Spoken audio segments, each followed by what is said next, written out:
Positive sim. Good day, everything. Здравствуйте.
Вообще в конце самолет.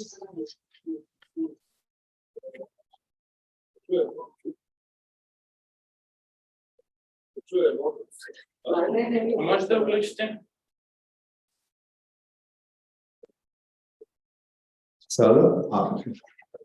That sounds arbitrary. Okay, can we start? Yes. Hello to everyone. I'm Marko Perić. I'm Vice Dean for International Cooperation at the Faculty of Tourism and Hospitality Management of the University of Rijeka.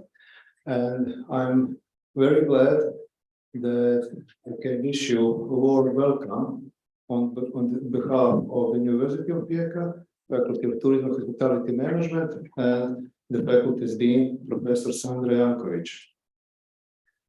Well, I'm very proud that we can host you today for this conference. I hope that you will enjoy.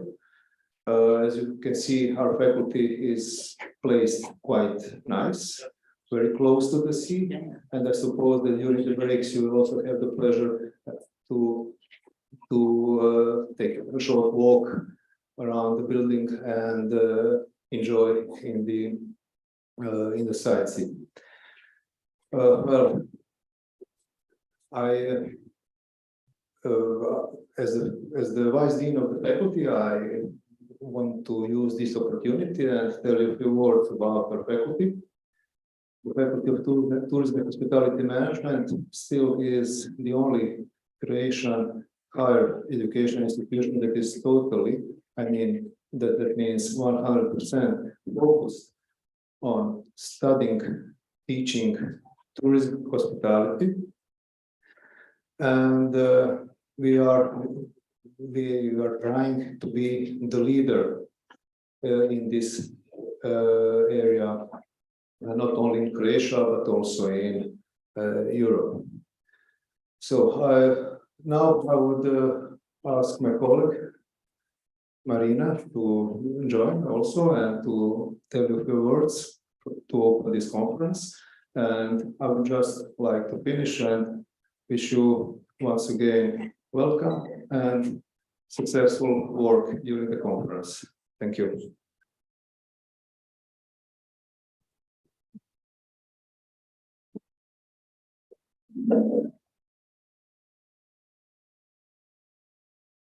Уважаемые коллеги, я также хочу всех поприветствовать в этом зале. Хотела бы поблагодарить хозяев, которые нас гостеприимно сегодня приняли. И также я хотела бы передать приветственное слово от Национального авиационного университета города Киев, от ректора Максима Луцкого непосредственно от декана факультета Ирины Сопилко. К сожалению, они не смогли к нам подключиться онлайн, потому что сейчас экстренное совещание идет. Я хотела бы пожелать всем участникам сегодняшнего мероприятия хорошей и плодотворной работы. Также я думаю, что сегодняшние встречи, которые пройдут в рамках нашей конференции, и то, что мы будем обсуждать, принесут пользу и, возможно, будут зарождать очень много новых проектов, которые результат которых мы увидим со временем. Это и совместные программы, и это, возможно, и участие в различных программах финансирования. Это и магистерские, бакалаврские программы, которые могут быть начаты именно с сегодняшней работы. Поэтому я хотела бы поприветствовать всех от имени именно Национального авиационного университета. Кроме того, я представляю польскую компанию eScience, которая является также основным организатором данного мероприятия. Мы более уже 7 лет занимаемся именно международной деятельностью и объединяем различные образовательные проекты университетов Европейского Союза, Украины и также стран, которые ранее входили в Союз, в Советский Союз. И на этом мероприятии к нам присоединились представители Казахстана, Казахского университета. Сегодня также они являются соорганизаторами данной конференции. У них очень интересное перспективное направление. Я думаю, что сегодня мы услышим в их докладах много интересного. И также это очень большой обмен опытом. Я также хотела бы от себя пожелать всем участникам сегодня плодотворной работы, чтобы был именно результат нашей деятельности. И я думаю, что то зерно, которое мы сегодня заложим, даст свои ростки в будущем. Спасибо большое.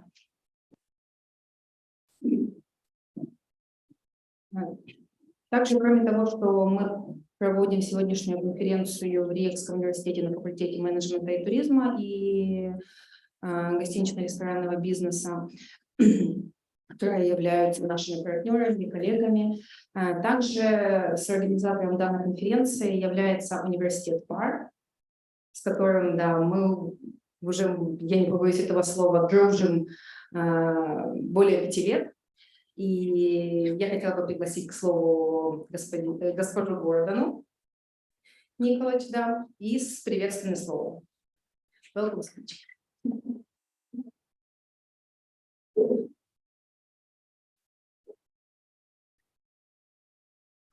Thank you.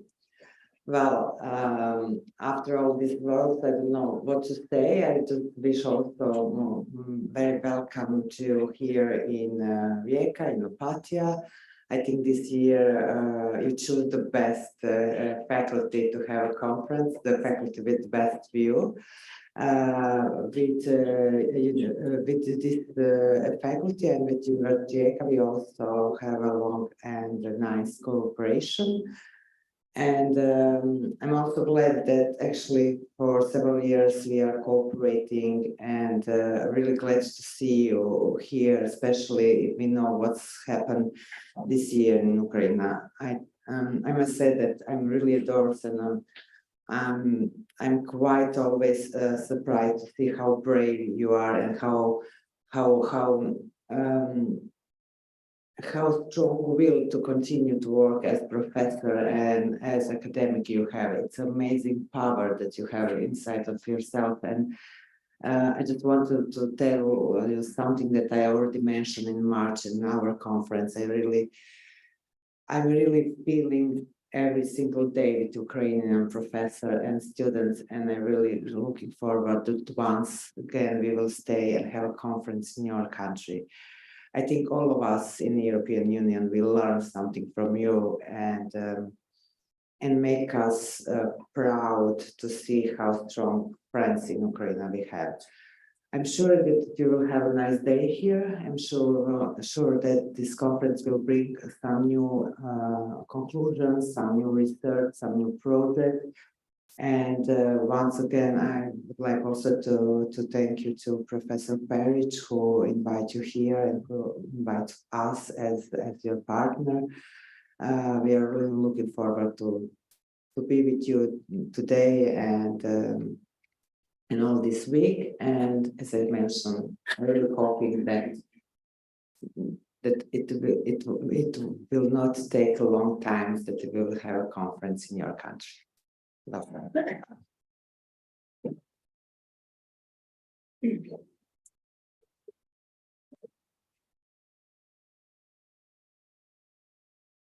Как я уже сказала, что с организаторами являются у нас представители Казахстана, Международная образовательная корпорация, и я хотела бы пригласить к слову ректора Имандосова Маргарита. Рахмет. Қайырлы күн, құрметті әріптестер. Сіздерді қалалардың қолайлы объектілік кеңістіктік ортасын қалыптастырудағы проблемалары, сәулет құрылыс дизайн мәселелері атты ғылыми практикалық конференциясының жұмысын басталуымен құттықтаймын. Thank you very much for inviting us and for starting the work of the conference, Problems of Formation of Comfortable Object Spatial Environment of Cities, Issues of Architecture, Construction and Design. Халықаралық білім беру корпорациясы Қазақстандағы беделді оқу орындардың бірі. 2007 жылы Халықаралық білім беру корпорациясы Қазақ бас сәулет құрылыс академиясы және Қазақ Американ университетінің негізінде құрылған. Our university, International Educational Corporation, one of the biggest and one of the good universities in our city. And in 2007, it was built, consists of two universities, Kazakh Leading Academy of Architecture and Civil Engineering and Kazakh American University. Аталған оқу орындарының негізін қалаған, олардың дамуына зор үлес қосқан Халықаралық білім беру корпорациясының көп жылдар бойы президенті болған Құсайынов Амирлан Айдарбекұлы. Мен өз атымнан Хорошо. I'm sorry. These two universities, Kazakh American University and Kazakh Leading Academy of Architecture and Civil Engineering, was based and was led by our professor Kusainov Amirlan Aydarbekovich, who did most and did everything for making our universities best, one of the best in our country. Біздің ұсынымдарымызды қолдап, бүгінгі конференциясының жұмысын Амирлан Айдарбековичтің есімін еске алуына арналған үшін осы конференцияның ұйымдастырушыларына Халықаралық білім беру корпорациясының атынан үлкен рахметімді айтамын.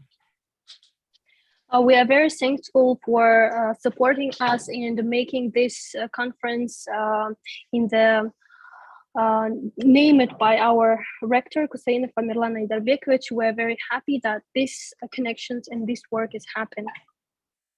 Бүгінде Халықаралық білім беру корпорациясы Қазақстандағы үздік оқу орындарының бірі. Жыл сайын тәуелсіз агенттіктер оқу орындарының рейтингін өткізіп, біздің оқу орны Қазақстандағы топ 20 үздік оқу орынның ішіне кіреді. Today, our university is one of the best universities in Republic of Kazakhstan.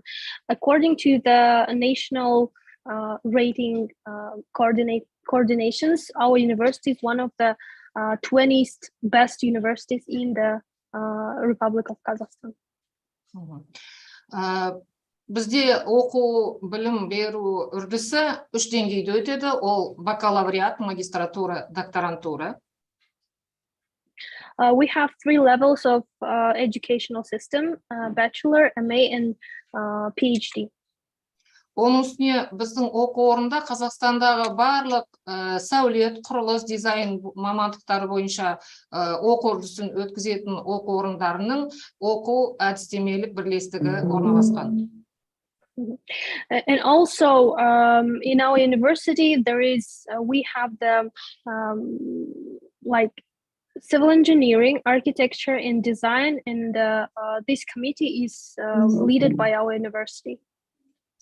Бүгінгі конференцияның жұмысына халықаралық білім беру корпорациясының деканы Дина Абильмажинова Амандыкованың басшылығымен біздің бір топ ғалымдар қатысып отыр. Today, in the city of Batya, in one of the to this conference, there is our scientists, our dean of the faculty of design, Amandykova Dina Abильмажиновна, and also our science are in this participated in this conference now. Менің ойымша конференцияның алаңы әр елден келген ғалымдардың өзара пікір алысуына, олардың ізденістерінің нәтижелерімен алмасуына өте жақсы алаң деп сенемін. I believe that this conference is going to be very good, like space for sharing the knowledges, like solving the issues, and there could be very good, interesting themes to talk with in other countries, scientists and professors. Конференцияның жұмысына сәттілік тілеймін, жұмысы нәтижелі болып, барлықтарыңызға тек қана сәттілік тілеймін. I wish you good luck. I wish you good luck in the conference. Thank you so much. Have a good day and a very good conference today. Thank you very much.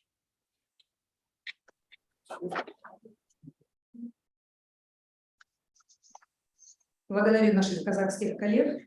Также я хотела бы пригласить к приветственному слову представителя университета Юрая Добрила в городе Пула, Линда Юракович. Марина.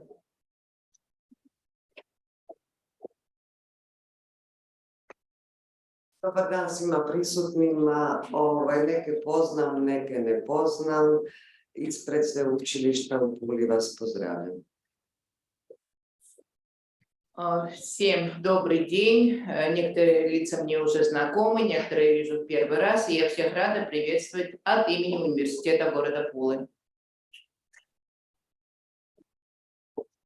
Ja mislim da su ove dvije zadnje godine unijele dosta promjena u naše živote, što li privatno, što li znanstveno, a što stručno. Я думаю, что последние 2 года внесли много изменений в нашей жизни и в личном смысле, и в научном, и в профессиональном. Iako danas ne vidim jako puno ljudi ovdje na konferenciji, ali zadnjih 4-5 godina koliko se družimo, povezujemo sa Ukrajinom i šire, mislim da je ovo veliki korak na jednoj kvalitetnoj budućoj suradnji i nešto pretpostavljam da su ovo nova vrata, možemo reći, jednog udruženog znanstvenog i stručnog djelovanja. Мы уже 4 года сотрудничаем вместе. Не вижу сегодня настолько много людей, как было раньше, но чувствую и верю, что качество наших отношений улучшается, и это большие, широкие и светлые двери в наше совместное будущее. Želim vam da se dobro osjećate u našoj zemlji, u ovome kraju, i da imate najbolje utiske da odnesete svoje kući. Hvala. Желаю вам, чтобы вы хорошо чувствовали себя в нашей стране и чтобы увезли отсюда лучшие впечатления на свою родину.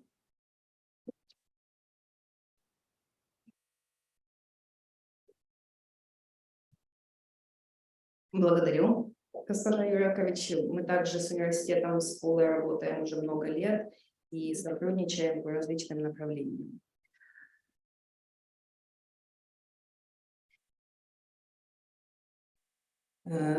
Далее онлайн у нас.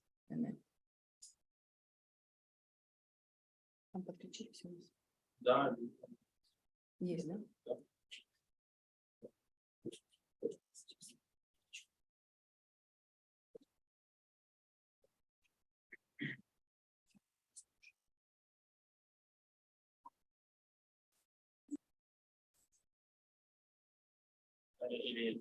Да-да.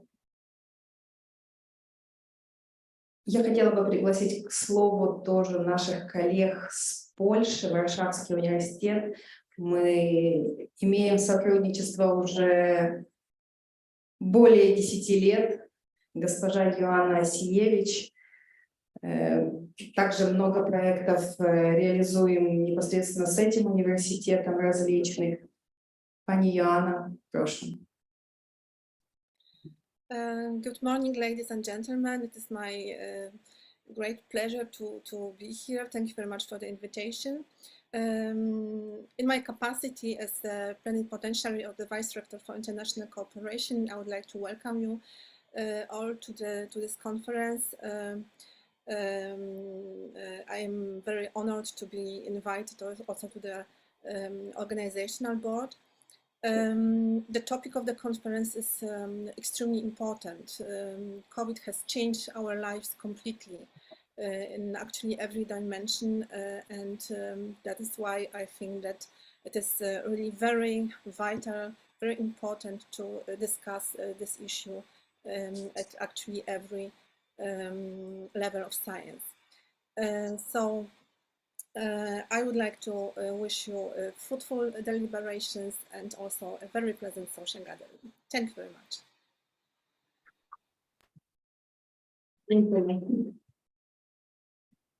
Благодарю, госпожа Йоанна.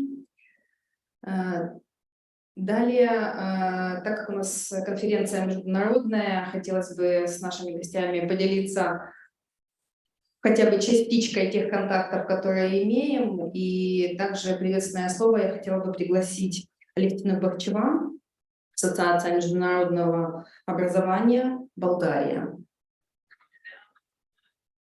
Добрый день, уважаемые коллеги.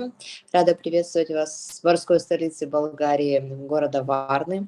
Я рада, что несмотря на многие проблемы и беды, существующие в современном мире, эпидемия, COVID, война, экономический миграционный кризис, мы с вами продолжаем встречаться хотя бы онлайн, продолжаем действовать, делиться опытами, знаниями и предложениями. Очень хорошо, что мы нашли способ работать, действовать, развивать прежде всего науку и тем самым формировать образованное общество на благо нашего государства. Именно тесное сотрудничество в вопросах образования, воспитания, трудоустройства наших преподавателей, студентов является ярким показателем интеграции науки, образования и производства. Я вам желаю всем плодотворной работы и благодарю вас за внимание. Благодарю. Также я хотела бы пригласить к слову наших коллег с Украины. Это Национальный университет имени Ярослава Мудрого. У нас присутствует проректор Олег Ярошенко. Я думаю, вы много скажете и про город Харьков, и про ваш университет. Имею удовольствие быть на конференции. Конференция уже традиционна. Мы выступаем в качестве соорганизаторов. Я представляю Харьков. У нас один из старейших вузов нашего региона и Украины вообще. Созданы мы были в далеком 1804 году, несмотря на то, с чем столкнулся наш город в этом году. Хорватам, нашим друзьям, коллегам хорватам это знакомо. У вас был 91 год, а война 4-летняя. Мы тоже воюем, слава богу, сейчас основная часть территории Харьковской области деоккупирована. Мы провели достаточно хорошую приемную кампанию, в результате чего, дай бог, сохраним контингент студентов на уровне прошлогоднем. Это порядка 11 тысяч студентов. Основные специальности нашего вуза их 4. Это правоохранительная деятельность, право, международное право и экономика. Интерес, традиционно в нашем вузе достаточно большое представительство иностранных студентов. В первую очередь это страны, как то Азербайджан, Узбекистан, Турция.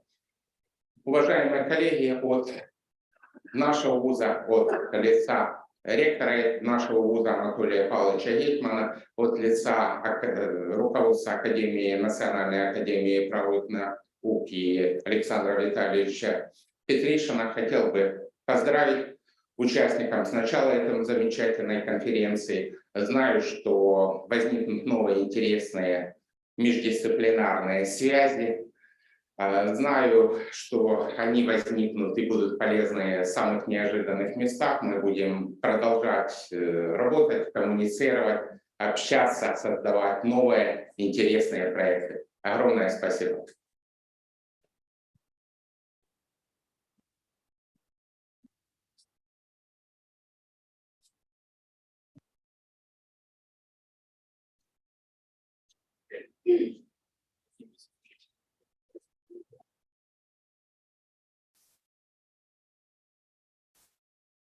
Уважаемые коллеги, у нас также к нам хотели присоединиться и с Великобритании наши профессора, с которыми мы сотрудничаем, но что-то с техникой, не знаю, не можем сейчас связаться. Мы тогда будем продолжать с вами начинать пленарное заседание. У нас сегодня по регламенту, вы все видите, рабочий день.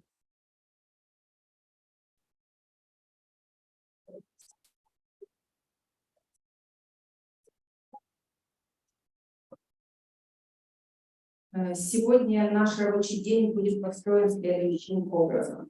Danas naš radni dan će izgledati ovako. До 12 часов мы проводим пленарную сессию. Do 12 sati ćemo imati plenarni dio. С 12 до 12:30 у нас будет coffee break пауза. Od 12 do 12:30 pauza za kavu. Далее мы продолжаем пленарное заседание до 14:30. Dalje nastavljamo plenarni sastanak do 14:30. После мы будем иметь обед здесь в университете. Onda ćemo imati ručak tu. И с 15:30 до 18 у нас запланирована работа в секциях в этом зале. И второй зал у нас совсем это этажом выше. I od 15:30 do 18 ćemo nastaviti sa radom u ovoj sali i u sali iznad. В 18 мы завершаем здесь наш конференционный день, и у нас запланирован ужин в Лавране. U 18 sati završavamo naš radni dan i ćemo imati večeru u Lovranu. Также хотелось бы сказать, что те, кто будут иметь презентации, просьба презентации давать нашему представителю программу. Isto htjela bih reći, ko ima prezentacije, treba dati prezentacije našem predstavniku Bogdanu. И также придерживаться регламента 15 минут максимально для выступления. Da, i predviđen je reglament nekih 15 minuta za svaku reč, za nastup.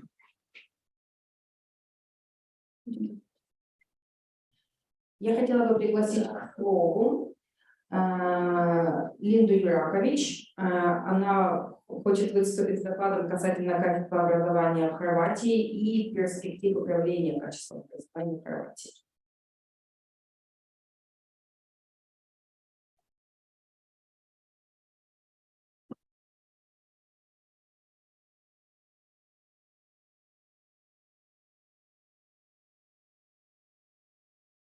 Cijenjene kolege i kolegice, malo nešto o hrvatskom obrazovanju za vrijeme i nakon COVID-a.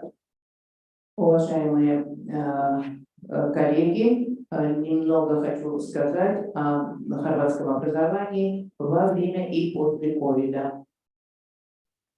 Kriza u svijetu i posljedice COVID-a ostavile su tragove na ljudskim tijelama i dušama.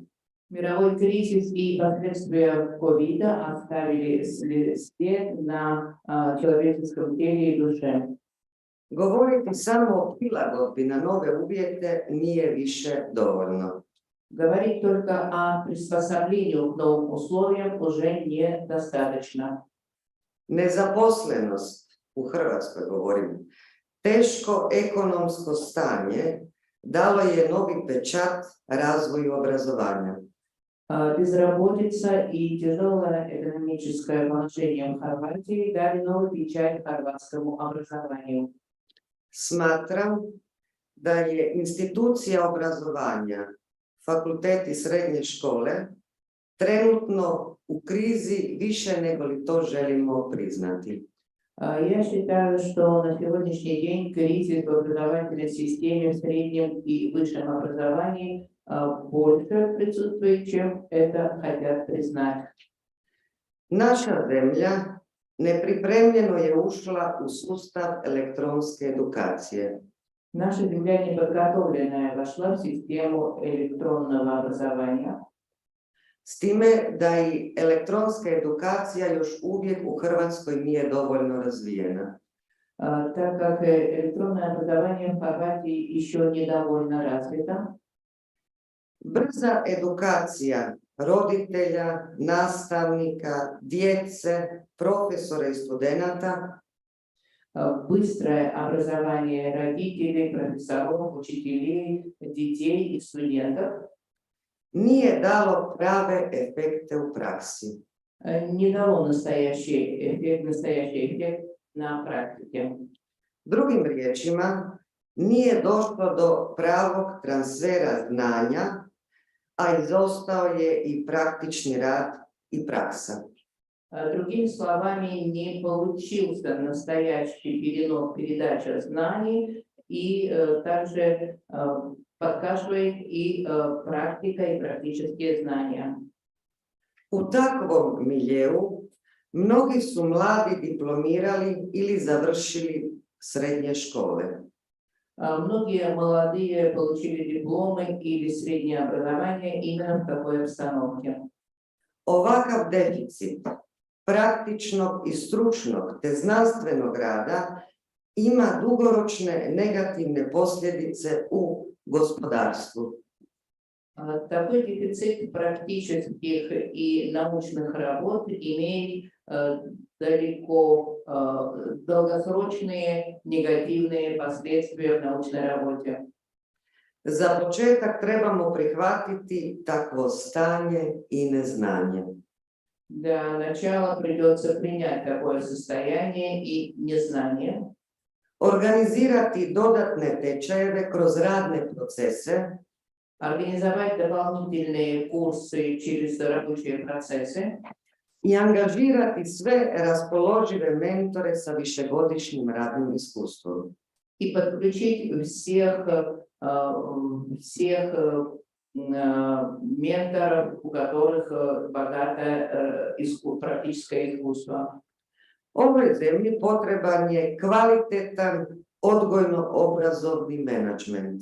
Этой земле необходим качественный образовательно-воспитательный менеджмент, koji zahtijeva stručne kadrove, osobe sa iskustvom, который требует хороших специалистов, людей с искусством i povezivanje sa drugim zemljama, и связь с другими землями, te puno financijskih sredstava. и много финансовых средств. Današnji mladi ljudi više nemaju iste vrijednosti kao mi prije 30-40 godina.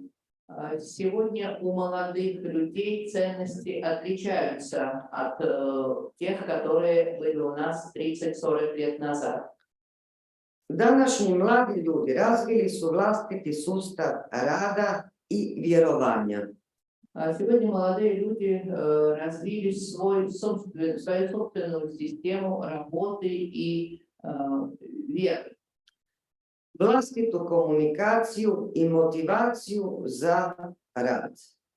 Собственные коммуникации и мотивации для работы. Do danas odgojno-obrazovni sustav tražio je da se mladi prilagode nama. До сегодняшнего дня образовательно-воспитательная система требовала, чтобы молодые приспосабливались к нам. Došlo je vrijeme da se mi prilagodimo njima. Сейчас пришло время, когда мы должны приспосабливаться к ним. Više je nego zrelo vrijeme da mi kao profesori, znanstvenici i radnici odbacimo vlastitu akademsku prepotenciju. Пришло то время, когда мы, профессора, научные работники и образователи, отбросим свою препотенцию. Došlo je vrijeme da se revidiraju nastavni planovi i programi. Пришло время для пересмотра образовательных планов и программ. Jedna od smjernica je ono što smo zaboravili, a to udruživanje. Одно из направлений, о котором мы забыли, это сдруживание. Često puta mi ljudi kažu, sad je vrijeme da svatko misli samo na sebe. Очень часто мне люди говорят, что сейчас время, когда каждый должен думать о себе. A onda mene zanima, gdje bi ti bio da su ljudi oko tebe mislili samo na sebe? И меня в таком случае интересует, куда бы ты пришел, если бы все люди вокруг тебя думали только о себе. Prije 5 godina bila sam na sastanku sa Marinom rektora iz Bugarske, pa smo bili u Kijevu, pa smo malo tako išli po zemljama gore i obećala sam ljudima da ću povezati Ukrajinu i Hrvatsku. 5 лет назад я была с Мариной в Киеве, в Украине, в Болгарии, мы работали вместе, и тогда я обещала всем присутствующим, что я найду способ связать Хорватию и Украину. Prošle godine smo napokon to učinili. В прошлом году, наконец, мы это сделали. Moj sin je ovako meni rekao, ne postoji više, majko, svijet za koji si me odgajala. Мне сын сказал так: мама, не существует больше того направления, в котором ты меня воспитывала. Danas znam što to znači, a to znači novi sustav vrijednosti, digitalno vrijeme, brzina i drugčije vrijednosti. Сейчас я понимаю, что это значит: новая система ценностей, дигитальное время и скорость жизни. Došlo je vrijeme da akademska zajednica ozbiljno shvati i prihvati svoju odgovornost. Пришло время, чтобы слой ученых принял и понял свою ответственность. A to je da mi nismo svrha sami sebi, nego da moramo služiti društvu i mladim ljudima. Это значит, что мы не должны существовать сами по себе и сами для себя, а служить молодым людям. Hvala na pažnji, idemo raditi. Спасибо, идем работать.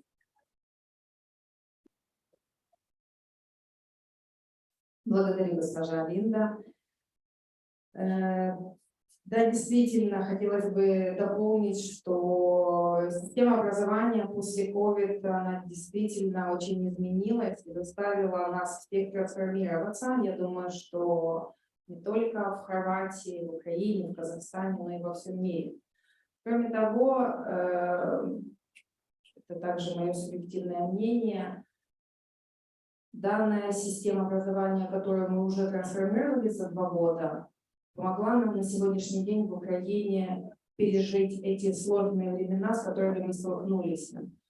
И если бы не было у нас такой подготовки, к сожалению, не очень хорошей, но то, что мы имеем, да, то сегодняшняя война бы намного усугубила систему образования в том числе. Но мы были к этому готовы, и украинская нация очень сильная нация, она очень умеет быстро трансформироваться. Я думаю, тот пример диджитализации,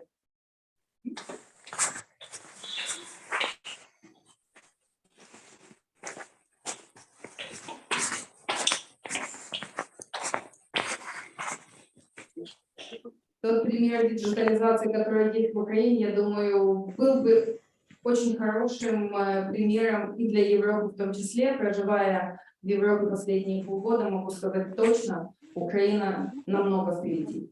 И у нас есть многому чего поучиться.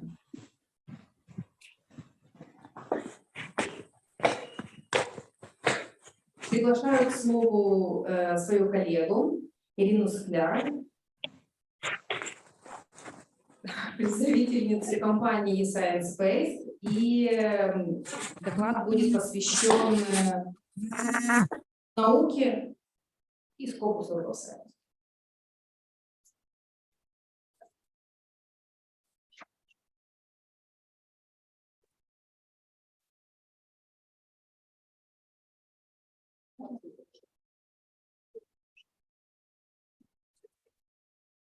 Добрый день, доброго дня.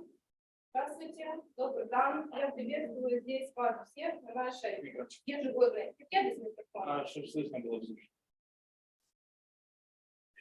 Олечка, можно?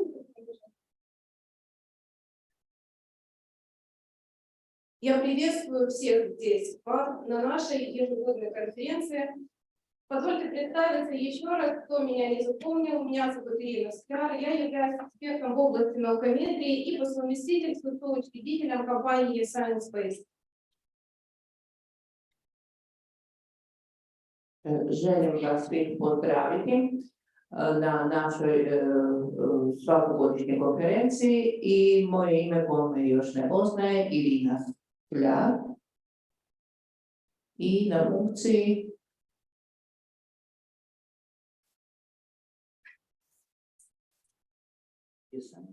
Science Space.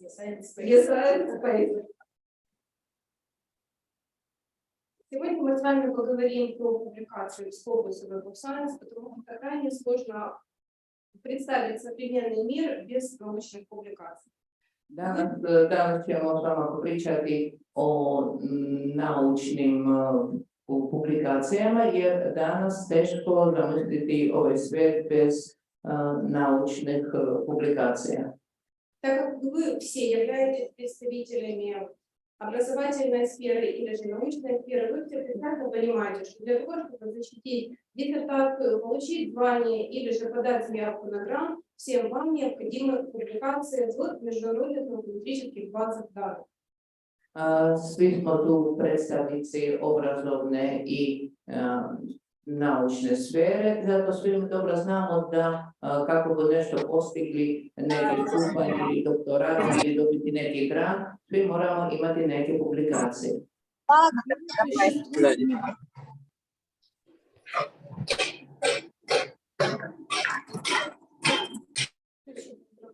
Да, но я не знаю, кто его включает. Да, его постоянно включает, всех выключает. В мире существует огромное количество наукометрических баз данных, некоторые из них являются недооцененными, менее популярными. Вам всем известно, что двумя самыми популярными базами являются Web of Science и Scopus. U svijetu postoje nekoliko baz podataka, neki su bolji, neki su loši, ali svi dobro znamo da dvije baze su najbolje. Scopus и Web of Science.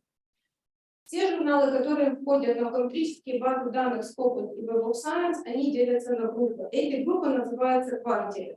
Это условное разделение журналов в зависимости от их популяризации. Svi novine u tim sustavima dijelятся na grupe i это novi kvartili i to je novi način sistematizacije. Любые журналы, которые входят в наукометрические базы данных как Scopus, так и Web of Science, обладают определенными индексами цитирования, наукометрическими показателями. Svi te novine imaju neki određeni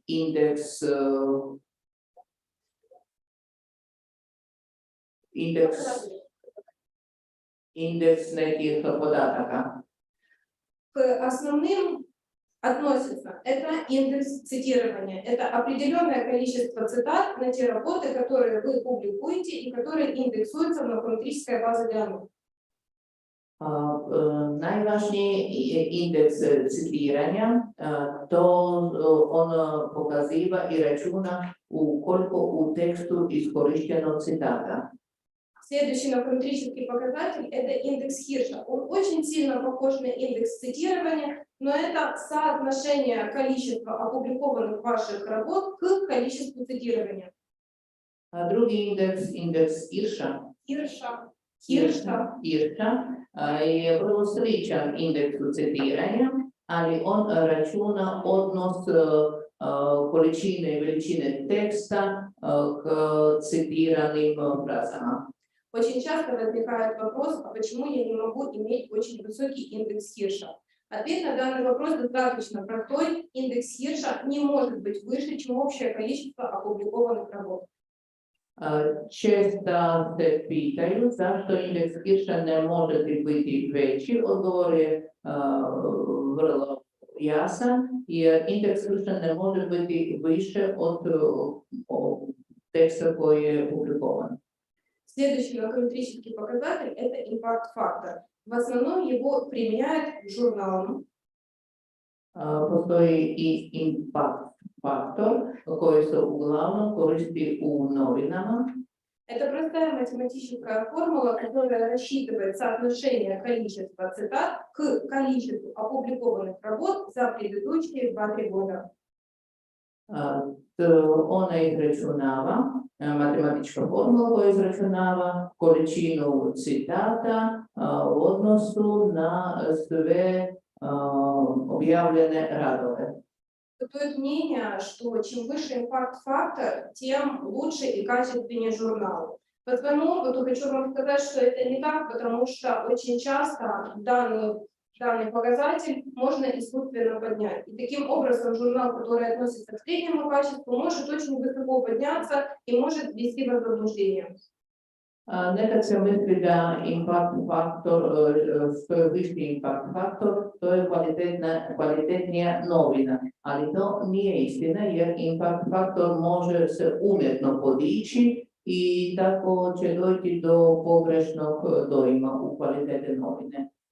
Очень важным моментом, когда вы выбираете писание для своего будущего публикации исследования, это проверить журнал, действительно индексируется он в скобах или нет.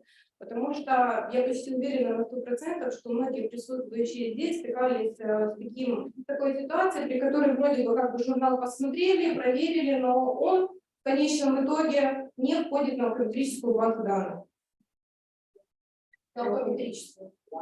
На уфометрическую. Vrlo bitno provjeriti prije publikacije novinu koje se želite da publikujete svoj tekst, jer ponekad izgleda novina ozbiljna i visoke kvalitete, a pri dubokom proučavanju i razmotrenju se ispostavi da ta novina nije toliko visoko kvalitetna. Чтобы не занимать очень много вашего времени, я покажу на примере базы данных Scopus, как проверить индексацию журнала, и по аналогии это же можно сделать для Web of Science. Sad ću vam pokazati nagledno kako može napraviti u sklopu Science-u po istoj šemi. Для того, чтобы проверить индексацию журнала, вам нужно посетить официальный сайт Scopus, scopus.com. Kao prvo trebate ući na stranicu scopus.com. Дальше вам нужно в строке поиска задать название журнала, или же вы можете использовать регистрационный номер научного издания, так называемый ICCN. Onda u tražilicu morate upisati naziv novine ili registarski broj ICCN. После того, как вы нашли соответствующий журнал, вам нужно перейти в его профиль для того, чтобы его изучить. Kad najdete traženu novinu, morate ući u njen profil kako bi nju proučili. Обязательно обращайте внимание на шапочку профиля, а вот на слайде вы можете посмотреть, охват Scopus прекращен. Если вы видите такую надпись, со 100% вероятностью журнал прекратит свою индексацию. Но из этого Obavezno pogledajte gore, ako vidite da piše prestao, Skopus prestao, to znači da novina je zatvorena. Есть исключение из этого правила, Postoje iznimke, потому что потребительские базы данных, они сейчас очень объемные. Они каждый год включают очень много изданий, поэтому вам очень важно еще обращать внимание на содержание. jako velika baza gdje su upisani jako puno novina, zato vi trebate obratiti pažnju i na sadržaj novina. Если вы заходите в этот раздел и видите, что, например, за 2022 год проиндексировано определенное количество статей, это значит, что журнал «Все в порядке», он индексируется. Ako vi vidite da recimo za tekuću 22. godinu indeksaciju dobila velika količina tekstova, onda znači da je ta novina aktivna. Точно так же можно проверить индексацию журналов в базе данных Web of Science. Единственное различие это в том, что надпись звучит on hold. Если вы видите такую надпись, это значит, что журнал, скорее всего, находится на переоценке в наукометрической базе данных и с большой долей вероятности будет исключен в ближайшем будущем. Isto tako može provjeriti novine i u drugim bazama. Što tam može biti napisano? On hold. On hold. Holder je, ako piše to, znači da se ocenjuje novina i vrlo vjerojatno da može biti zatvorena. Проверили вы журнал? Это очень важный этап. И прошу вас не пренебрегать данным этапом, потому что от этого зависит доля вашей будущей публикации. На данном слайде представлены критерии к научной статье, на что я рекомендую вам в обязательном порядке обращать внимание. Molim vas da ne preskočite taj korak jer provjera novine je vrlo bitno i dalje tu se vidi na što još treba pripaziti. Пожалуйста, старайтесь сделать название вашего научного издания кратким, но емким. Не используйте восклицательные знаки или же знаки вопросов. Molim vas da napravite naslove vašeg rada kratki, ali da predaju znači kratko, ali duboko i ne stavite uskličnike. Ключевые слова, их должно быть не менее 3, не больше 5. И, пожалуйста, используйте такие, которые не повторяют слова из названия. Ключевые слова.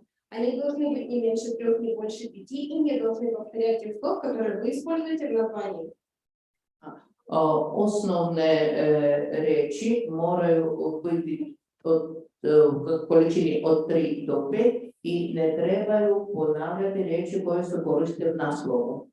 Источники литературы должны быть современные, приблизительно не старше 3-5 лет издания. Izvore moraju biti nove, ne starije 3 i 5 godina. Дальше на следующем слайде представлена структура научной статьи. Ovdje vidite strukturu naučnog rada. На что бы здесь хотелось обратить ваше внимание? Пожалуйста, уделяйте должное внимание разделу материалы и методы.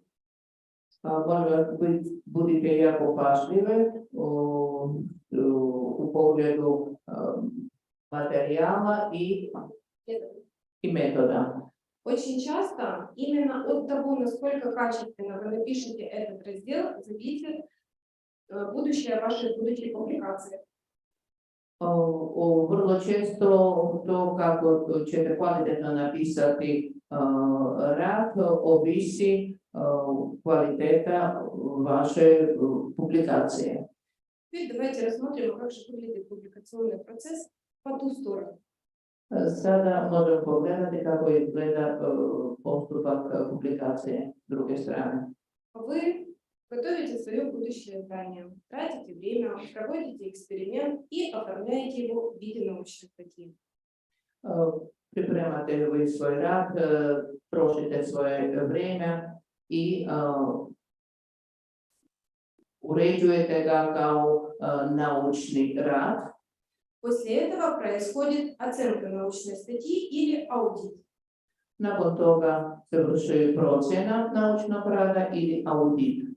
Этот этап очень важен, потому что на данном этапе мы определяем процент уникальности статьи, а также соответствие ее к всем международным требованиям. To je vrlo važan stadijum, tako kako se procjenjuje koliko ovaj rad odgovara međunarodnim zahtjevima. После этого начинается текстовая работа. Вычитывается статья, если необходимо, увеличивается или уменьшается соответствующие обязательные разделы. Nakon toga se provjerava tekst, proučava se tekst i po potrebi mogu se umanjiti ili povećati neke odjele, neke fragmente. После этого, если статья написана на русском, на украинском или же другом языке, она отправляется в перевод. Nakon toga tekst koji je napisan na ruskom, ukrajinskom ili na drugom jeziku ide na prevođenje. После перевода обязательно проводится вычетка для того, чтобы свежий взгляд позволил исправить те ошибки и недочеты, которые были допущены переводчиком непосредственно при переводе. Nakon prevođenja opet se provjerava, kontrolira i uspoređuje kako ne bi došlo do nekih pogrešaka za vrijeme prevođenja. После того, как мы произвели все эти этапы, непосредственно происходит выбор журнала, регистрация в системе подачи и подача вашего манускрипта в журнал. Nakon toga se vrši biranje, izbor novine, predaje na registraciju i publikacija u novini. Очень важно на данном этапе, про который я сказала немножечко ранее, проверить журнал на индексацию.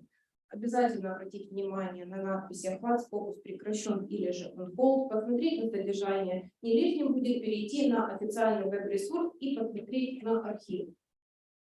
I vrlo važno, kako sam i spominjala, provjeriti da li je aktivna ta novina, da nije zatvorena, pogledati sadržaj i prejти i na oficijalan resurs, provjeriti arhivu. После того, как редакция журнала получает вашу статью, она изначально проходит первичный отбор. Ваша статья проверяется на соблюдение технических норм, размер шрифта, отступы, абзацы. Kada se vaš tekst, vaš rad daje na publikaciju, tamo se provjerava s tehničke strane da li ispravno napravljeni sve odstupanja, razmake. Если ваша статья прошла первичный технический отбор, из нее удаляются все ваши авторские данные или любая информация, которая может указывать на авторство. Nakon tehničkih pregleda i obrade, iz teksta se izuzimaju sve vaše podatke koje mogu ukazivati, nazivati autora tog teksta. После этого ваш текст, ваша будущая публикация отправляется двум независимым рецензентам, которые дают экспертную оценку вашему исследованию. Nakon toga, taj tekst se šalje dvom neovisnim recenzentima koji daju ekspertni stručni zaključak vezan za vaš rad. Как правило, в среднем процесс рецензирования длится 2-4 месяца. Если мы говорим с вами о публикациях в высокорейтинговых журналах с очень высокими наукометрическими показателями, этот процесс может занять и 12 месяцев. Obično taj proces recenziranja traje od 2 do 4 mjeseca, a ako govorimo o novinama s jako visokim rejtingom, to može trajati i oko 12 mjeseci. После процесса рецензирования статья может быть принята к публикации, при этом рецензенты могут вам дать определенные замечания. Nakon recenziranja tekst može biti primljen, rad može biti primljen za publikaciju, a recenzenti mogu dati i neke primjedbe. Очень часто я слышу вопрос от клиентов о том, что а почему моя статья не публикуется в первоначальном виде, которую я вам прислал или дал. Ja vrlo često autori pitaju zašto moj rad, moj tekst ne izlazi tako kako sam ga je napisao. Ответ достаточно прост, потому что процесс рецензирования – это субъективный процесс, и, соответственно, вам все равно в любом случае будут даны замечания для того, чтобы вы усовершенствовали вашу научную статью. Odgovor je da recenziranje je subjektivan postupak i nakon recenziranja tekst se mora promijeniti. После того, как редакция журнала получила 2 положительные рецензии, вы получаете официальное уведомление о том, что ваша статья принята к публикации и в скором времени будет определена в соответствующий выпуск. Nakon što je novina dobila 2 pozitivne recenzije na vaš rad, novina javlja da tekst rad primljen na publikaciju i uskoro će izaći. После того, как редакция журнала определит, в какой выпуск она включает вашу статью, формируется макет и отправляется вам, как автору, на утверждение. Nakon toga kad novina odredi u kom izdanju i kada će izaći vaš rad, oni vam šalju taj projekt na potvrđivanje. Этот этап очень важен, потому что если некорректно написана ваша фамилия, вы должны это исправить. Вы должны это сказать сейчас, потому что в будущем исправить эти данные будет весьма проблематично. To je vrlo važan etap, jer ako pogrešno upisan neki vaš podatak ili neko slovo prezimenu, to treba popraviti tada, jer kasnije to će biti nemoguće. После того, как вы утвердили макет, осталось совсем чуть-чуть дождаться размещения вашего материала на официальном ресурсе издания. I nakon toga ostalo samo dočekati kada vaš rad će biti publikovan u zvaničnom izdanju. Очень часто бытует мнение, что это и есть окончание публикационного процесса. Но это совершенно не так, потому что существует еще один очень важный этап – индексация. Možete pomisliti da je kraj tog procesa, ali to još nije kraj, postoji još jedan važan etap koji se zove индексация. Если раньше индексация у нас проходила где-то в среднем за 2-4 недели, то вот начиная с этого года индексация занимает 6-8 недель. Пожалуйста, обратите на это внимание. База растет, развивается, и это стоит принимать во внимание, особенно если у вас какие-то сроки подачи документов или же там выступления, защиты диссертации. Ako prije indeksacija trajala 2 do 4 tjedna, sada to traje od 6 do 8 tjedana jer baza raste i molim vas da pripazite na to ako vam pitan termin zbog nekog vašeg daljnjih planova. Также, пожалуйста, обратите внимание, что данные на индексацию отправляет редакция журнала. Никакие посредники, редакторы, которые помогают вам, или же переводчики, которые помогают вам в этом процессе, не имеют к этому никакого отношения. Također trebate pripaziti na to da samo redakcija novine može poslati vaš rad na indeksaciju, nikakvi prevoditelji, posredniki i druge osobe nemaju pravo na to. При этом вы, как автор, если вы заметили какую-то ошибку или если вы понимаете, что индексация не проходит, вы можете обратиться в службу поддержки COVID или же в веб-сайт с вопросом, что случилось. Ako se ne slažete, ako vaš rad ne prolazi ili ne slažete s nekim promjenama ili greškama, uvijek se možete obratiti u službu podrške Skopusa.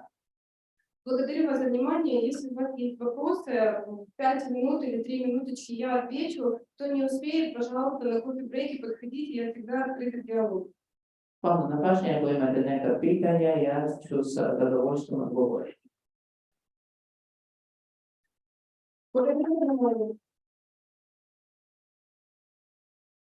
Сейчас я прошу пройти всех на кофе-брейк, девочки проведут.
Dear ladies and gentlemen, I'm very much glad to see you here at this event. Let me try to show you my screen. Send me please if it's visible, please. Can you see the slides? Can you see the presentation?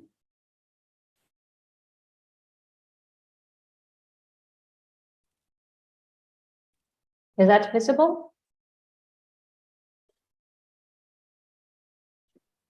Yes. Okay, thank you very much.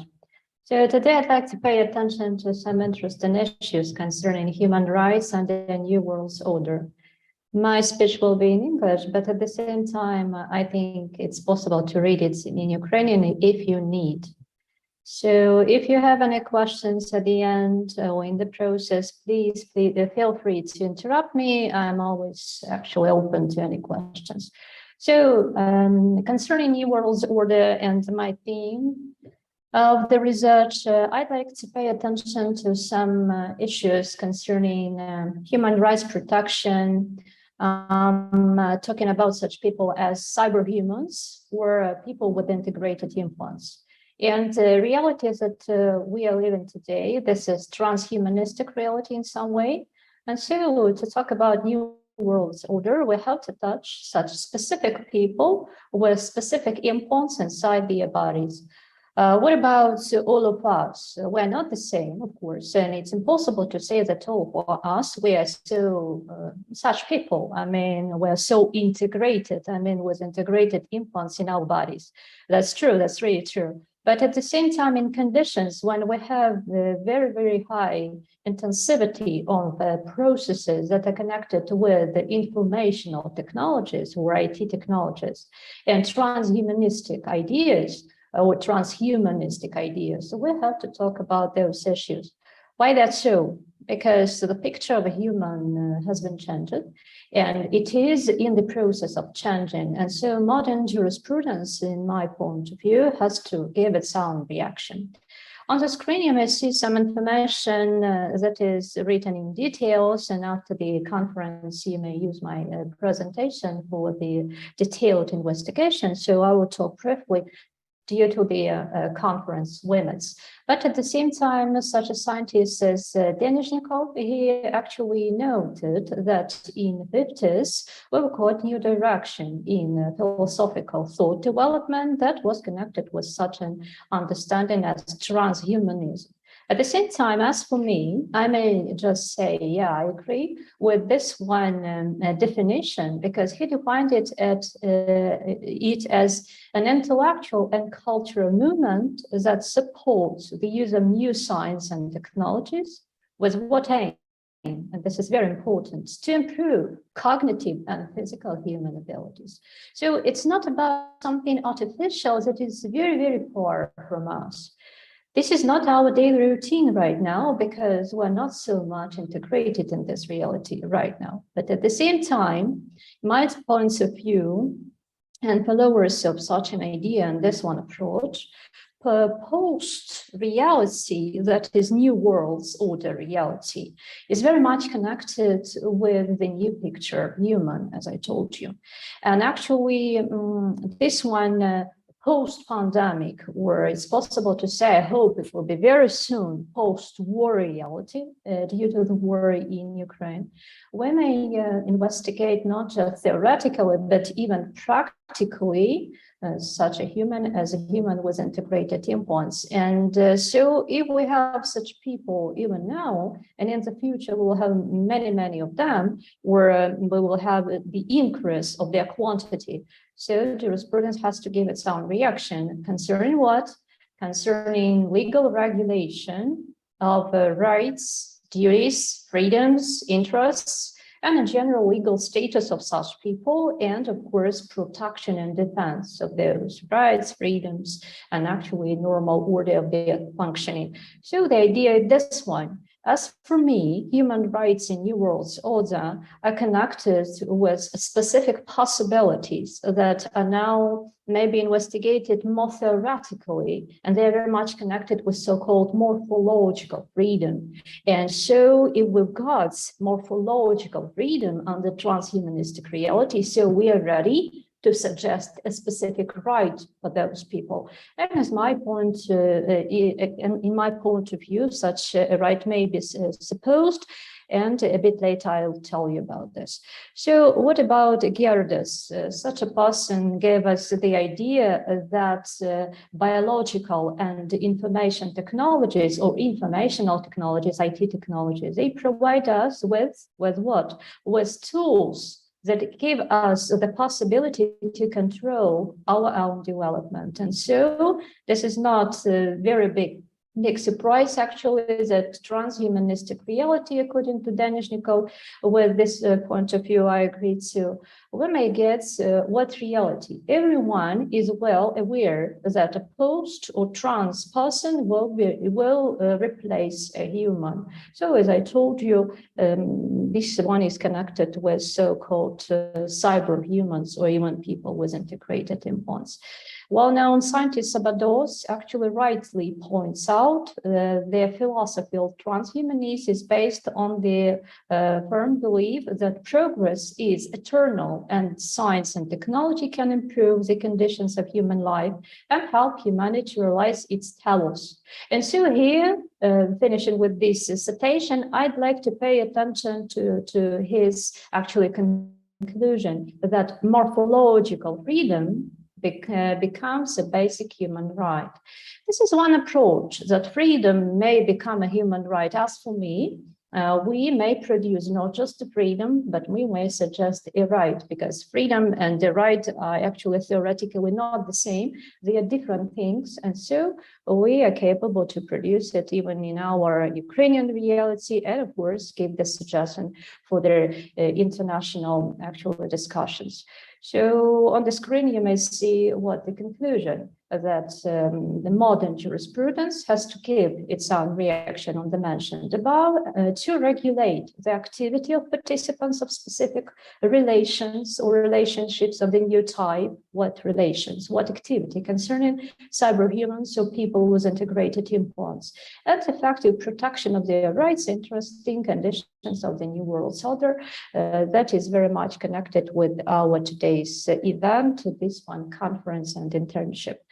So for this, we'll have to produce specific legal instruments, tools, and understand this one category of people who mentioned by me, I mean people or persons with integrated implants. There is some theoretical difference between persons with integrated implants and cyberhumans, that's true. But at the same time, in some connection in both of them, we have the key understanding. And on the screen, you may see some interesting information because this is specific symbiosis with achievements of science and technology, and normal, naturally born means naturally created human.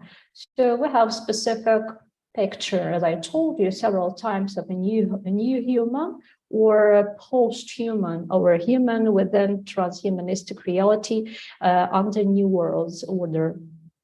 So where at the beginning it's possible to say of this one New World Order, but on the screen, you may see the information concerning my own ideas and conclusions. So what could be the rights or a right for such people?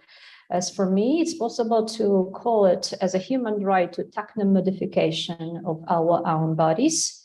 Yeah, techno-modification of our own bodies. And in my point of view, it shouldn't be very much exclusive or extraordinary, because right now it's more exclusive when we have, for example, a human with specific implants integrated inside body. So they are less regulated or not regulated at all legally. But at the same time, we have the beginning of this specific era, people with integrated implants or even sometimes cyberhumans. So what about their right? Because the right is a possibility by the law, within the law. So as for me, if we have the changed reality and we have specific freedom when everybody is free to change his or her own body. So we have to give a right.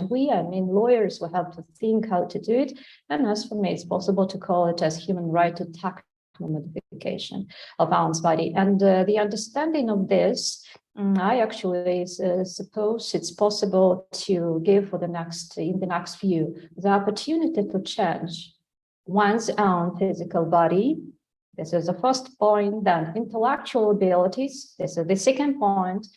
Acquire new functional features and skills. Actually, it's made with a purpose in many situations, especially concerning human rights of cyber people, to actually get specific additional skills and possibilities. And what the way? By integrating or integration implants created with the involvement of modern technological achievements into someone's own physical body. So this one process is real, it's not imaginal. It's not from science fiction and movies and so on, but at the same time, cinematography describes and actually verifying and effective this one idea. But as for me, we have in reality, and not just as for me, those people, and so jurisprudence has to produce specific right for them. So in this one concern, we have to understand that in conditions of intensive development and establishment of transhumanism all over the world, human rights to techno modification of one's own body should be understood not an exclusive but ordinary rights. Ordinary right. Whose right? If we're out of this system, we're ordinary people. We're naturally born, we're naturally formed, and it's fine for us. We don't need any implantation and integration inside our bodies. So we're just humans, and to be a human is a thing to be proud of. That's true, no problems. But at the same time, if a person due to some conditions had to change one's body, so such a person's legal status has to be changed too, because jurisprudence has to give specific protection for such people. And another one point of view, ordinary, normal people, physically constructed, when they were born healthy, being healthy, they may want to use their morphological freedom, means to integrate specific implants inside their bodies. And they are healthy, those people, but they want to integrate some implants to get some specific skills or actually characteristics. So those people, belong to the cyber humans without any doubts. And the first and the second, and we are ordinary people, 3 categories of different us, were actually participants of new worlds order activity and reality. This is without any doubts, I hope.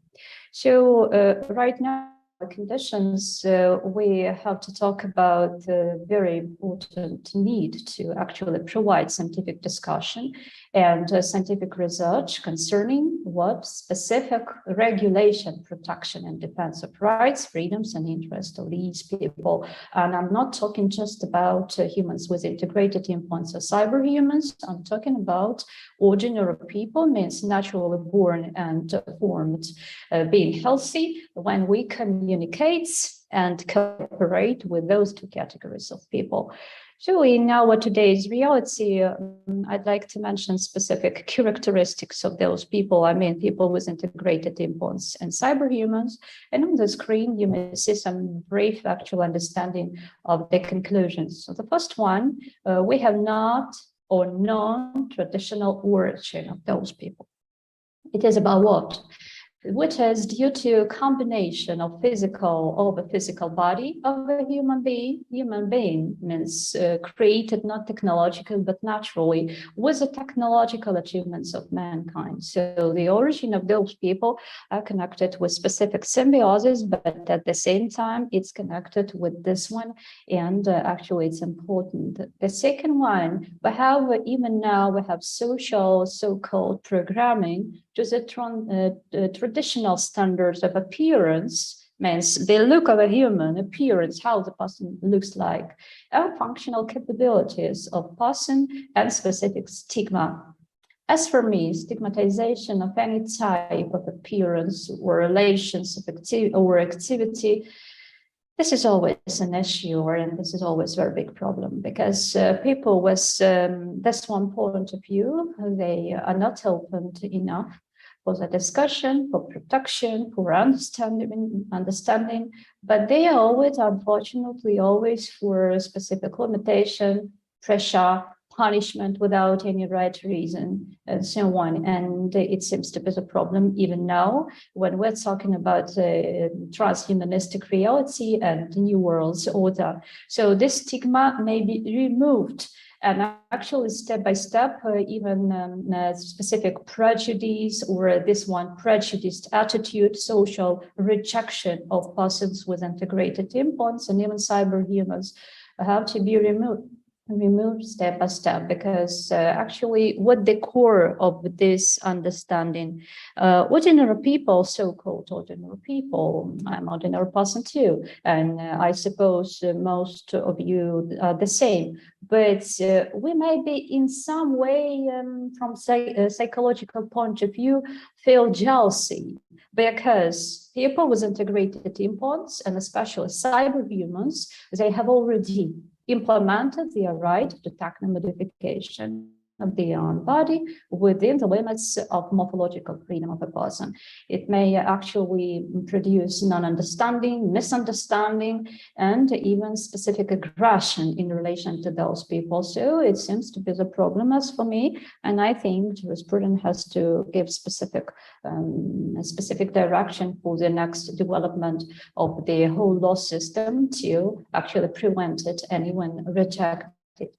The second one, this is the third one, the orientation of the normative regulatory framework and protective defensive mechanism towards a healthy person. Everything is for a healthy person, or at least for a person that actually is not healthy because of an invalidity or something like that, so disabled persons. But there is very interesting point of view. A cyberhuman may be at the same time a healthy person, but with some specific implants inside his or her own body. So in such a case, such a cyberhuman made that upgrade to achieve some additional skills and abilities, and it may actually cause some problems, some issues, and misunderstanding in society. So the normative regulatory framework, and of course this one protective defensive mechanism, has to be opened even even in relation to the second people, the cyberhumans, for example. The fourth one, this is about impossibility and inability of traditional domestic system to provide normal, actually very much official, reliable protection and defense concerning confidentiality and privacy of those people. Because this information on the one hand should be like medical secrecy that is under protection, but you know about medical secrecy and you know about issues that are connected with this one to keep this secret. It's not so easy. And we do not have even now very, very much strong mechanism for the protection of this one. And so talking about people with integrated implants, we have the same. Totally the same. So we have a thing to think about.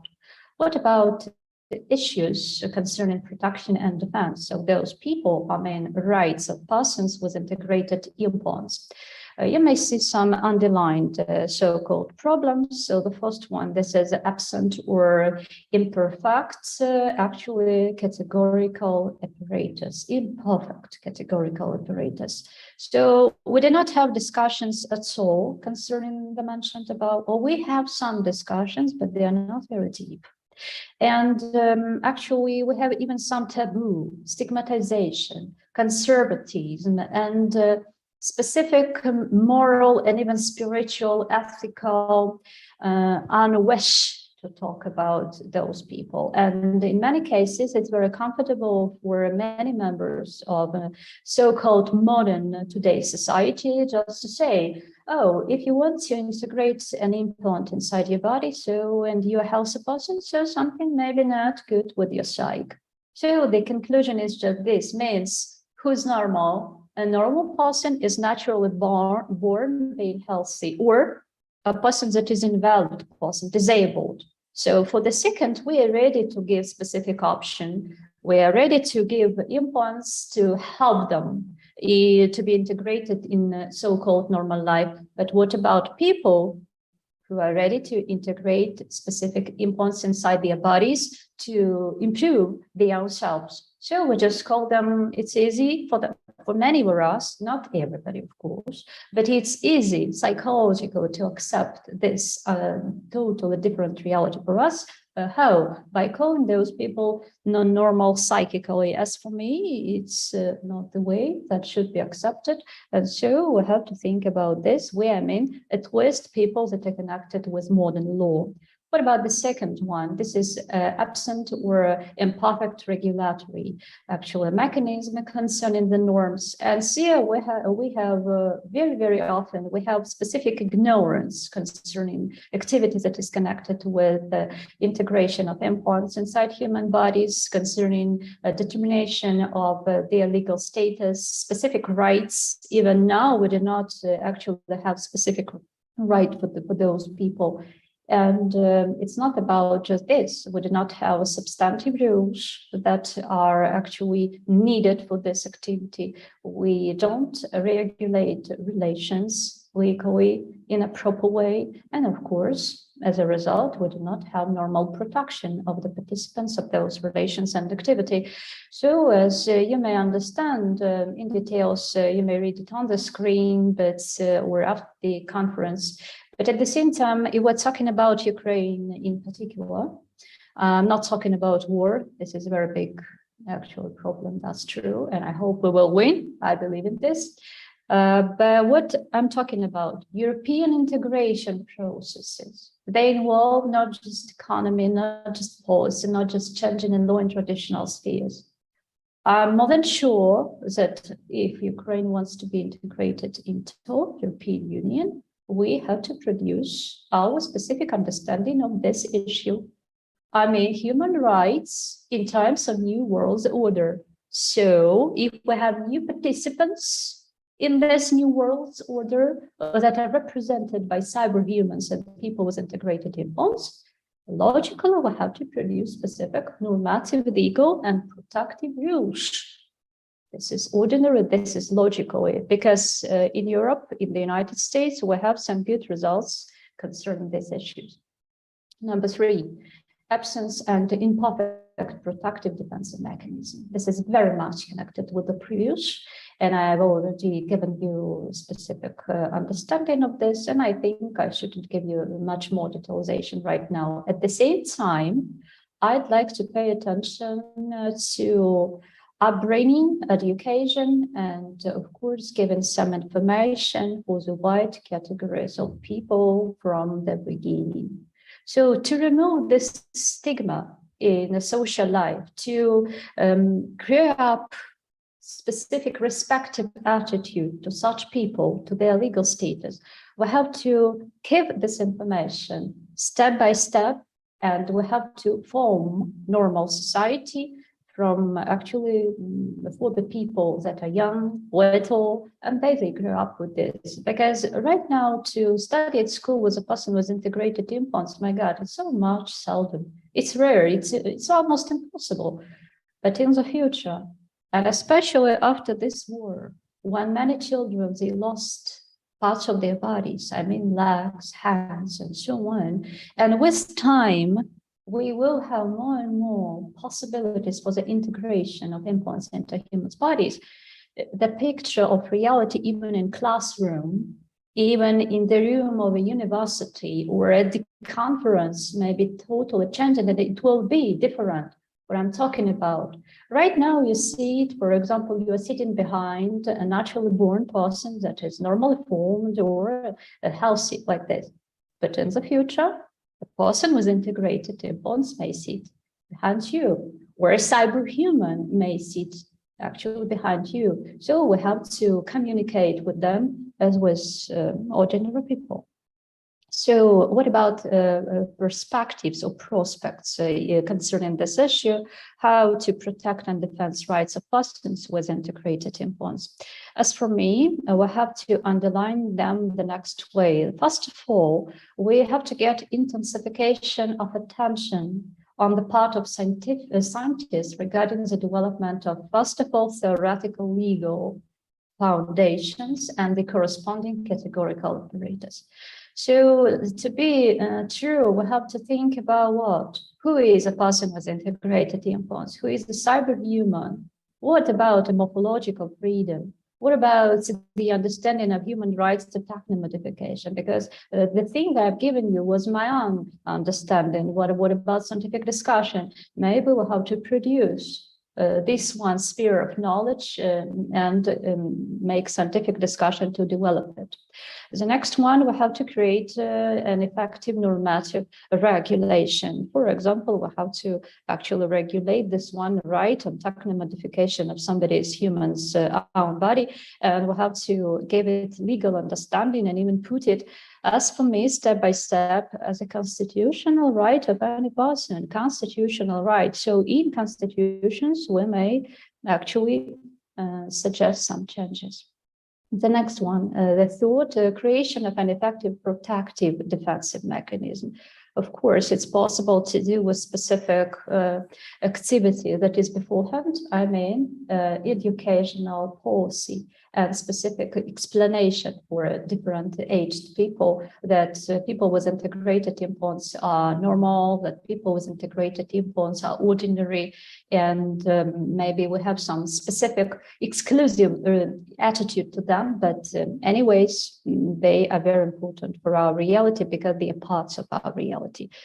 We have to resolve the issues of legal understanding of an integrated implant, and here it's very much important. Because if this is a part of human body, so in case of its damage, we have criminal proceedings. It will be human injury, health injury. So the criminal case actually has to be opened, and within criminal proceedings, everything should be done. But at the same time, if an integrated implant is an object of property of this or that person, so its damage may be understood as damage to property of such a person. So in such a situation, we'll have totally different proceedings case. It will be a civil case, and the proceedings will be civil proceedings. This is totally different for lawyers. It's actually very much important. The fifth one is connected with the creation of actual or up-to-date security protective policy for dealing with who was the subject of control, ownership of software, and especially people that may deal with combating the risks of unauthorized access by third parties and even hacking. Because some implants, they may be with operational system. And so such a person that is called cyberhuman, a person with integrated implant, may have such a system inside. What about protection? What about risks? What about risks of hacking? What about this? What if we implant something inside without appropriate legal regulation and protection, and then we have hacking of system and what? We have very, very important question, and this question is without the answer right now. So for lawyers, this is an appropriate time and question to do it. I meant to find the answer or reply. What about my suggestions according to what is needed for Ukraine in particular, and of course for your European reality on the basis of the mentioned above? So as for me, we have to develop scientific research. We have to support scientific discussion concerning this issue, because just in the process of this discussion, we may produce specific knowledge. And this one knowledge is very much important for new world's order reality. So legal status of persons with integrated implants, legal guarantees and procedures for satisfying their rights and interests within the framework of the law and international human rights standards. That is even more important because we're not capable to create specific order in Ukraine against human rights standards. And at the same time, human rights standards has to get some specific actual direction to talk about those people, to give specific guarantees for them. The second one, this is development and adoption of some very important normative regulation in relation to the actually specified people. What about the types of their legal, medical, social, educational, informational, and so on activities, etc., activities? They are participants of those activities. So we have to talk. We have to talk. Okay, я уже заканчиваю. Спасибо, Мария Александровна. So in such a case, we have to talk. The next one, we have to form in a society-specific, generally accepted attitude in relation to those people. It should be understood as normal people without stigmatization. So what should I underline? Our new world's order reality is different. It differs with the previous in which we actually used to live. We should be open for new challenges and our own internal reaction on those challenges. And I hope that modern jurisprudence in times of new world order will give its own very good results and conclusions. So I thank you very much for your attention. I thank you very much for your actual time. And if you have any questions, I'm always actually open to give the answers. And I wish you very good scientific discussions and results. Thank you very much one more time. Дякую. Будь ласка. Прошу, якщо є питання. Если есть вопросы, чи є запитання аудиторії? Нема. Дуже дякую, Оксана Миколаївна. Да, дякую вам за доповідь. Дуже цікаво, да, досить змістовно і понятно было, сколько. Действительно, на сегодняшний день мы видим изменение мирового правопорядка, и человек у нас становится на первое место, и все изменения экономические, культурные, правовые, которые происходят, они все делаются ради человека, поэтому права человека у нас на сегодняшний день это главенствующая тема, и сегодня мы имели возможность на это обратить внимание в силу тех технологических изменений, которые есть на сегодняшний день в мире и под ковидом мире, потому что большой отпечаток ковид на всех нас сделал, и мы видим, что возрастает роль технологического прогресса, и право не есть исключением в этой сфере. Да, спасибо большое. Хотела бы пригласить к слову нашу хорватскую коллегу, представителя факультета туризма и менеджмента туризма и гостиничного ресторанного бизнеса. Да. Прошу, Майя Никшич. Hello to everyone. My name is Maja Nikšić. I'm an associate professor of the Faculty of Tourism and Hospitality Management in Opatija. I would also like to take this opportunity and wish you a warm welcome to our faculty, also to our country. I hope that you will enjoy staying here and that you will have a nice time staying in Croatia. This is pointer, yes. The topic of my today's presentation is foreign direct investment, foreign direct investment, foreign remittance, and international tourism revenues in Croatia.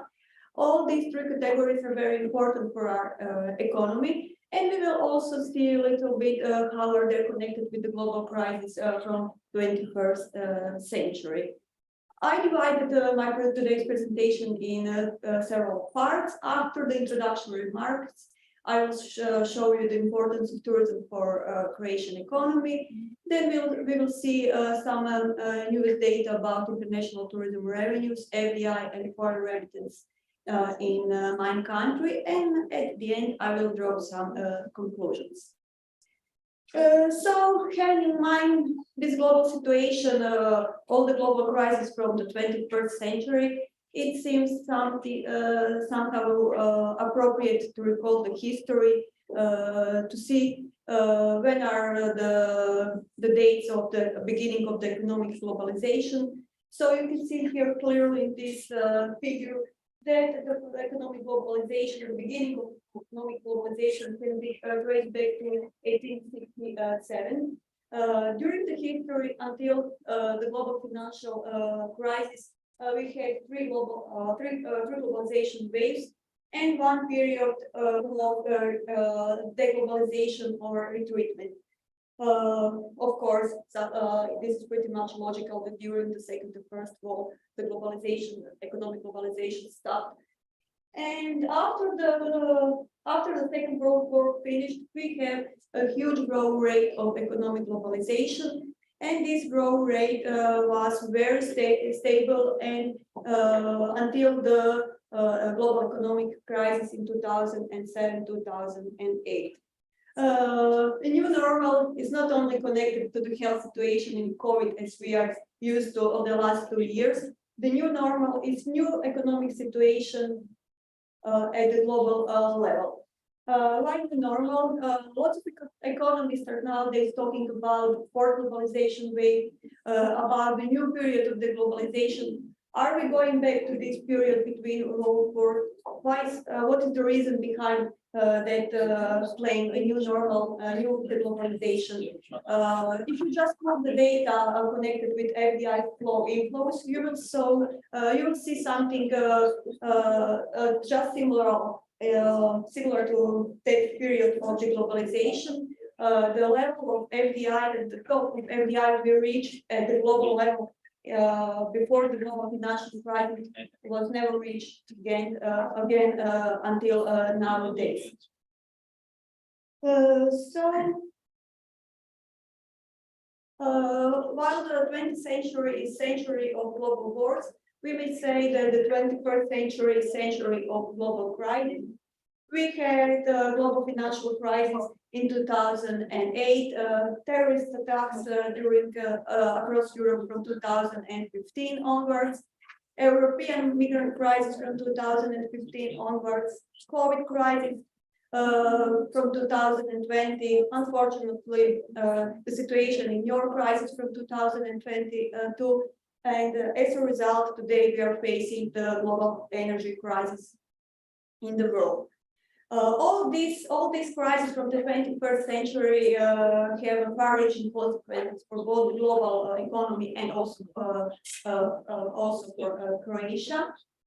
Why I choose FDI? Why I choose foreign remittance? Why tourism? These three categories are areas of research that interest me personally, but also at the same time they play a significant role in Croatian economy. We will see their importance for our GDP and how those certain crises from 21st century affected their flows. Tourism and Croatia. Croatia is very atypical about many things if you compare it with other European countries. For example, the strength of tourism for Croatian economy. I took here 2018 before COVID and the last available year, the COVID year. So what can you see here? The total contribution of tourism to our GDP is almost 25%. If you compare it with EU level or world level, you will see that EU is 9.5% and respectively 10.4% at world level. It is even more interesting to see the share of tourism in total export of Croatia. It is 37.7%, which is very impressive. And you will see how are we sensitive, how our economy is very sensitive, because as you all know, tourism is very sensitive. And if something goes wrong with tourism, it automatically goes wrong with our economy.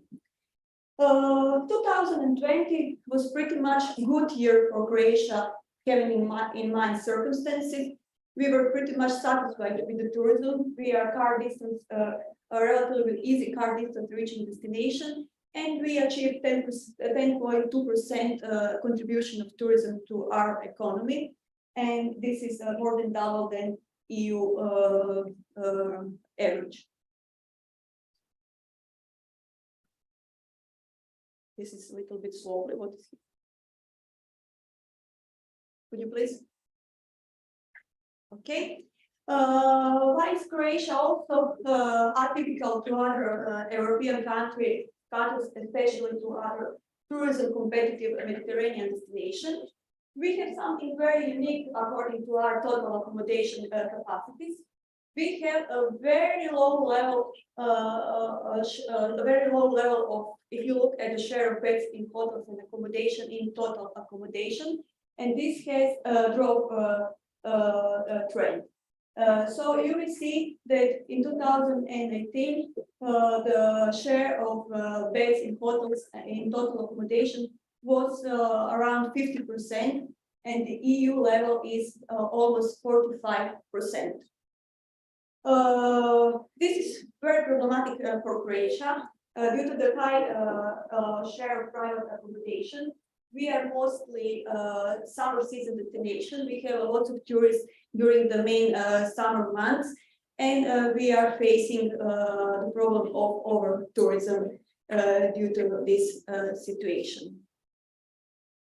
Could you please go further? Yeah. This is not working. Can I? If you look at international tourism revenues, this is the share of international tourism revenues in GDP. You will see that during this period from global financial crisis until the COVID crisis, we have a pretty much stable growth rate of international tourism revenues, 7.6%. As you can see, global financial crisis didn't affect very much our tourism revenues. What is the reason behind it? We have a very huge share of international tourism arrivals. Almost 80% of our total tourism arrivals are international tourism arrivals. The situation was totally different when we talk about the effect of global financial crisis on the total economy. After the global financial crisis, our country was some 6 to 7 years in recession. So this is only the situation due to the connected with international tourism revenues. Logically, we had a little drop of international tourism arrivals due to the COVID situation. It is also interesting to compare international tourism arrivals with international tourism revenues. Logically, the trend is pretty much similar. The international tourist arrivals average growth rate in this specific period was 9%, and the growth rate of international tourism revenue was 6.5%. Could we go further, please? The next category I would like to draw your attention is foreign direct investment. I put it here a longer period. This is the total, practically the total period of Croatian independence. We started our independence in 1990, but as you know, we were a closed economy, not open to foreign investment, and we can trace foreign investment from 1993. Our war finished in 1995. After that period, we may trace the huge growth rate of FDI in our economy. The second part, you can see the deep impact of the global financial crisis. We have a huge drop of in the if you look at the inflow of FDI. So we were, as I said earlier, 6 or 7 years in deep recession. The other part of the line is pretty much similar to the global trend, and as you can see, we also, like the global world, never were able to achieve the level from before global financial crisis. The situation was a little bit better in 2021. We will see what will be by the end of this year. Oops. Yes, this. So I will skip this. I talked about this. Is just the. Okay, I would like to put your attention to two important categories of FDI in Croatia. The first one is FDI in tourism. The second one is FDI in real estate. As you saw earlier, we are a very strong tourism destination, but we are very weak with FDI in tourism. we have a small number of foreign hotels. For example, we still don't have Hyatt in our economy. Probably next year we will have one in function if everything will be okay with the paper. But if you look at FDI in real estate, we are very attractive as a destination. We have a very strong, very huge growth rate of FDI in real estate. So no crisis affected this growth, no impact during the global financial crisis, no impact of COVID crisis. So the average growth rate is 26.4%. FDI and real estate are also important on the global level. Real estate is expected to reach record level during this 2022. The phenomenon of buying real estate is especially visible in our European continent, but in Croatia it has a special strength, and FDI in real estate accounts for 17.8% of all FDI in Croatia, and is currently in second place if you look at total structure of our FDI.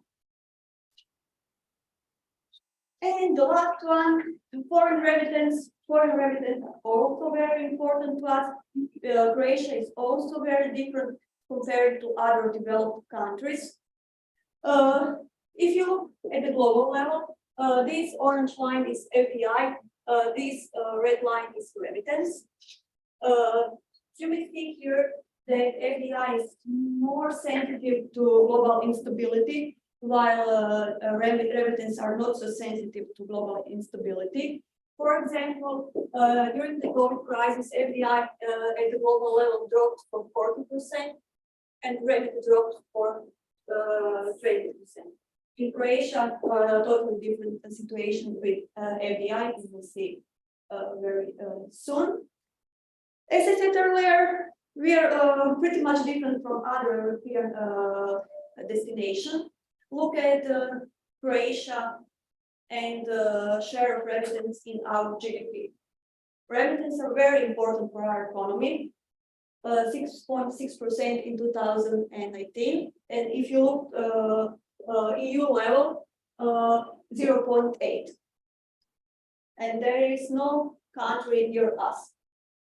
If you look 2020, the level of EU is pretty much is the same as in 2018, and the importance of remittance for our GDP is even higher than during the 2019. If you compare FDI and remittance in Croatia, you will see that we have a continuous growth rate of remittance inflow in our economy. If you are able to recall this figure 2 slides before, remittance on global level were affected by the global crisis, by the COVID crisis, by the global financial crisis, but in Croatia this is not a situation. If you look at the share of FDI and remittance in the GDP, this is also why are we so different from other developed countries. What is very important, or why Croatia is so different from other developed countries, is that we have some years where the remittances are higher, were higher than FDI. Look this figure here. And in high-income countries and even upper middle-income countries, FDI are always much higher position than remittance. So to conclude, tourism accounts for almost 25% of total Croatian GDP. And as I mentioned earlier, Croatia has a serious problem with over-tourism. We are very interesting for FDI in real estate. They count for almost 18% of our total FDI. This is not unusual because we are very attractive as a tourist destination, but this has deep consequences for our local population. The prices of our real estate are going higher, higher, higher, and our wages are not going so fast for higher, and we are here in a deep problem, our local population. Furthermore, Croatia is somehow unique among developed countries. We have a huge diaspora sending remittance to our economy, and this is the difference of Croatia and other developed world. We have a continuous growth rate of foreign remittance. And finally, we are now still in the category of safe countries, and the economic picture of our country, thanks to the tourism, is quite good, bearing in mind all the aforementioned crises. Thank you for your attention.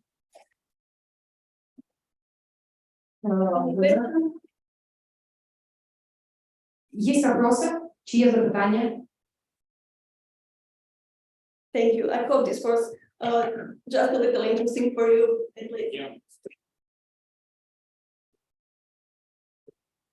Я думаю, мы сегодня пообщаемся, да, госпожа Майя будет и на обеде, и на ужине, поэтому если вопросы возникнут, то будет такая возможность. Немножечко мы внесли изменения в программу в связи с просьбой. Я приглашаю к слову Рикардо Астрай. Он является мэром города Мушеничка-Драга. Он нам расскажет о вопросах реинновации и туризма именно в городе Мушеничка-Драга.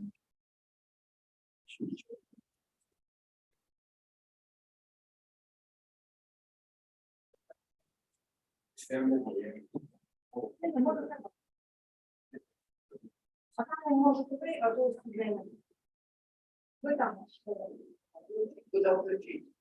Презентацию? Да. Да. Можем. Есть. Самые 2 минуты. Да? Можем.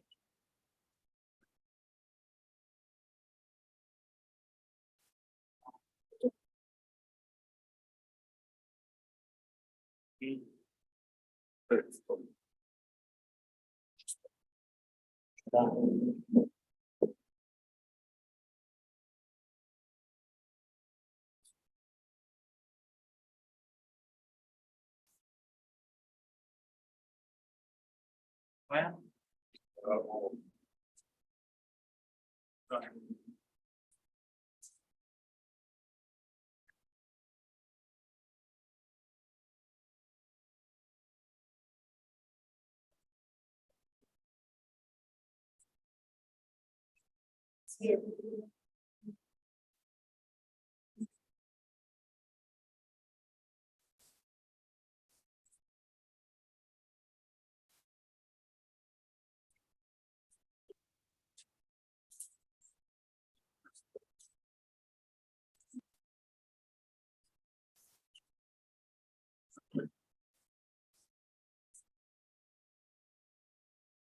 Dobar dan svima. Evo ja ću pričati na hrvatskom jeziku i malo na engleskom ako bude trebalo, ali Marina je u svakom slučaju prevoditelj. Ovo je zapravo tema koja se na neki način nastavlja na izlaganje od kolegice od prije. Я начну говорить на хорватском, потом могу перейти, если надо, говорить на английский. Это тема, которую я хочу затронуть, она как бы продолжение темы, которую затронула моя коллега до меня. Anyway, I can speak in English if you would like to be faster. With me is my brother, he's an architect and he will continue after me. We have practically the same topic, which is urbanism and architecture, but I will present for you the culture and the historical picture of my community, which is Mošnička Draga. And in slides, I will present municipality of Mošnička Draga, which is definitely well-known tourist resort. Dakle, krećemo dalje. Dakle, evo, sve piše. To je općina koja se bira zapravo sa općinom Lovran i zapadni dio Kvarnerskog zaljeva ispod padine Učke. Община, начальником которой является господин Рикардо, занимает крайнюю часть западного побережья Кварнерского залива и находится под горой Учка. To je jedna panoramska slika naše općine. Панорамская фотография его общины. To je još jedna. Еще одна Gdje фотография. ima puno uvala i plaža Много заливов, пляжей. i nema previše prostora za gradnju. И немного пространства для строительства. Evo, to su neke netaknute plaže. Нетронутые пляжи. Iz prošlosti stanovnici su se bavili stočarstvom, zemljoradnjom, tek kasnije ribarstvom. Население в самом начале занималось скотоводством, земледелием, а позже стало и рыболовством. Dakle, cijeli gospodarski razvoj se bazira na turizmu i komparativnim prednostima prirodnih i kulturno-povijesnih resursa. Все развитие базируется, экономическое развитие на туризме и тому, что дают культурно-исторические ресурсы. Općina Mošnička Draga je osnovana 1993. godine i samostalna je lokalna samouprava u regiji, odnosno Primorsko-goranskoj županiji. 17. srpnja je dan općine. Это община муниципалитет Мурчинская Драга, основан в 1993 году и стал самостоятельно управляемым в составе Приморско-Горанской жупании или области, а день общины Мурчинская Драга празднуется 17 июля. Treba reći da veliki dio stanovnika, odnosno studenata sa područja Mošničke Drage studira ili je studiralo na ovom fakultetu, to je jedna dodatna informacija. Основная часть молодых жителей Мурчинской Драги учились или учатся именно на этом факультете. Ovo je naša općina, kako izgledala 1940. kako izgleda otprilike i danas. Это община здания муниципалитета, как он выглядел в 1913 году, приблизительно так же выглядит и сегодня. U općini radi samo 6 ljudi, 9 članova vijeća i komisije unutar općine su za nekretnine, prostorni plan, komunalnu infrastrukturu, komunalni red i turizam. Всего 6 человек работает в общине, и общинная вечер составляет 9 человек. Внутри общины есть комиссии по недвижимости, просторным планам, коммунальной инфраструктуре, коммунальному порядку и туризму. Ovo je jedan prikaz proračuna od 1994, od 1.700.000 kuna smo došli na današnjih 19.200.000 kuna. Бюджет общины показывает, что с 1994 года он составлял 1,7 миллиона, а сейчас в 2022 составляет 19,2 миллиона. Mi smo 46,6 km kopna, 50,39 km u Kvarnerskom zaljevu, 22,95 km kopnenog dijela općine je u parku prirode, građevinska područja obuhvaćaju 159 hektara, 3,44% kopnene površine.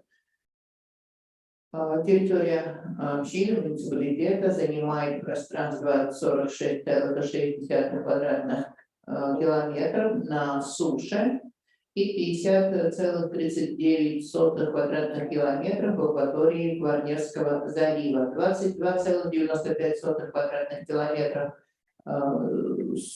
сухопутной территории находится на территории парка природы Учка, А строительная территория населения занимает 159 гектаров, что составляет 3,44% сухопутной территории муниципалитета. Dakle, Не застроенная часть составляет 14 гектаров. dakle, općina je isključivo okrenuta povijesnoj, prirodnoj, povijesnoj i kulturnoj osnovi. Муниципалитет базируется на природной и культурно-исторических основах. Imamo 21. 1470 stanovnika, 33 stanovnika na kilometar kvadratnih, dakle srednje naseljena i broj stanovnika na području prikazuje tendenciju pada, dakle gubimo stanovništvo iz godine u godinu. На территории муниципалитета по данным с 2021 года проживает 1470 человек, густота населения 33 человека на квадратный километр. Это средняя густота по Приморско-Горанской губернии или области. И количество жителей показывает на постоянную тенденцию пада количества населения. Evo, kretanje stanovništva, vidite, 1900. je bilo 3219 ljudi, danas je 1470. График, которого видно, что в 1900 году тут проживало 3219 человек, а в 2021 всего 1470. Mi smo općina koja ima puno manjih naselja i jedno općinsko središte i 19. stoljeće bilježi značajan i napredak većine naselja, dakle oni se počeli razvijati tek u 19. stoljeću. Наша община состоит из большого количества маленьких населенных пунктов с одним центром, муниципальным центром, и в течение 19 века регистрируется значительный рост большинства этих маленьких поселений. Dakle, ovo je glavno naselje, Mušniška Draga, koje 2021 ima oko 800 stanovnika. И развитие туризма оживляет самое большое поселение Молчаничка Драга, где с 1900 года до 2021 года количество выросло от 428 до 500 человек. Što se tiče tog zaleža, smanjuje se broj stanovnika i u 2021. ima tek nekoliko ljudi u ovim selima koji su crveno označene. А в этих маленьких селах количество населения уменьшается, и по статистике видите, насколько меньше. To su ta naselja, tipična naša. Это типские населения местные. Dakle, stara sela. Старые села. Pohodvide i obradive površine. Evo još malo, imamo vrtić, imamo 43 djece i jedna područna škola. В садику у нас ходит 63 ребенка и есть одна школа. 85 učenika, ovo malo greška piše, 100. obljetnica osnivanja osmogodišnje škole, dakle 2014. je osnovana škola. Значит, количество учеников 85 человек, и школа открыта очень давно.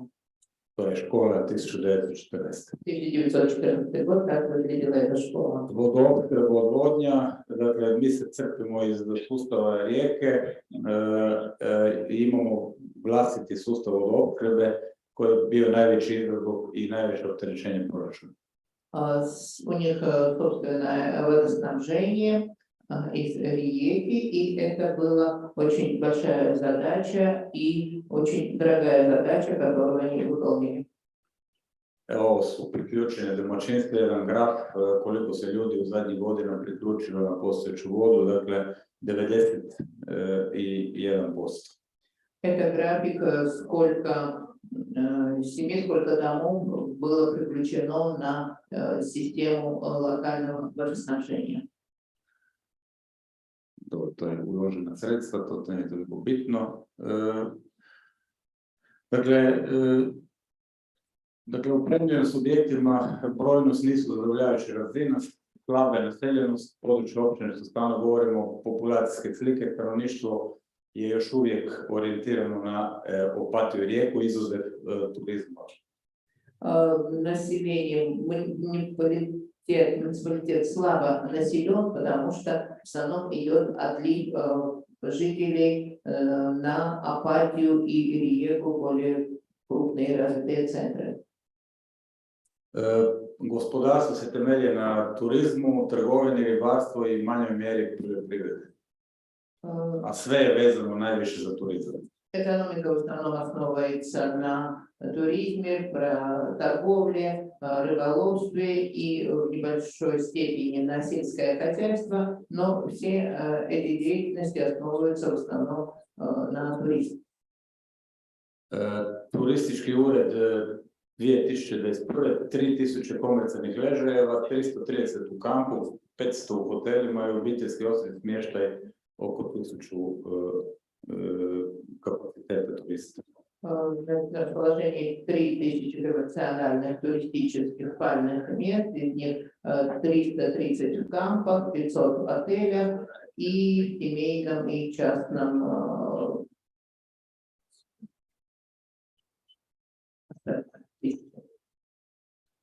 Prvi siječanj 30. rujan 21. ostvareno je oko 250.000 noćenja, 96% su strani turisti. Prosječni boravak je 5 dana. Значит, в 2021 году с 1 января по 30 сентября было осуществлено 250 тысяч ночений, из них 96% иностранные туристы, которые в среднем остаются на 5,1 ночей. To su neke stare fotografije. Прекрасные фотографии муниципалитета. Ovo je danas. Это сегодня как выглядит. Karneval imamo vrlo snažnu prepoznatljivost destinacije. Karneval je vrlo jak i razvijen. У них очень сильный и очень знаменитый карнавал, и это манифестация, как они сжигают ракету. Mi smo jedriličarsko područje, imamo smotru regatu tradicijskih barki. Единственное, на этой территории у них регата традициональных лодок. Likovne kolonije.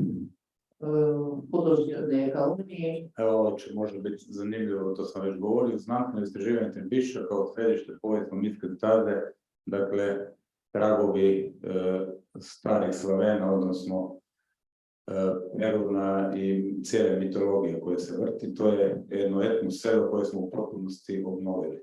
Тут мифология очень связана с мифами о боге Перуне, поэтому есть старые села, которые обновили, и в них существуют тропинки Перуна. Kao nepokretni spomenik kulture registrirani zaštićeni su 3 urbane cjeline, jedna etnozona i 2 etnospomenika i 7 arheoloških lokaliteta, što govore da imamo bogato kulturno povijesno nasljeđe. Как недвижимые памятники культуры зарегистрированы и защищены 3 урбанистические целости. Это 2 руральные, 1 этнозона и 2 этнопамятника. Существует и 7 археологических локалитетов. Neke slike, stari grad Mučenice, nekakvi povijesni nukleosi. Старого города Mučenice. Temelj obilježja razvoja, turizam, ugostiteljstvo, gospodarske grane na prirodnim resursima, razvoj trgovačkih uslužnih djelatnosti, komunalna opremljenost, razvoj javne infrastrukture. Значит, развитие тут в основном на туризме и ресторанном деле и всех экономических отраслей, которые базируются на природных ресурсах, развитие торговых и обслуживающих сфер, и развитие явной общественной инфраструктуры. Prirodni kulturni prostor je iz ostanku urbanizacije i industrializacije najvećim dijelom sačuvao povijesni oblik. Neobnovljivi prirodni resursi moraju se strogo čuvati i štititi, a imperativ je potrebno uskladiti zdravlje. Природное и культурное пространство не подлежит сильной урбанизации, индустриализации и сохранила свой свою историческую форму, а необновляемые природные ресурсы должны строго сохраняться, и этот императив надо вписать в развитие. Mi imamo ekomuzej koji je zapravo akcijski strateški plan razvoja općine Mošnička Draga. У нас есть эко-музей, который является активным стратегическим планом развития. To je akcijski plan 3-4 sastavnice, to su sve što se tiče interpretacijskih centara i obnove kulturne baštine. Это программа, которая относится на развитие интерпретационных центров и развитие культурного достояния.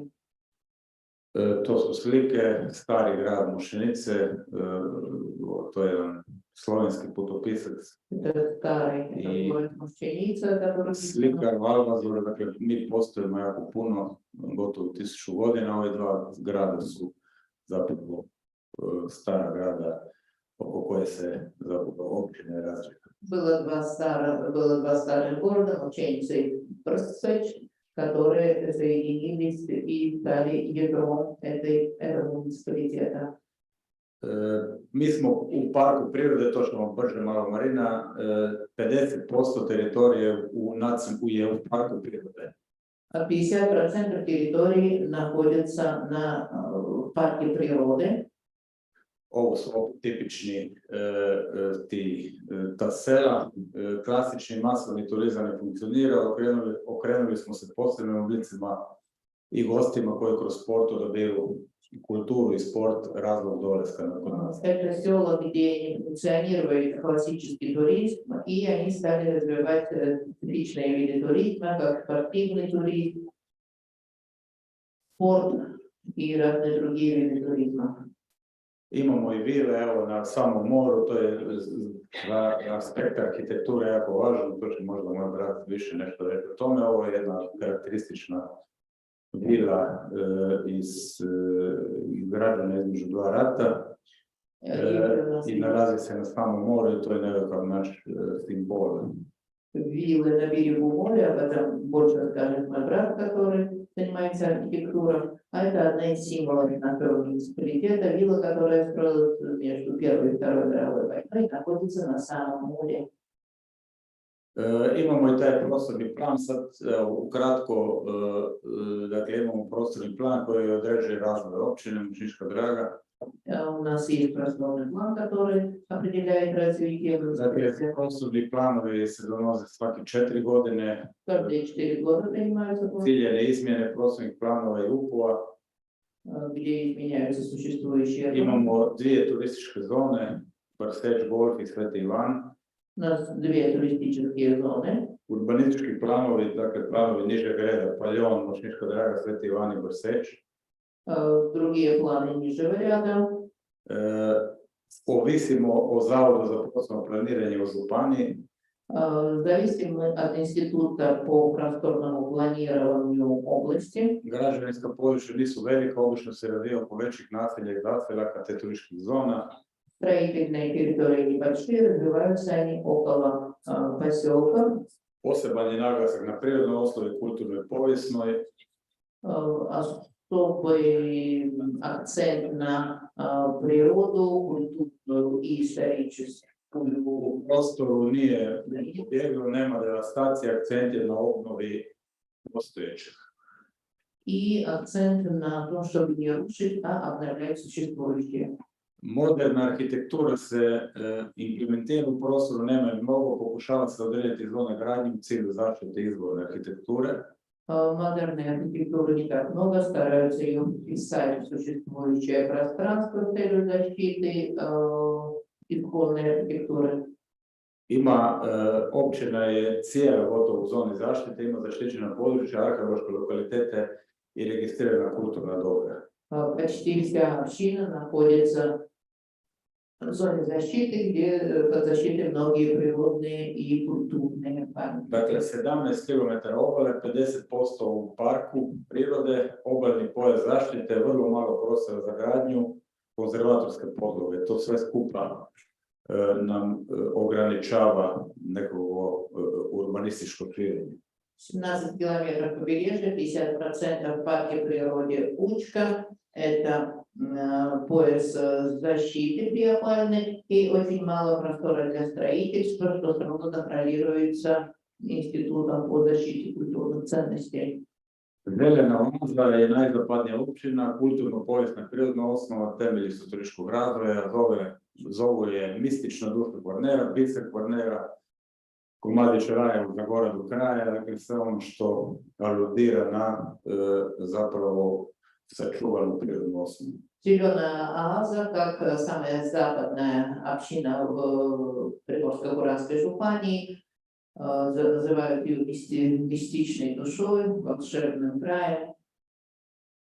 Ovo su neke fotografije razvojnih projekata, nova riva, novi trgovi, sve to. Фотографии тех проектов, которые они провели в последнее время. Nova šetališta, nova sunčališta. Nabережные пляжи. To su možda iz nekakvih arhitektonskih aspekata vrlo važno vidjeti. Может быть, это очень интересно с архитектурных Uspješni, ovo je jedan vrlo uspješni primjer obnove, to čisto moj brat može reći malo bolje, to je jedna stara vila koja je izvanredno restaurirana. Очень успешный пример обновления вот этой виллы, которую вы видите, старая вилла, которая очень отреставрирована. Vlasnik je jedan gospodin iz Salzburga. Владелец ее господин из Зальцбурга, Австрии. Opet uspješni primjer obnove, ovo slika gore, ovo dole je zgrada općine, dakle u nekakvom autohtonom izvornom stilu. Это тоже примеры, как обновлялись в старом стиле. A ovo su neke nove implementacije u prostor građene javne namjene u centru mjesta suvremena arhitektura. А это примеры современной модерной архитектуры, которые тоже существуют в центре. Ovo je novo u prostoru upitnik, ovo dole je jedna vila koja se nalazi s jednom krasnom panoramom, a ovo gore se gradi, dakle novo u prostoru. Također moj brat će imati odgovor na to pitanje da li je to dobro za našu općinu da se razvijamo na ovaj način ili to treba ograničiti maksimalno koliko se može. У нас знаком вопроса, об этом, наверное, больше скажет мой брат архитектор, надо ли ограничить или разрешать такое строительство. Dakle, dobar ili loš smjer turističkog razvoja, to su sve nove interpolacije u taj naš stari ambijent. Это плохое или хорошее направление в туристическом развитии, это вопрос. I zaključak, općina Mušnička Draga koristi se, dakle, idealno područje za kreiranje posebnih selektivnih oblika turizma da bi se spasilo od masovnog turizma. Муниципалитет Мошенническая Драга, где эта практика используется уже много лет, идеально для создания селективных форм туризма, чтобы как-то spasti это место от массового туризма. Dakle, bogata kulturna baština, nematerijalna i materijalna baština nas na neki način obavezuje da je razvijamo u tom smjeru. Наше очень богатое культурное и природное наследие нас обязывает, чтобы мы жили с расчетом на это. Dakle, prirodno-kulturni resurs,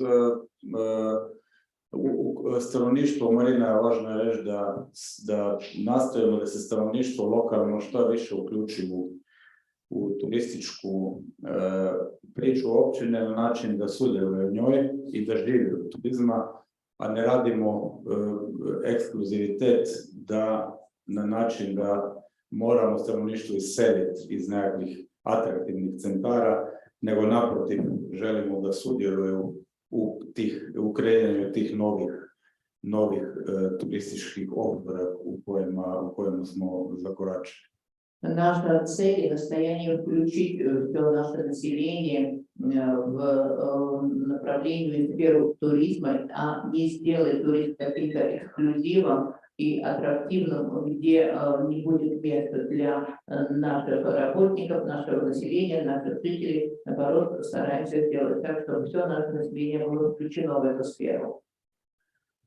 Evo jedna slika, imamo mi snijega tu. Бывает тут и снег. Hvala lijepo. Thank you. Спасибо. If you have any question, you are free to ask. Možete nas pitati ili ćete čekati da se moj brat nadoveže na ovo. Evo, Igor, kratko. Hvala. Imate pitanje? Да, процесс организации. Какой выход для Хорватии? Какой выход вы видите для Хорватии обратного процесса, так называемой рурализации? Какой может быть у вас какой-то там план, обратный процесс? Как видите, путь избежать урбанизацию и идти в suprotnom smjeru. Mislim da je zadnjih godina veliki trend povratak prirodi i ruralnim dijelovima. Последние годы вообще это большой тренд. Mislim da je obnova postojećih i okretanje prirode zapravo najviše diže cijenu turističkog proizvoda. Сейчас больше ценятся обновленные и возвращенные к природе объекты и сферы. Mi na neki način pokušavamo pomiriti suvremeno, tradicijsko i povijesno. Мы стараемся как-то скомпонировать и историческое, и модерное, и современное. Mislim da je cijeli Istra i Primorsko Kvarner usmjeren prema tome. Я думаю, что вся Истрия и Кварнер идут именно в этом направлении. Pretjeranu urbanizaciju smo naučili na lošim primjerima, čak u našoj okolici, i to nam je dobra škola kako učiti graditi svoju budućnost. Например, чрезмерной урбанизации мы видели, прошли хорошую школу и видели, что это не хороший пример, и знаем, куда нам надо стремиться. Hvala.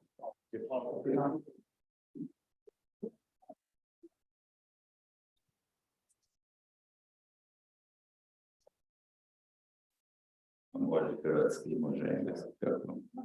Može hrvatski, da. Moje ime je Igor Staraj, ja sam slučajno brat od Ricarda, inače sam arhitekt. Ja ću te malo više usredotočiti na tehnički aspekt ovoga što je on do sad prezentirao. Malo ću se dotaknuti problematike taj pred-Covid i post-Covid period i na temelju toga ću dati nekoliko odgovora na problematiku koja nas čeka u budućem razvoju i turizma i urbanizma na ovom području. Игорь, случайно, оказался братом Рикардо, является архитектором, и он хочет немножко с технического аспекта поговорить о той же теме, о которой говорил Рикардо, и говорить о периоде межковидном и постковидном, и в каком направлении надо двигаться. Ja bih započeo time da smo mi po stvaranju Hrvatske države krenuli raditi nekakve strategije razvoja koje su se sukladno promjenama političkih ambijenata mijenjale. Ti politički, ajmo reći, te silnice politike su prilagođavale to sebi. Хотел бы начать с того, что после того, как Хорватия стала самостоятельной, стратегии развития менялись в зависимости от политических течений. Tako da mi u današnjem vremenu radimo po nekim strategijama koje su rađene pre nekih 10-15 godina. Сегодня мы живем, я бы сказал, по стратегиям, которые сформировались 10-15 лет назад. koje su bazirane na starim istraživanjima i starim analizama. Которые базируются на старых исследованиях и старых анализах. Teško se hvatimo u koštac sa ovim tim promjenama koje se danas dešavaju. Svjedoci smo danas u svijetu. И очень тяжело этот переломный момент с расчетом на те быстрые изменения, которые сегодня происходят в мире. I konkretno imamo premalo istraženih kategorija na čemu bi mogli temeljiti kvalitetne buduće strategije. И очень мало у нас исследованных категорий, на которых мы могли основывать фундамент будущих стратегий. Daću vam samo jedan primjer onoga što se danas dešava u Hrvatskoj. Daću vam primjer iz nekakvog ex-jugoslavenskog ambijenta. Дам вам один пример того, что сегодня происходит в Хорватии. Это пример из экс-югославского окружения. Znači, konkretno radilo se o jednom trasiranju jedne ceste na Istarskom poluotoku koju zovemo Istarski ipsilon. Трасирование, трасса. Ага, значит, речь о трассировании одной дороги, которая называется Истарский Ипсилон, по которой мы с вами сегодня ехали в туннелю. Mi smo koridore pravili vrlo zavojite u odnosu na brzinu automobila koja je bila u kasnim 60. godinama. Коридоры проводились очень с крутыми поворотами, с расчетом на скорость автомобилей в то время. Cesta se gradila u 80. godinama ili krajem 70. godina. В конце 70-х, 80-х годах строилась эта дорога. I danas je eksploatiramo u punom, ajmo reći, u punom profilu jer se dodala treća i četvrta traka. И сейчас добавлены третья и четвертая полоса к этой дороге. Međutim, u proteklom periodu dok nije sagrađena treća i četvrta traka, mi smo imali strahovito veliki indeks saobraćajnih nesreća. И до времени, пока не построилась третья и четвертая полоса, у нас был очень большой индекс аварий. Jer cesta nije mogla trpiti tu brzinu. Потому что эта дорога была не приспособлена к современной скорости. Novih tehnologija automobila koje imamo u proteklih 20 godina. Automobili pa nove tehnologije. Prvo kratko što se dešava u jednom isto tako urbanističkom ambijentu danas. Это вкратце то, что происходит в урбанистическом плане. Kad se nadovezujemo na te stare strategije i stare istraživanja na temelju kojih baziramo današnje razvojne politike. Это пример, как мы базируемся на старых исследованиях и старых заключениях, базируем сегодняшнюю стратегию. Ja bi kao osnovni problem današnjeg stanja naveo dakle pomanjkanje i manjak radne snage u turizmu. Большой проблемой развития я бы назвал нехватка рабочей силы в туризме. Zato je COVID kao pojava raslojio znači tu djelatnost, tu uslužnu djelatnost i praktički se stanovništvo preorijentiralo na druga zanimanja. При ковиде произошло расслоение этой сферы, и работники переориентировались на другие занятия. Iz proteklog izlaganja ste vidjeli da je stanovništvo ne samo u ovoj općini, nego je to trend u cijeloj Hrvatskoj u padu. Вы видели из предыдущего выступления, что число населения не только тут, но вообще сокращается. I na tu činjenicu mi nadovezao jedan još veći problem, a to je problem prometa. И плюс к этому еще есть одна большая проблема, а это проблема дорог движения. Znači, mi imamo određene rezidencijalne turističke stambene kapacitete koje zahtijevaju određeni broj parkirnih mjesta. У нас определенное количество туристических мест, которые требуют и определенного количества парковочных мест. Mi nemamo razrađena prometna rješenja i prometne strategije, ne samo za općinu Mošćenička Draga, nego za kompletnu još uvijek Primorsko-goransku, a čak i Istarsku županiju. И у нас нет хорошо разработанных стратегий не только нашего муниципалитета, но и шире всей области Приморsko-goranske и Истрийской. Jer kompletan kapacitet razvijenih cestovnih pravaca koje su već aktualne i tu su. Потому что конкретное количество транспортных направлений, которые уже развиты, nemaju kvalitetnu infrastrukturu u samim gradovima, u mjestima i oko njih da bi moglo prihvatiti toliko vozila. не имеют развитую инфраструктуру в городах, селах, около них, чтобы принять такое количество. Znači, radimo po starim prostornim planovima koje još uvijek predviđaju gradnju konkretno u Opatiji nekih 500 do 600 stanova.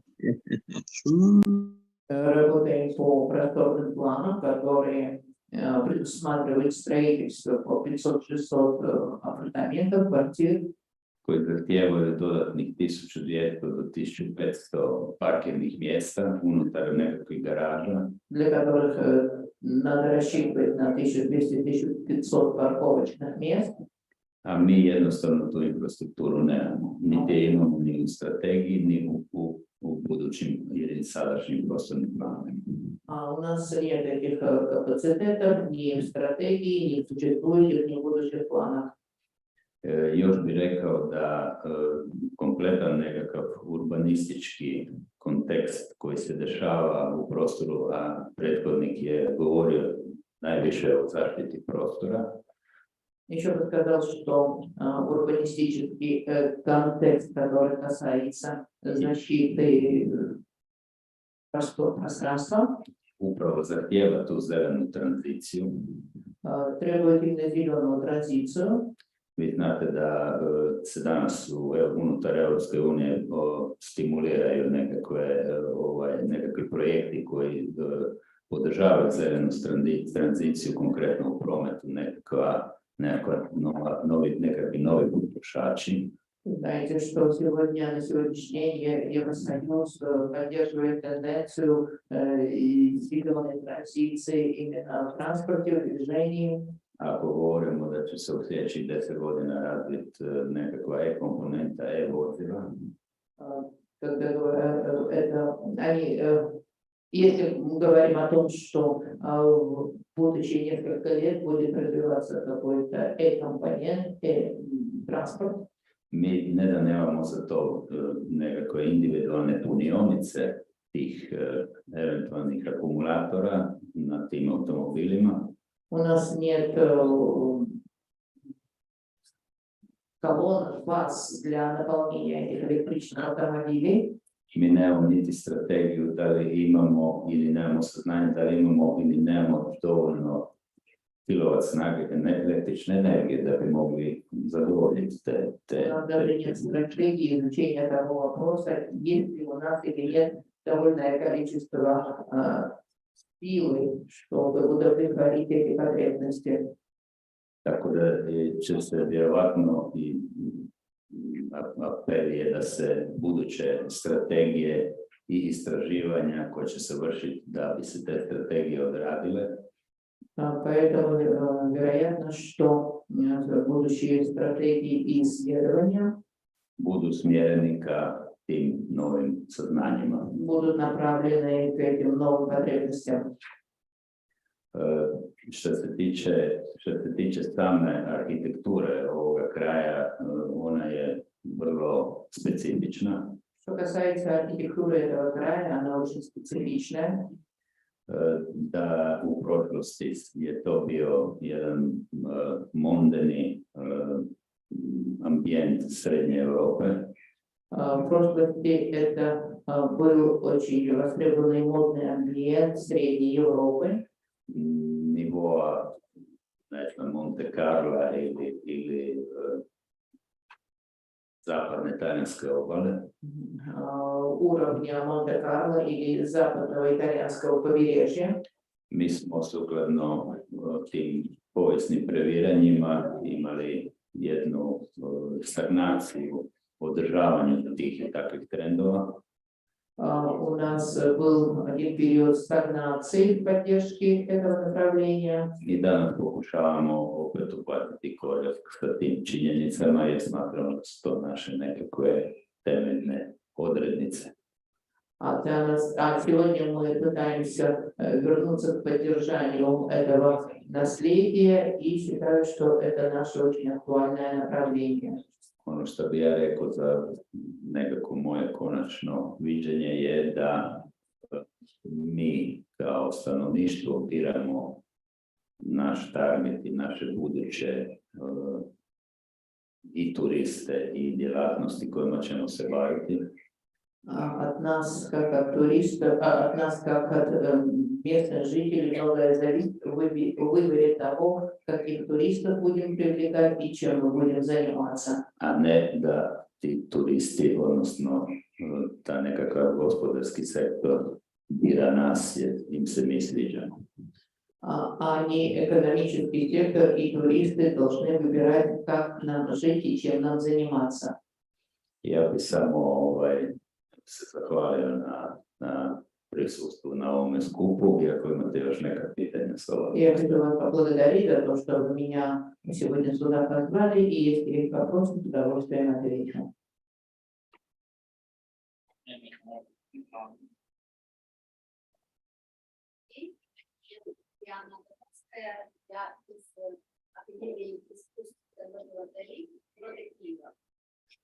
Господи Марьяна Адамовская из Академии уместности града Киева. Я уже первый раз здесь и хотела бы сказать 3 комплимента и 1 вопрос. Она тут не первый путь и хотела бы дать 3 комплимента и поставить 1 питание. Очень приятно видеть, что вы работаете глубоко осознанно, базируясь на традиции прошлого и выбирая своих туристов в будущем. Meni je drago vidjeti da vi sa punim saznanjem se odnosite prema prošlosti i prema viđenju budućeg. Второй момент, который очень сильно вдохновляет и радует, это конгломерат практики, науки и образования, который, конечно же, дает очень хороший результат. Drugo što me raduje, to je konglomerat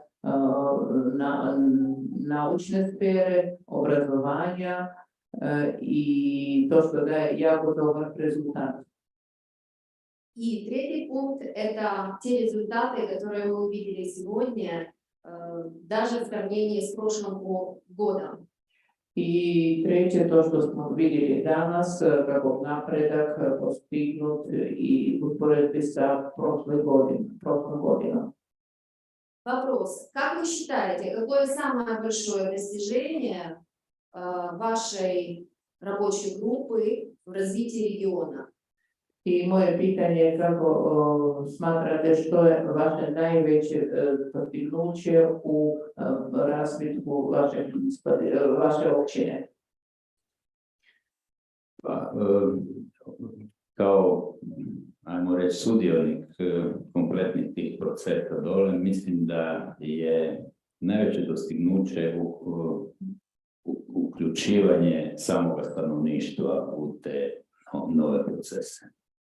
Как участник всего происходящего, я думаю, что наше самое большое достижение – это включение всего населения в эти процессы.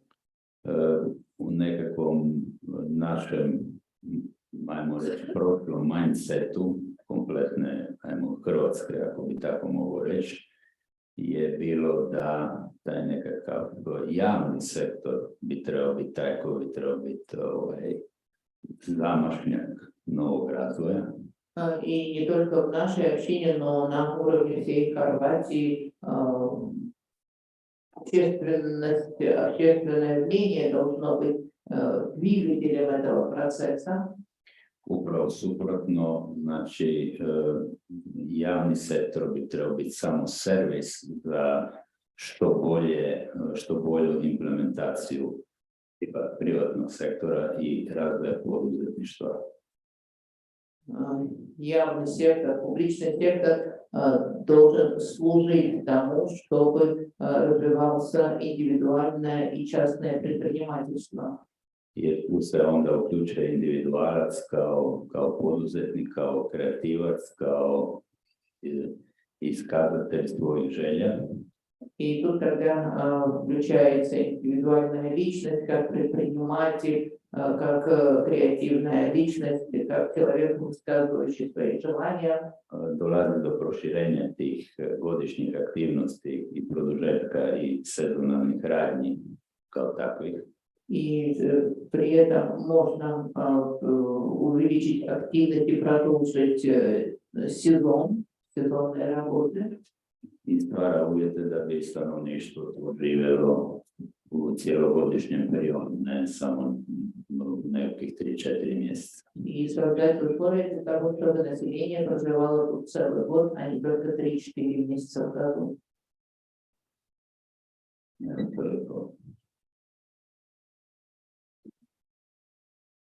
Благодарю, да, господин Игорь. Да. Вы сможете сегодня еще заочно пообщаться с господином Игорем и обсудить, если у вас будут какие-то дополнительные вопросы. Сейчас я приглашаю к слову Айжана Ахмедову.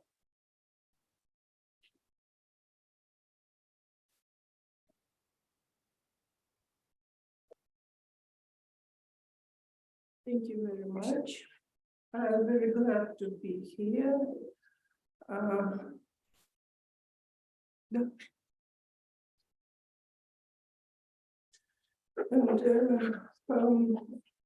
They're from Kazakh Leading Academy of Architecture and Civil Engineering, Faculty of Design and Faculty of Architecture. They're here today, and we're very glad to present our papers. You can see our paper is dedicated to comfortable living houses in Almaty city. And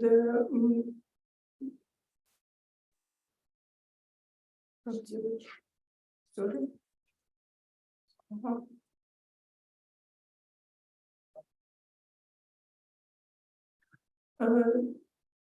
The article carried out to work on the study of formation of comfortable of living in Almaty city and how to make a city for living environment and to formate an image of city. A little I will start from little information about our republic. Republic is Kazakhstan have ninth place of the world by the area. You can see on the slide, and about 19.5 million population on this country. And the most of population live in the cities. For example, in Almaty. Almaty has 2.5 million citizens, and Almaty region 3.5 million population. And to make living in our city comfortable and environmental, the main task of architecture and design. You can see the problems of our city, because we have a good nature, nice climate, good environment at the start of our city in in the beginning of the 20th century. But today we have big problems because populations are growth, and most of Kazakh people will happy to live in our city. And some problems you can see on this slide, on this paper, and there are the big high intra-country migrations because these people working on money. And great imbalance in the quality of the life and various districts of the city. There are the next problem, the next desire spirit in society to live in harmony,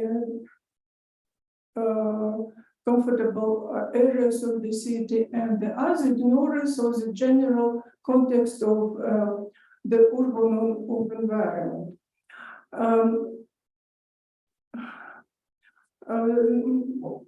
On the next slide, you can see the basic of methodology. There are literature, historic analysis, and comparative analysis, and others methods that lay on this research. And formulation, the problem is living in this area has format of spatial image of residential building, which has several life scenarios. You can see three scenarios: closed, semi-open, and open. There are basic of our living because the climate is very good, the nature is very comfortable, and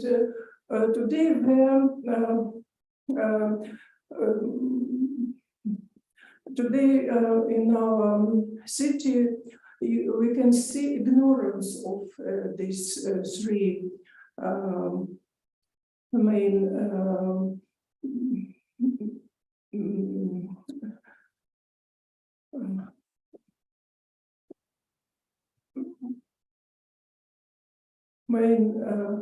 parts of living. Sorry, please. For example, I put two pictures. You can image of our city, and there are big mountains higher than 5,000 meters, very high and snowy mountains, and there are very comfortable mountain areas where our city lay. And there are very green city with little rivers, ariks. There are, we called them ariks with mountain water that make our city more comfortable and green. And you can see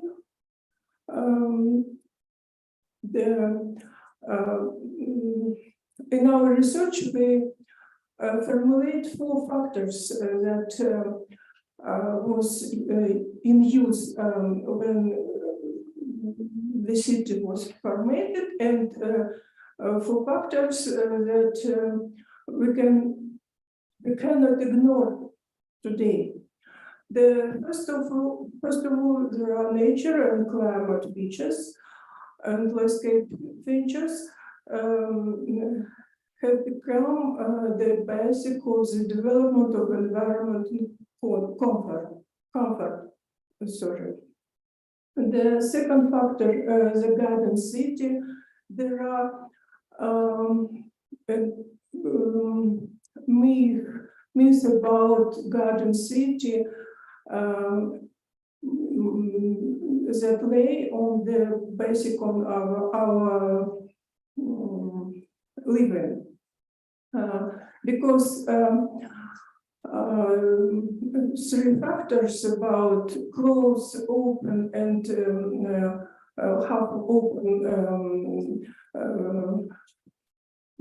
regime are lays on the our living. And this third factor is regularity of and technical requirements for the residential and urban environment that was established when architecture and design has made industrial living houses.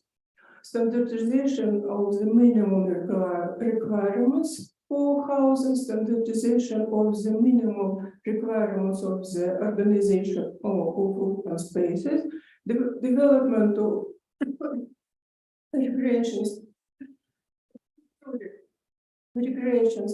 spaces.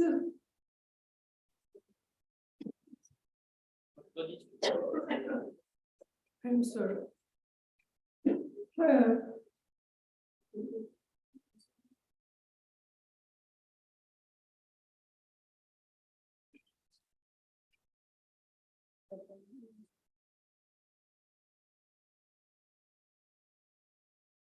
Sorry. And the emergence and active development of the second houses of the citizen.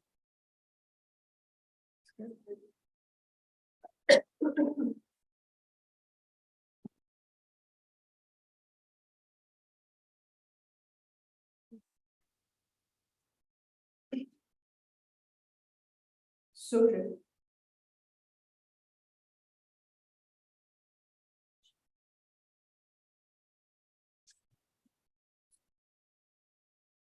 And the last factor is the emergence and active development of the second home of the city dweller digest.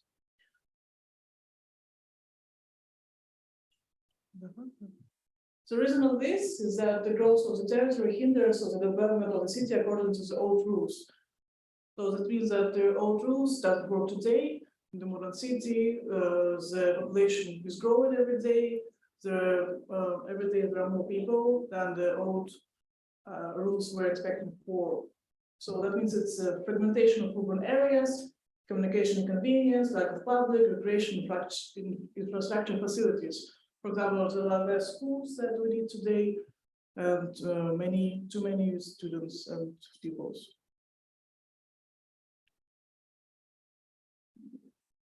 So in the 90s of the 20th century, the process of mass individualization began. Issues of improving comfort, in addition to the inclusion of technical means, also included.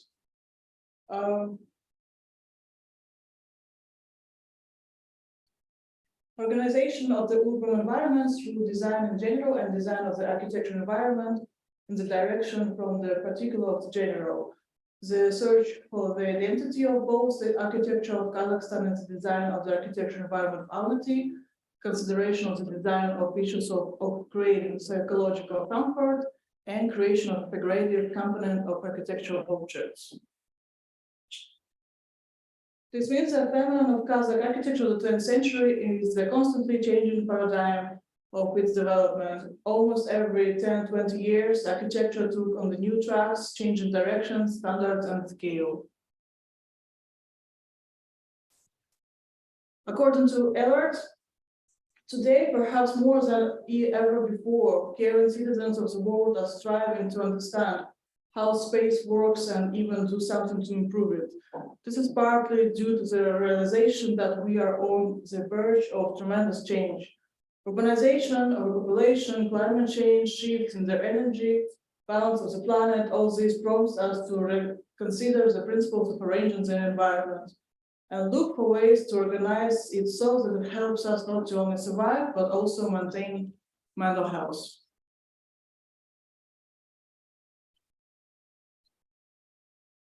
The tasks for that is the first one, and it's according to the first factor, development of a theoretical methodological concept for the design of a modern urban environment, taking into account the main natural factors.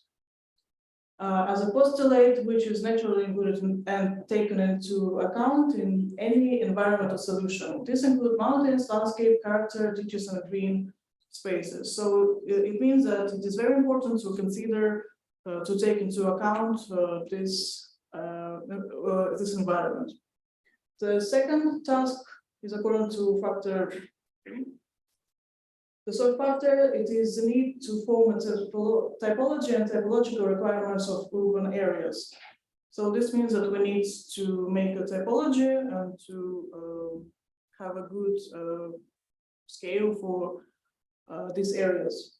The third task is according to factor number 2, preservation and maintenance of the concept and of the spatial and artistic image of the city and its environment based on the existing myth of the garden city, as we said before. The fourth task is according to factor 4, estimated and prospective polycentricity of the city and the urban environment, identification of possible vectors of the development of the city and the emergence of new centers, application of the term urban ensemble, not only the outstanding objects of the city, but to residential areas, taking into account not only the local convenience of use, but also the connection with other objects of the city. So all objects of the city should be connected to each other. That would be good for the infrastructure, for new incoming people, and etc. The fifth task is maximum consideration of the human factor in the organization of the urban environment as the basis of improving for the comfort of quality of life, providing convenient connections between all types of environments, from the smallest and individual microenvironment of an apartment to the macro environment of large areas of the cities.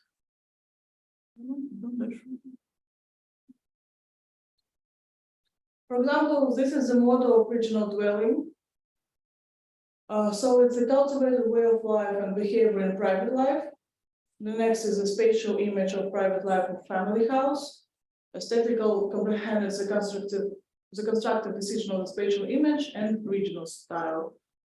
So one by one, we're going from the small one to the bigger.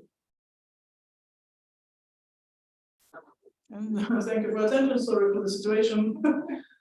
We hope that everything is fine.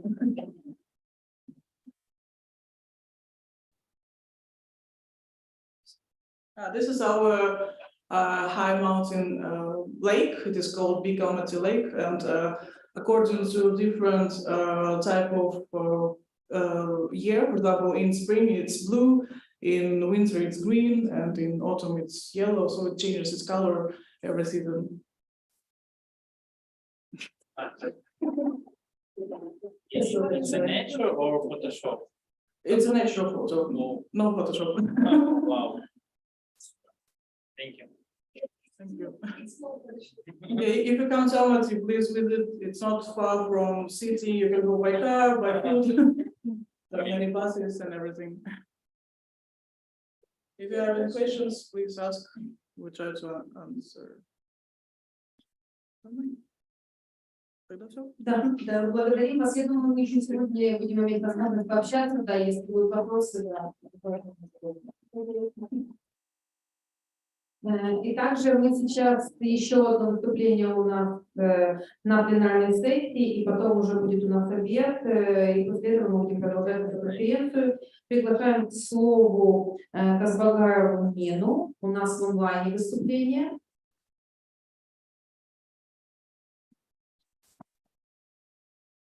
Я не знаю.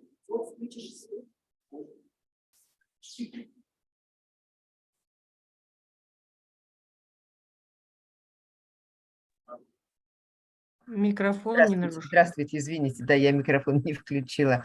Мою презентацию видно? Да, все видно. Все. Ой, извиняюсь, сейчас я подниму. Ну, начало поставлю. Я представляю доклад, значит, совместный. Это результат работы в составе проектного бюро. И мы выполняли предпроектный анализ, проводили научно-исследовательскую деятельность в этом аспекте, но и в то же время давали свои предложения и для, так сказать, проектных рекомендаций на уровне Алматинской области.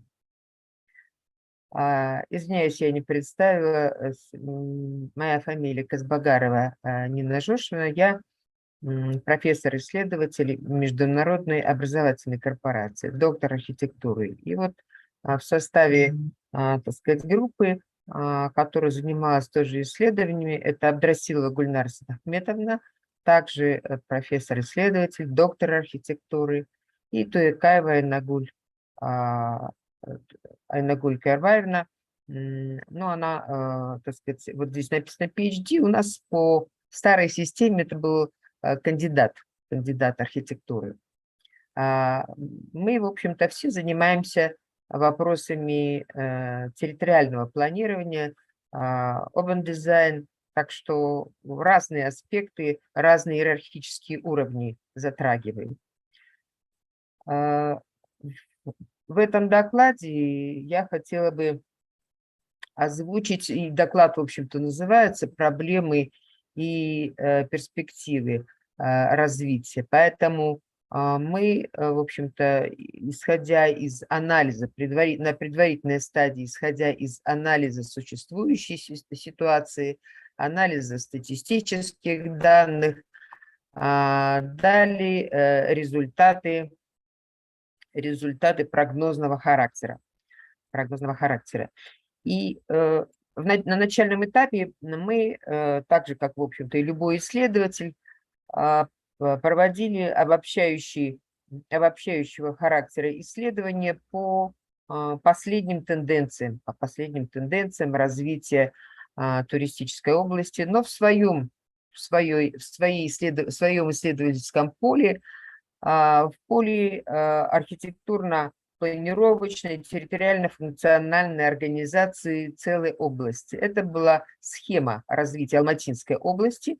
Вот это одна из крупных, одна из наиболее развитых областей Казахстана, так как вот до 90-х годов Алмата была столицей Казахстана, и поэтому инфраструктурно и, так сказать, по развитию населенных пунктов это наиболее густонаселенный регион, наиболее привлекательный с туристической точки зрения, потому что здесь как раз формировалась историческая сеть расселения, здесь проходил Великий Шелковый путь, и это, так сказать, этот регион очень живописный и привлекательный.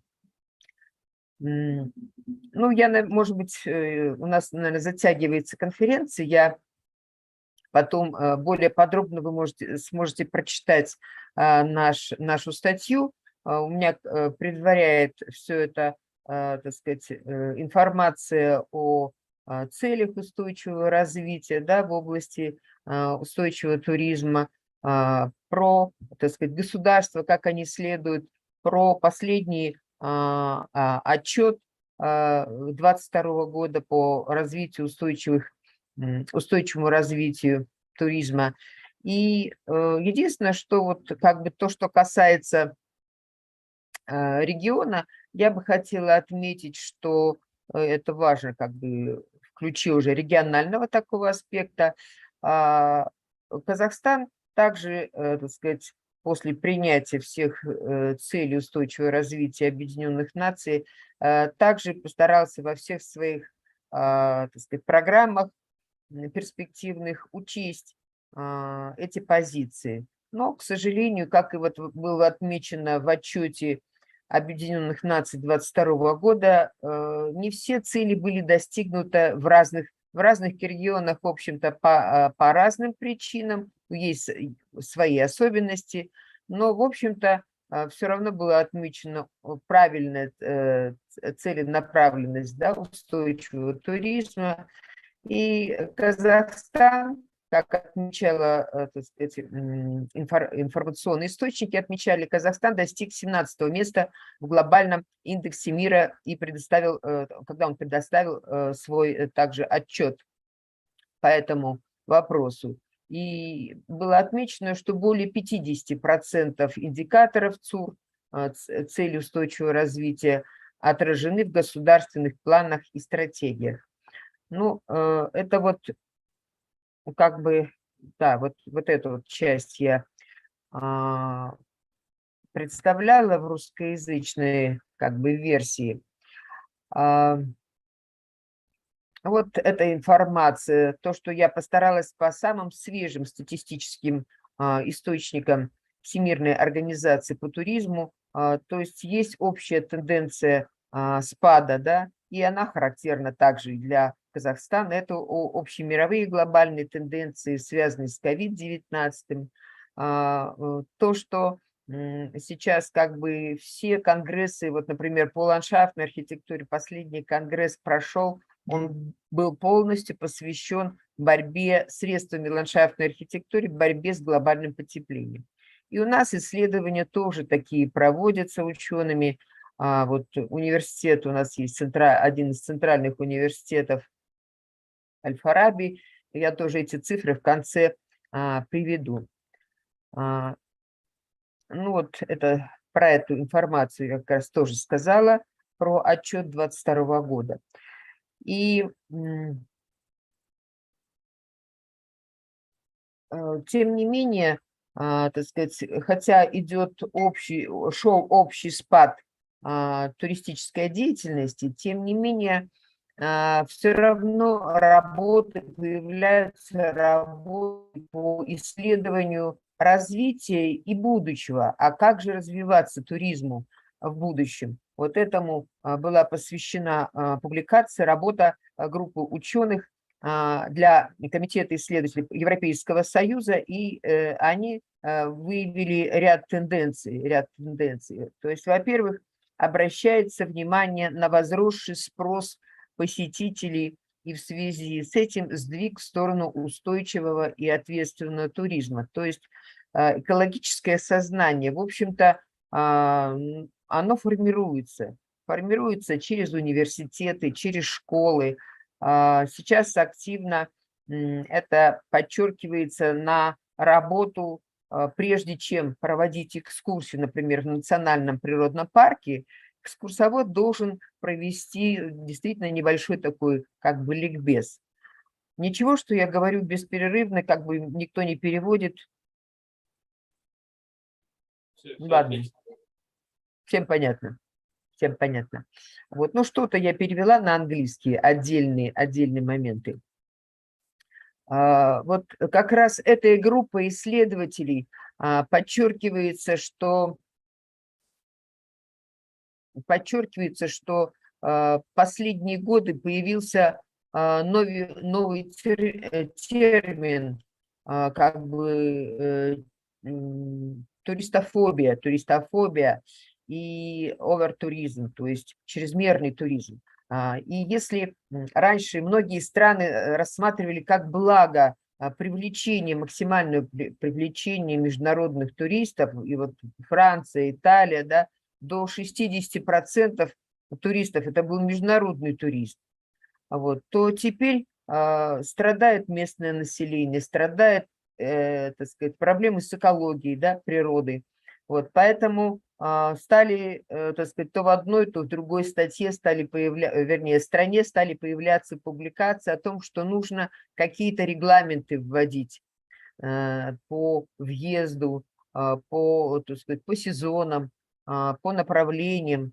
И это, в общем-то, ну, в каждой стране есть топовые какие-то, да, очень уникальные объекты. Вот предыдущие как раз ораторы говорили об этом, что у вас тоже очень красивая природная зона, есть национальный парк, и везде эти проблемы стоят, проблемы номер один. И вторая тенденция, то есть необходимость ограничения. Вторая тенденция связывается с активным внедрением цифровых технологий. И пандемия как раз очень, COVID-19 очень активно способствовал этому. Пришло понимание того, что действительно актуальность и цифровые технологии могут принести тот комфорт, который не всегда возможно достичь, может быть, имеющимися финансовыми бюджетными средствами. И в этом плане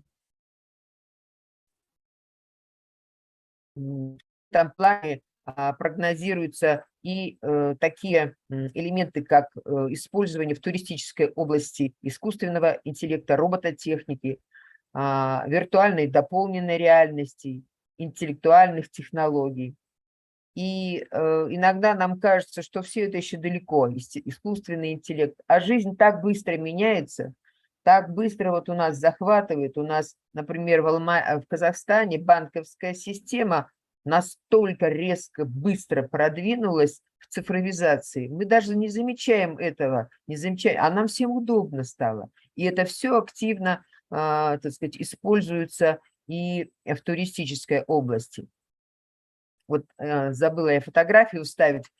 Вчера у нас был День города, и мы, прогуливаясь по пешеходной оси в оперном театре, там фестиваль проходит классического искусства, я сфотографировала как раз, значит, оборудование по туристический гид. Можно, так сказать, и люди как раз стояли, говорю, можно я вас сфотографирую, что пользуются, не просто он стоит, люди пользуются этим.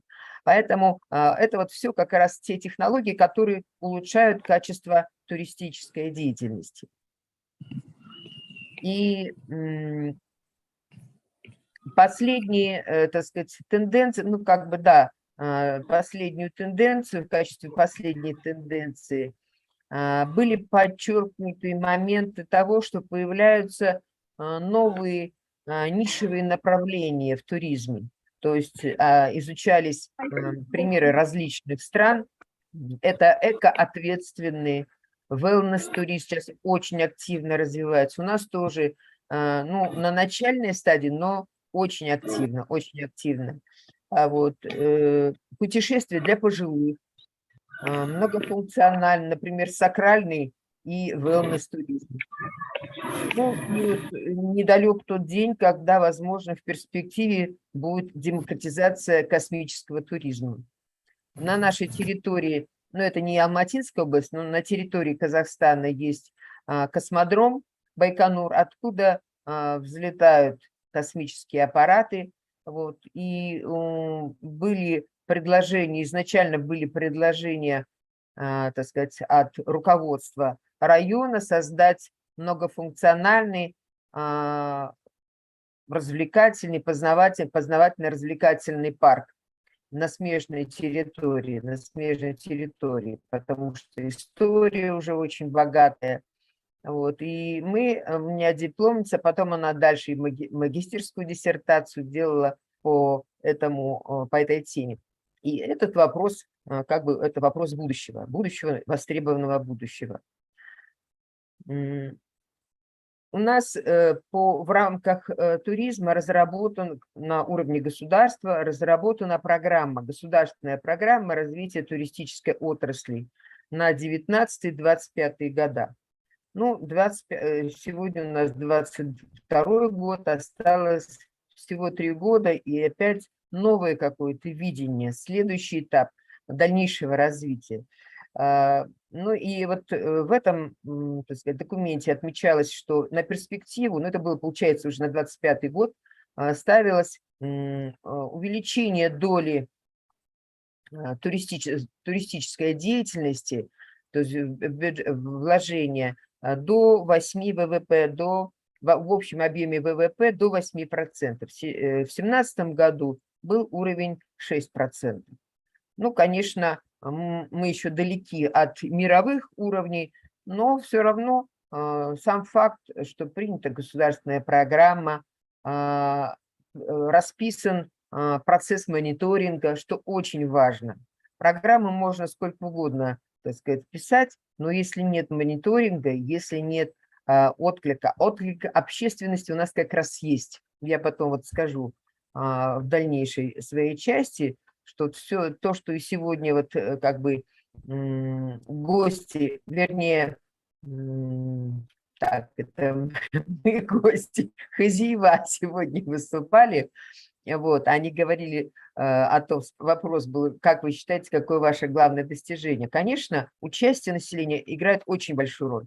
Население – это сила. И вот я расскажу о нашем примере, так сказать, по защите наших ресурсов.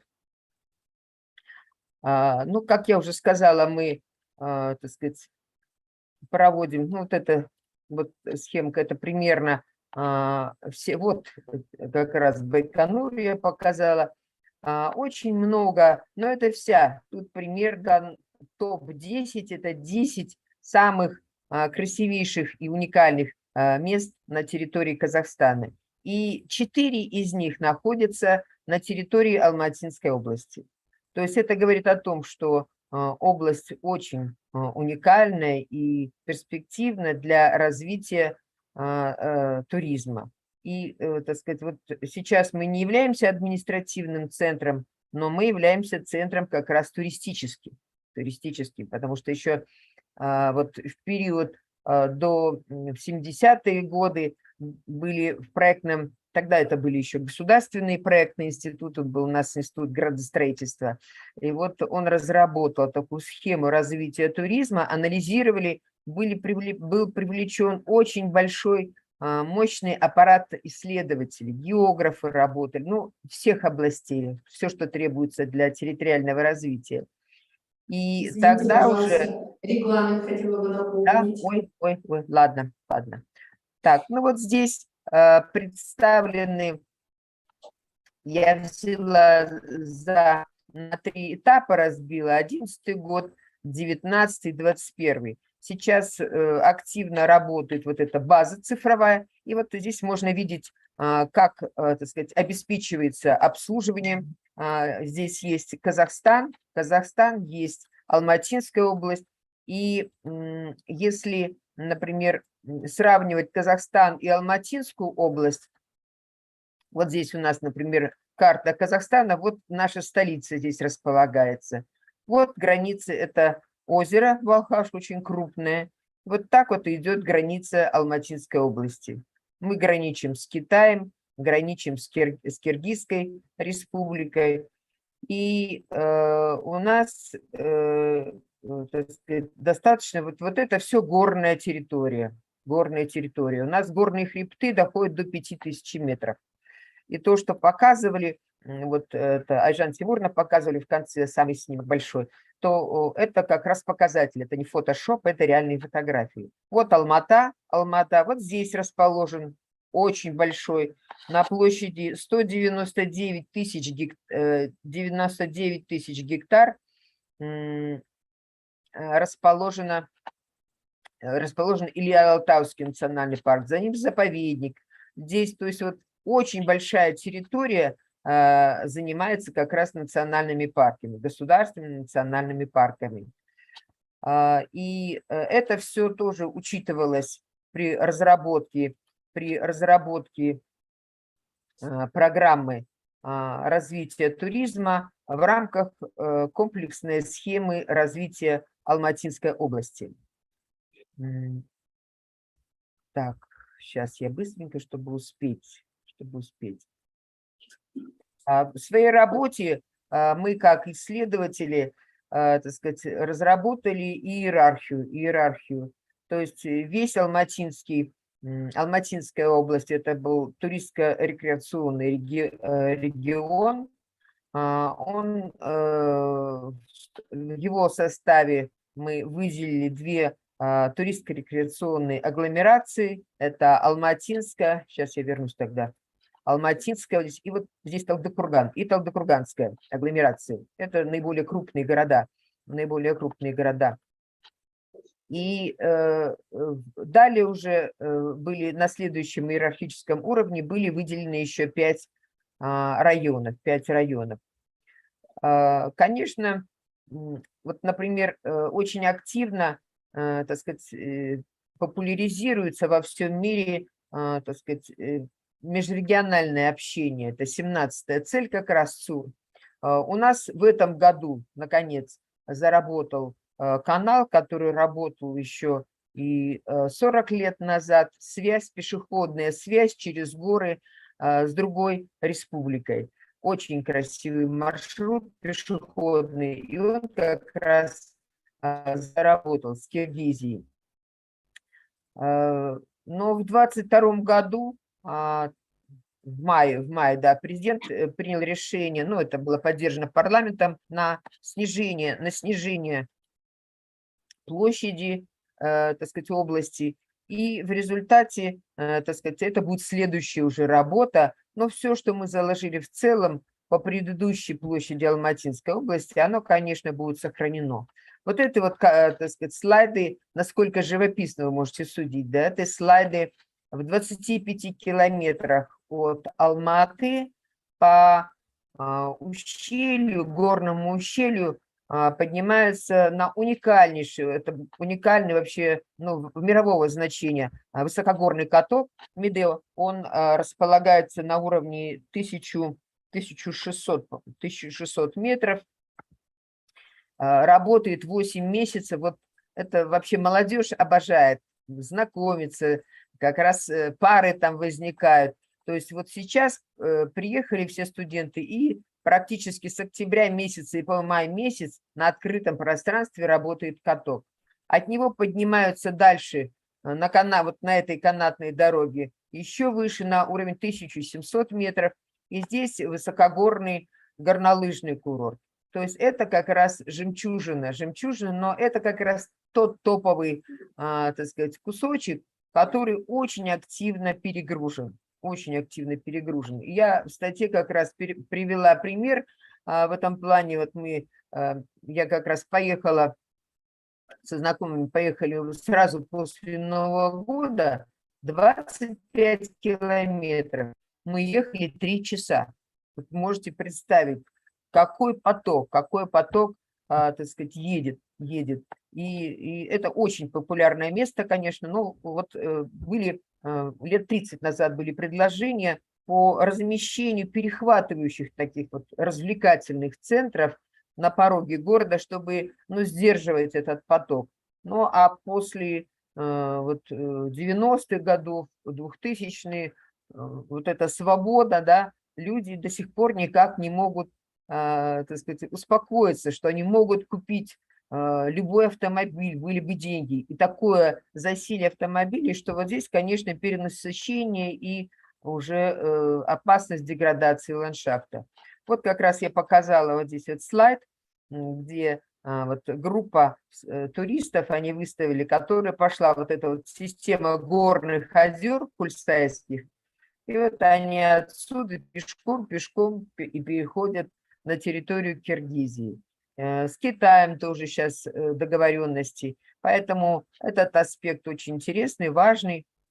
И мы в этом плане, конечно, тоже исследования проводили и прогнозировали. Вот эта схема, комплексная схема градостроительного планирования Алматинской области. И сюда вошли как раз все наши, так сказать, уникальные и, ну, проранжированные районы, агломерации наши. Вот, и все те тенденции, которые до сих пор еще были слабо развиты, например, сельский туризм, сейчас на первое место в программе в государственной выставлено. Поэтому все тенденции, которые, ну вот сейчас, например, я тоже в статье привожу, был проведен анализ, что где-то уже лет 10 назад выше 1500 метров в горных районах стараются уже не осваивать для нового строительства, для горных курортов, стараются уходить ниже, что это более дорогостоящее. Ну, и в современных условиях это вот все, так сказать, планируется, ну не планируется, как бы проводится идея того, что нас ожидает экономический большой спад. Поэтому, конечно, в целях экономии, наверное, будут на более низких точках, но у нас, тем не менее, вот и 1700, 1600 очень популярны, и осваиваются, и едут, и едут, и едут. Очень Вот. Ну, что извиняюсь, еще? честно. Да. Ну и, как я уже сказала, площадь уменьшилась, это будет следующая работа после 2025 года, и мы будем, надеюсь, что мы же и будем там участвовать, и мы постараемся, чтобы все цели устойчивого туризма были хорошо прописаны, ну и дальше следующие стадии после схемы – это проект планировки области, чтобы на этой стадии более локальные объекты, чтобы на этой стадии все эти цели были реализованы. Спасибо. Я думаю, что более детально мы сможем в публикации ознакомиться с результатами вашего исследования, да, и я думаю, что всех, кого заинтересует, и архитекторов из Хорватии не смогут с вами связаться по имейлу и обсудить дальнейшее сотрудничество. Благодарю вас. Спасибо.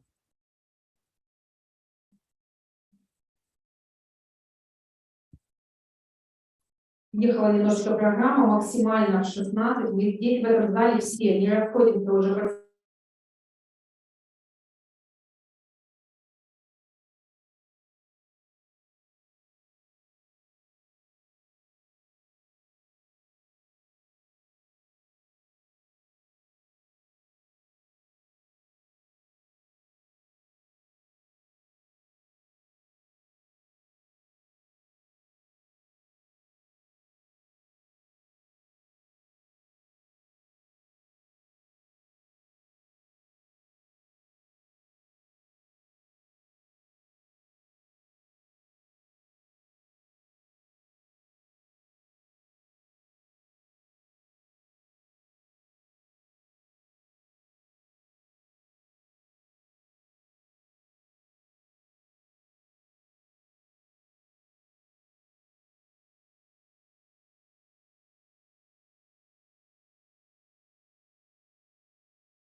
работаем дальше, продолжим нашу работу.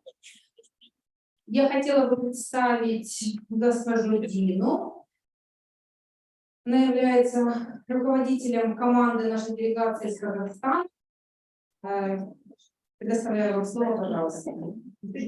Спасибо. Уважаемые коллеги, я очень рада приветствовать вас всех на нашей конференции.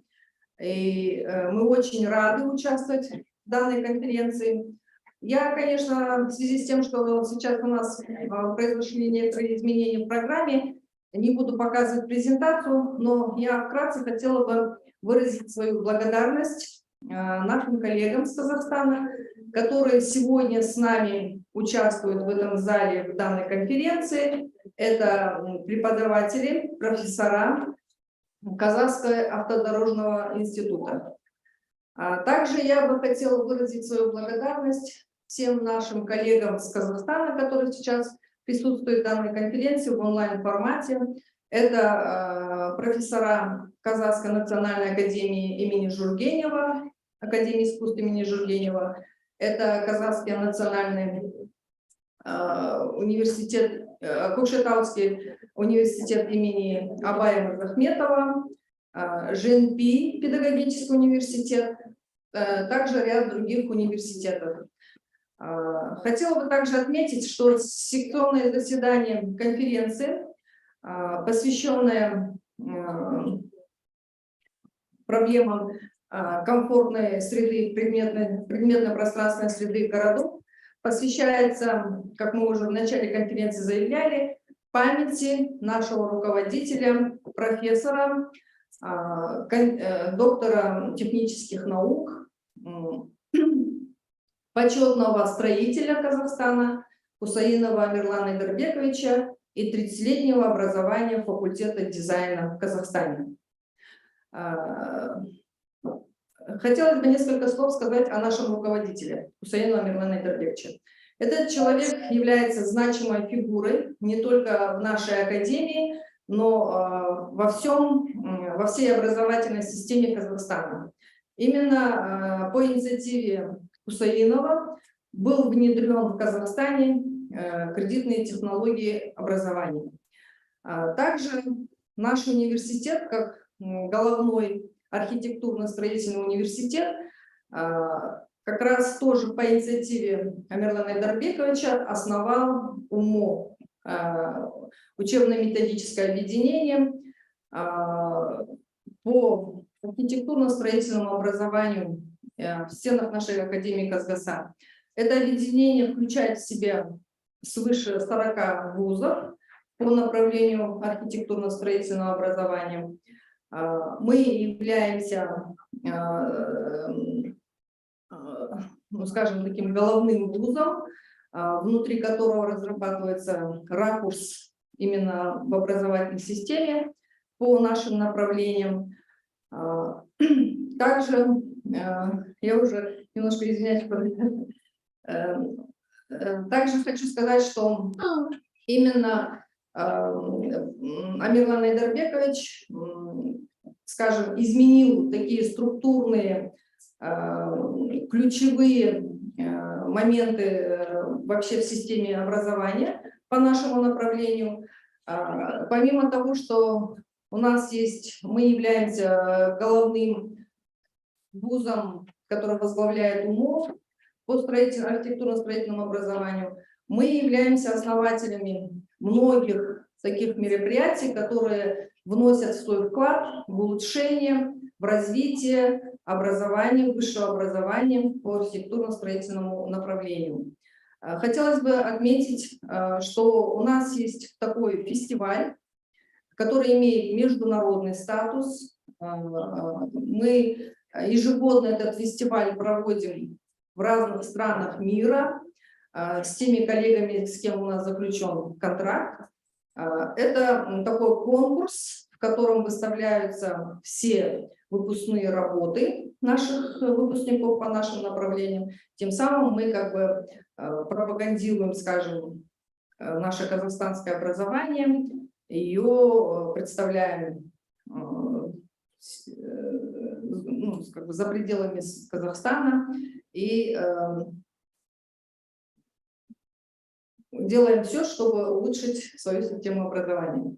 Сегодня также мне хотелось сказать, что в нашей академии есть ряд преподавателей, которые приглашены для работы в нашей академии из-за рубежа. Это у нас есть Тим Овен, выпускник, член РИБа, выпускник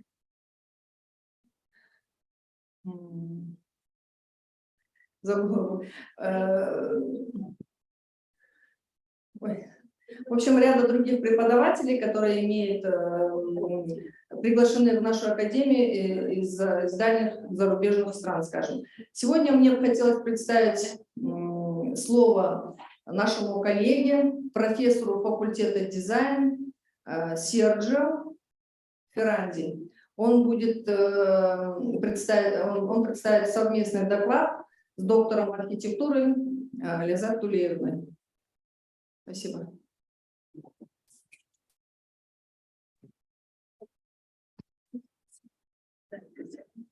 Здравствуйте, друзья. Вот сейчас было слово предоставлено Серджио Ферранди, это практикующий архитектор, он заканчивал Миланский политехнический институт, и как Дина Владимировна сказала, что он был приглашен к нам, Амирланом Айдарбековичем, мы на протяжении 11 лет сотрудничаем вместе, и вот сейчас я бы хотела предоставить слово, начальное слово мистеру Ферранди. Здравствуйте, меня слышат, меня видно? Да. Здравствуйте, коллеги, очень приятно у вас познакомиться. Вот, я извиняю, или я не очень хорошо разговариваю по-русски языке, поэтому я буду рассказывать по-английски. So, dear colleagues, I'm very glad and I am honored to be here today with you in this amazing forum. And we can, and I am very honored also to work and collaborate with Kazakh University in Kazakhstan, because since born this type of collaboration with the university long time ago, about 10 years, I started to feel like a part of this family, of this university. And during this year, we organize and we realize a very amazing project and for the students.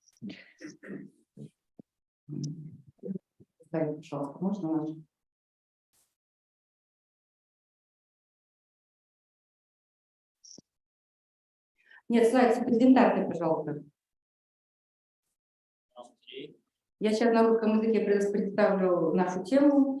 Тема называется «Пропедевтика экологического дизайна и реализация дизайна программы наука, образования и производства в специализации промышленный дизайн». Я хотела бы сказать, что на нашем факультете очень много таких видов дизайна, как дизайн архитектурной среды, который плотно связан с архитектурой, графический дизайн, дизайн промышленный, который представляем мы сейчас Серджио, потому как он работает у нас, и мы сделали очень много студенческих воркшопов, которые привели к реализации. Поэтому сама тема такого доклада, она вот как раз таки звучит, что дуальная программа наука, образования и производства, которая реализована конкретно не просто на студенческих проектах, а реализована в объектах. И, значит, в этом контексте, пожалуйста, мне кажется, что на английском вам будет удобнее. И, пожалуйста, Серджио. So, please, the next slide. During our presentation, we will try to explain you our philosophy, how our approach that we have to our university and to the students. Because as you can read, as well as the work of the final qualified works of the students of industrial design specialization are based on fully the main systemic position reflected to the educational process What does it mean? Does it mean history, ethno-cultural? That is a very important component in the regional cultures. But modern technology for design and the ecological model of industrial design, features of speciality takes into account of the cultural and social aspect of the society and the educational process. Formation a principle for design object as subject spatial comfortable environment of residential and public space. And also we don't have to forget about that accessibility and inclusivity and want mobile universal objects, and also the international experience in holding and the workshop, international workshop that we had organized during this year at the university. The next slide, please. So I will put your attention on the keywords of our programs that at the serce nash rabota, skажем так, and environmental design, object environment, industrial design, regional design, eco-industrial design, ethno-design, social culture design, design education, and international workshop experience. Now, we will show you some what we did and some works of our students. First of all, I would remind you that this history started a long time ago, about 40 years.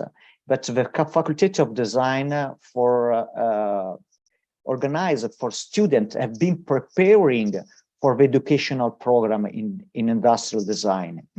And also I want to put your attention of the main target and practical of educational process is a completely structural immersion on a historical, regional origin and traditional culture, because we never have to forget what we try to transmit to our students, that of course exist in the design, the tendency of design, and we can say the new model, but they never have to forget their origin, their historical, their culture, and only in the moment that they understand from where they arrive, they can understand and come deeper in these particular works. And also is very important what we are doing in the socio-cultural rules of the design that is considered by us one of the main ecological paradigms, which is the modern condition is bringing forward one of the basic components but for the some consecution of a future industrial design. Please, the next one. So we can start with eco-friendly design. The origin of eco-friendly approach can be traced in the historic of making architectural structures.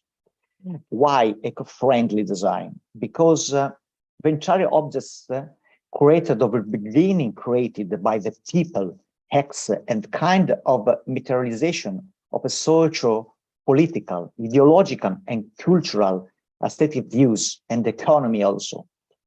The imagine, the decor, the design, the function of the space, and the object that fill in the reflect the worldwide of the society and the level of the technology development. Please, the next one. So here you can see this graphic, but combined, what does it mean? Modern design, our work in modern design with eco design, and the items that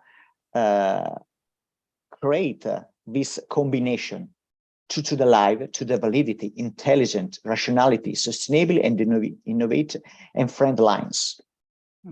So, Лайзата, наверное, или у вас есть комментарии? Да, конечно. Я немножко добавлю, почему у нас такое вот получается комбинированное выступление. Вот здесь в центре темы мы изобразили такую унифицированную все-таки изображение шанрак. У нас есть такое понятие, когда Значит, наши предки двигались, намады, переезжали, кочевые, кочевой такой образ жизни был, особенно в летний период. И был такой, значит, стиль, образ жилища, складной, очень легкий, юрта. И вот это окно верхнее, окно в космос, окно в небо, это очень важный момент. И вот мы постарались в таких дисциплинах, как экологический дизайн, эргономика, экодизайн, вообще во всех специализациях у нас на факультете мы стараемся сделать таким образом, чтобы это было все связано еще с традициями прошлого. Поэтому в центре вот такое изображение, там чуть позже еще будет изображение юрты, потому как унификация отдельных элементов, каждых элементов этого сложного и в то же самое время простого сооружения, оно действительно уникально. И вот эту уникальность мы хотели вам показать, как мы ее, вот этот образ нашего сердца, так скажем, сердце, которое пришло с теплотой из прошлого, как оно работает в настоящее время. Плиз, следующее, пожалуйста. Ну, здесь сердце только может о схеме немножко рассказать, пожалуйста. Ну, здесь мы хотели бы вот что уточнить. Значит, вся система экологического дизайна, технологический образ современности, который базируется действительно на национальных традициях, это экологические те объекты, продукты, из которых состоял сам образ этого жилища. Мы предпочитаем, чтобы вот эти знания основ того, как это создавалось, что вот эта унификация, она действительно пришла к нам в сегодняшние дни, каким он образом преобразовывается, и чтобы вот эта культура экологии прошлого, она перешла в настоящее и двинулась в будущее. И тем самым мы создавая проекты, мы хотели бы продемонстрировать еще и вот эту связь, духовную связь времени и культуры. Пожалуйста, Сергей, можно добавить по схеме? Я думаю, вот мы можем ехать дальше. Хорошо. Мы просто тоже понимаем, что наши коллеги уже устали, мы понимаем, что будем двигаться вперед, и больше это движение будет настроено на том, что мы будем не по схемам, а уже по самим дипломным работам, и уже по конкретным объектам, может быть, так будет интереснее даже. Ну вот вы видите, да, что как бы это мобильность и, так скажем, репродукция всего прошлого наследия в современность, каким оно должна и как эта системность идет. Но мы, понятно, что все эти схемы в саму публикацию вносим, а сейчас, не занимая вашего времени, хотели бы двинуться дальше. И вот такая схема с левой стороны, вот схема юрты. Вот эта юрта, может быть, немногие из вас хорошо знают, это само определение, это мобильное жилище, которое основано на очень глубокой традиционной культуре, и там каждое, там практически в этом помещении, которое мобильное, там все зоны имеют определенное значение. Но в то же самое время вот эта вертикаль, которая уходит в небо, окно в космос, так скажем, в будущее. И мы таким образом попытались на этой схеме показать, что мы вот студентов, подготавливая в направлении индустриал дизайн, соединять вот эту линию прошлого, настоящего и будущего, и чтобы они, впитывая вот эту культуру, несли с собой в будущее. Значит, студенты, которые в будущем будут иметь не просто образование, но и базироваться на культуре прошлого. Нам очень понравился доклад хорватских коллег, когда они показывали, что они очень трепетно относятся к архитектуре, к сохранению прошлого. Но и вот тут у нас вот в культуре прошлого очень много нюансов, и об этом очень много, конечно, можно говорить, это и декоративно-прикладное искусство и так далее. Но в нашем контексте мы все сводим к понятию индустриальный дизайн к экологии. То есть экология – это есть база будущих специалистов. Пожалуйста. И вот тут как раз-таки мы хотели бы представить одну дипломную работу. Она и вот здесь вот на первом ряду представлена. Это дипломная работа Софии Мун, которая также по обмену между нашими вузами, Италия, Казахстан, она создала такой проект, который особенно стал актуален во время пандемии. Это, значит, такой генератор, который можно вывозить. То есть, если мы говорим о том, что культура номадов это были переезды некие, то мы, когда переживали сами пандемию, мы все стремились попасть куда-то на улицу, куда-то в горы, на природу, и там где-то провести хоть какое-то время наедине с природой. Но всегда нам не хватает гаджетов.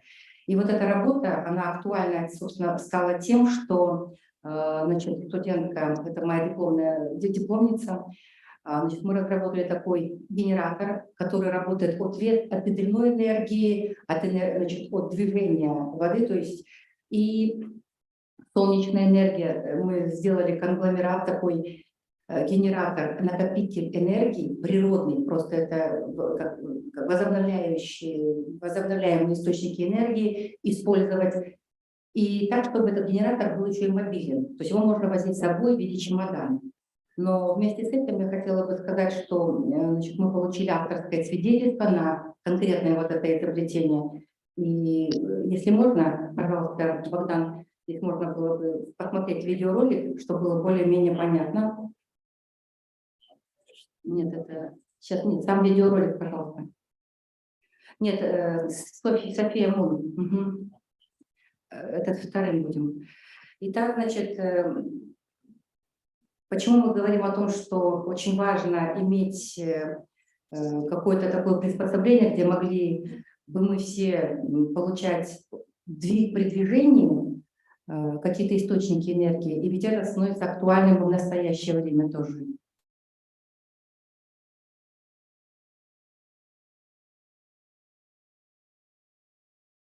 Энергия ветра, энергия солнца, энергия воды.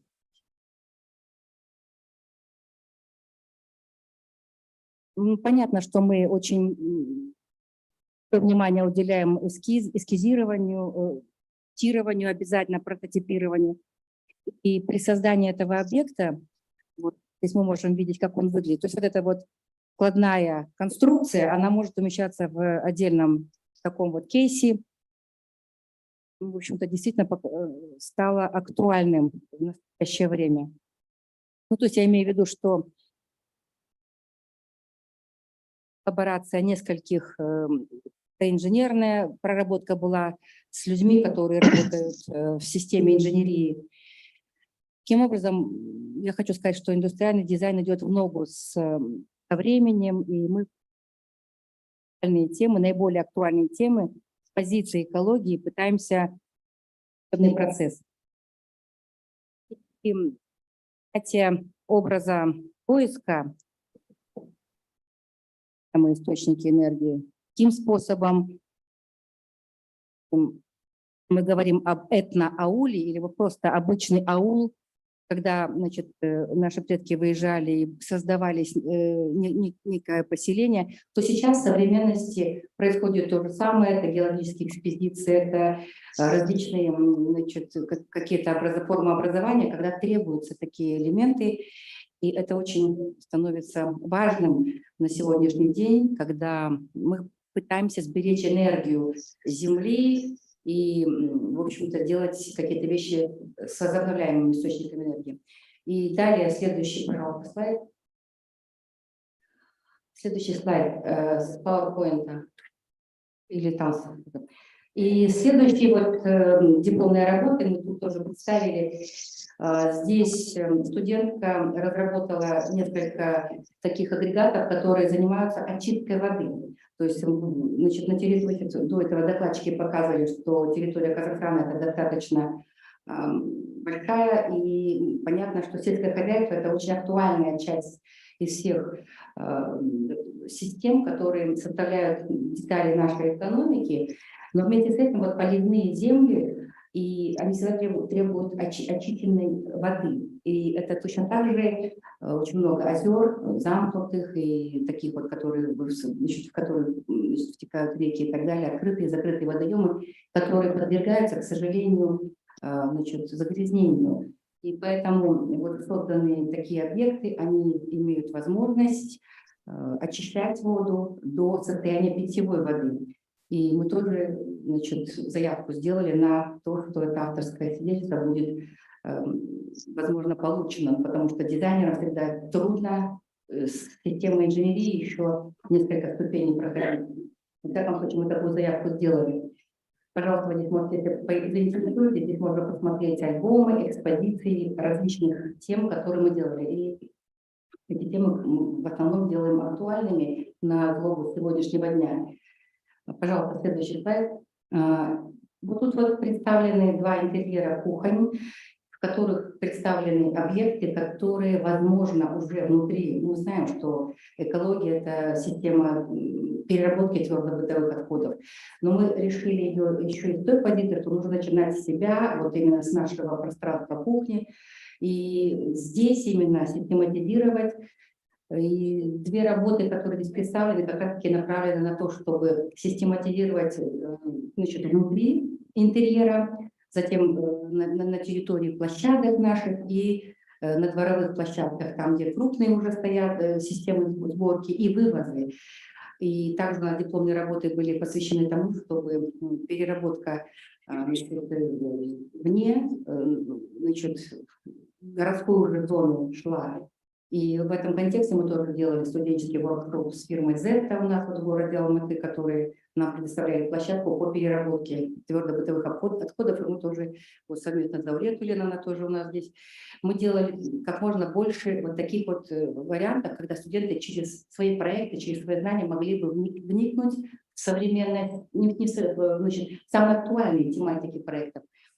Значит, здесь распознавание, вплоть до того, что, допустим, хозяйка имеет возможность индикатором распознавать, значит, какой конкретный объект, и уже аппарат может расставлять, значит, то есть ранжировать или классифицировать эти объекты.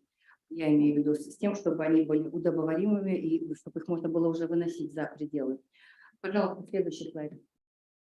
Ну, а вот здесь, значит, хотелось бы, вот этот плакат графический, который достаточно, так скажем, сжато, но тем не менее он очень ярко демонстрирует такой факт, как, значит, здесь просто очень коротко, но рассказана история Казахстана, когда человек появляется с какого-то портала. Здесь такие вот изображения у нас есть, значит, Тамгалытас, это такое очень историческое место, где изображения, значит, демонстрируют то, как,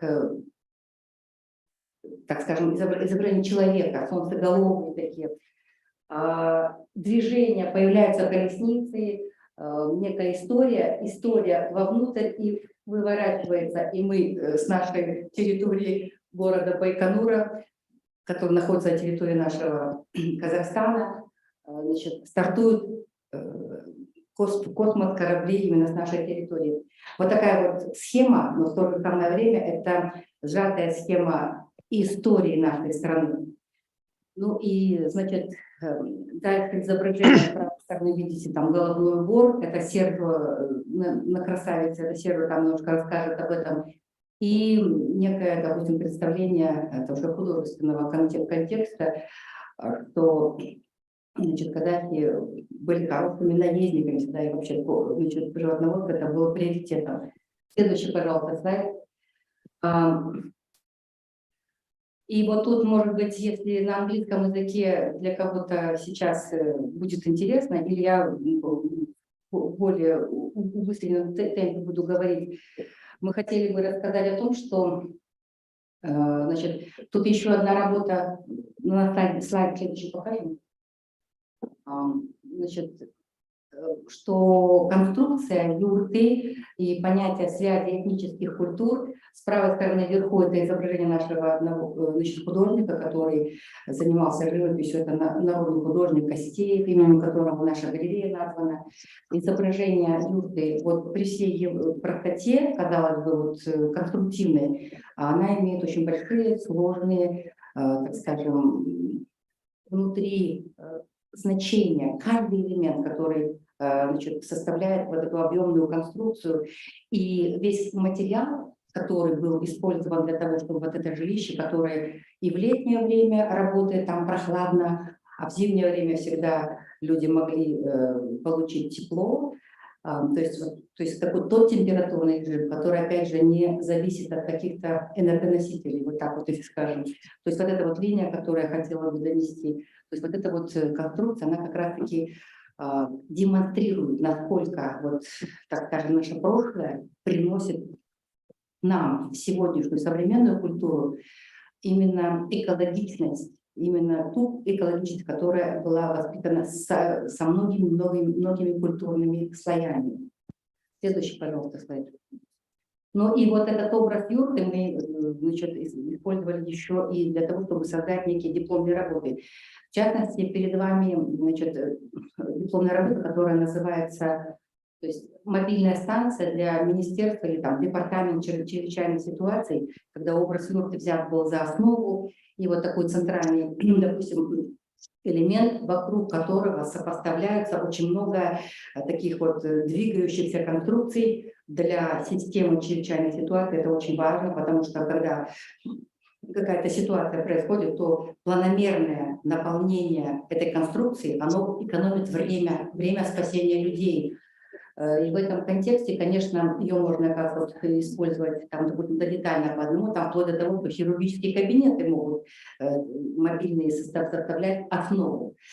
Вот надо сказать, что с этой работой у нас на факультете началась история индустриального дизайна как такового. Следующий, пожалуйста.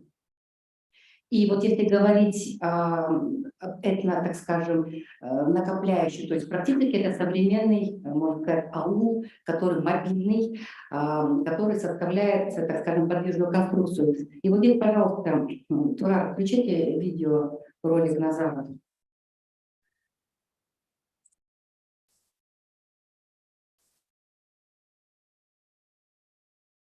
То есть вот эта вот мобильная конструкция представляет собой некую капсулу двух типов. В одной капсуле там конструкция жилая, в другой капсуле конструкция рабочая. И вот эти вот две капсулы, они могут перемещаться. То есть это практически самая мобильная конструкция, как позиции юрта, и в то же самое время это как бы с позиции технического, так скажем, составляющего старта. В тексте, то, опять же, когда трансформируется само пространство, там идет солнечной энергии, энергии ветра и воды. Хотели бы сказать о том, что стремимся к тому суть, насколько сегодняшний день конструкцию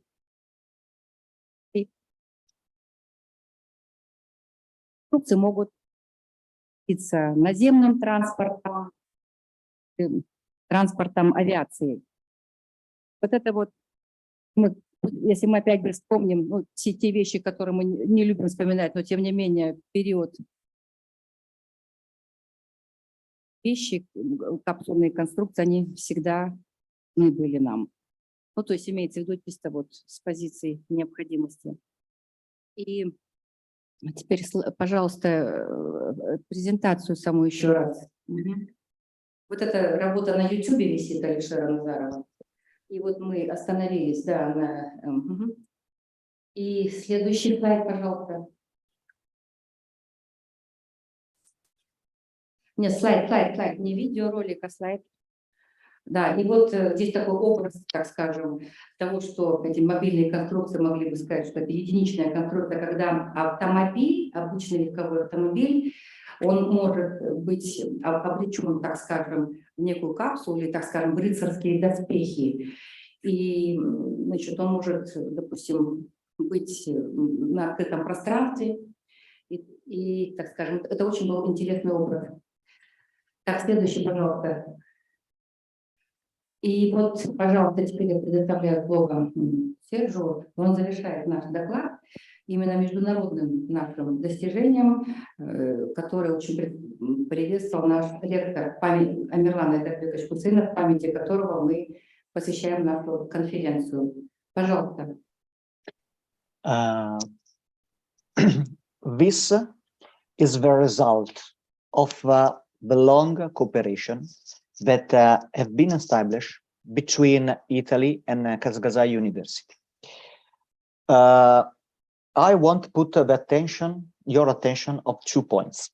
The first one, the University Kazakh believe since a long time that the collaboration between two countries, between the countries, is an amazing opportunity, not only for the student, but for the global and the humanity people that are involved in this one.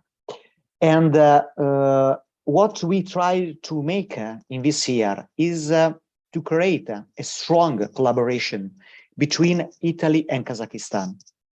The second point is, as you know, one of the most important situation is that sometimes that university, when our students finish the university, they are far away from the world of a job. Doesn't mean they know a good knowledge about history, design, and so on, but they don't know how to approach to the world of a job, how to working. What we tried to put in connection our student with some factory in Italy. I'm talking about the high level company in Italy, and we organized this workshop. As we talked during our presentation, we start from our philosophy. So does it mean ethnic, ecologic, and also the culture of Kazakhstan. And with our students, we make a collaboration with Italian factory, and we realize the project, several projects, and we had to submit to this factory, and they realize the prototype of the project, the most beautiful. As here you can see, there is a chandelier. The idea started from June on the desert that you have in Kazakhstan. The form, that factory is one of the most top factory in Italy concerning the Murano glass. The name is Doji. It's situated in island of Murano. And they realize this big chandelier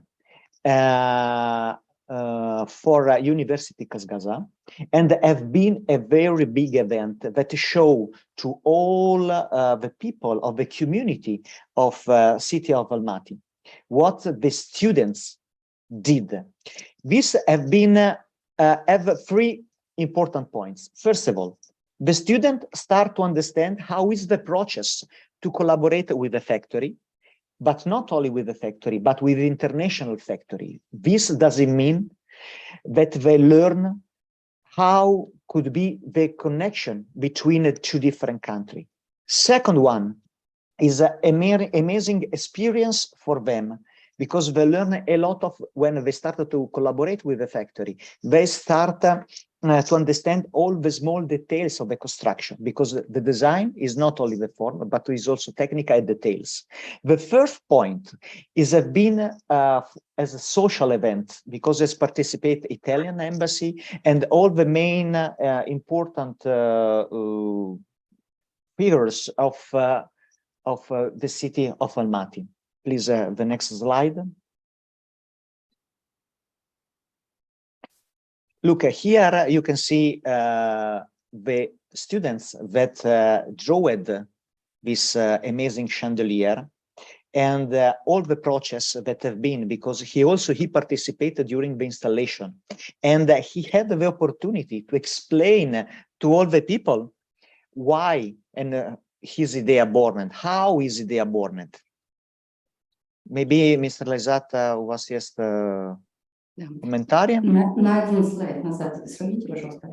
Я просто здесь присутствует очень много женщин. Я хотела бы обратить ваше внимание на вот эту картину. Это Это образ невесты, казахской невесты, которая в таком головном уборе саукиле. Это очень такой красивый образ, который переходил, опять же, из поколения в поколение. Он, может быть, менялся. И вот студент, который делал этот проект, он брал за ассоциативный ряд образ саукиле. Это очень красивый такой образ невесты. И сделал такие плафоны. И образ такого бархана, поющего бархана, который стал основой вот этой люстры, которая выполнена из муранского стекла на заводе Айдожи. Вот этот проект мы делали совместно с Италией. Это будет, значит, форментин и значит, Ферранди.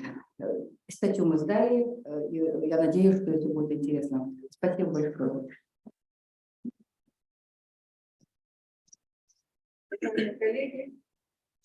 Уважаемые коллеги, I would just close this with a conclusion. So please have the next slide. Следующий слайд, пожалуйста.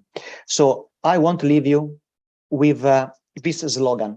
That is very important because we have like a university, we like a professor, we like a teacher.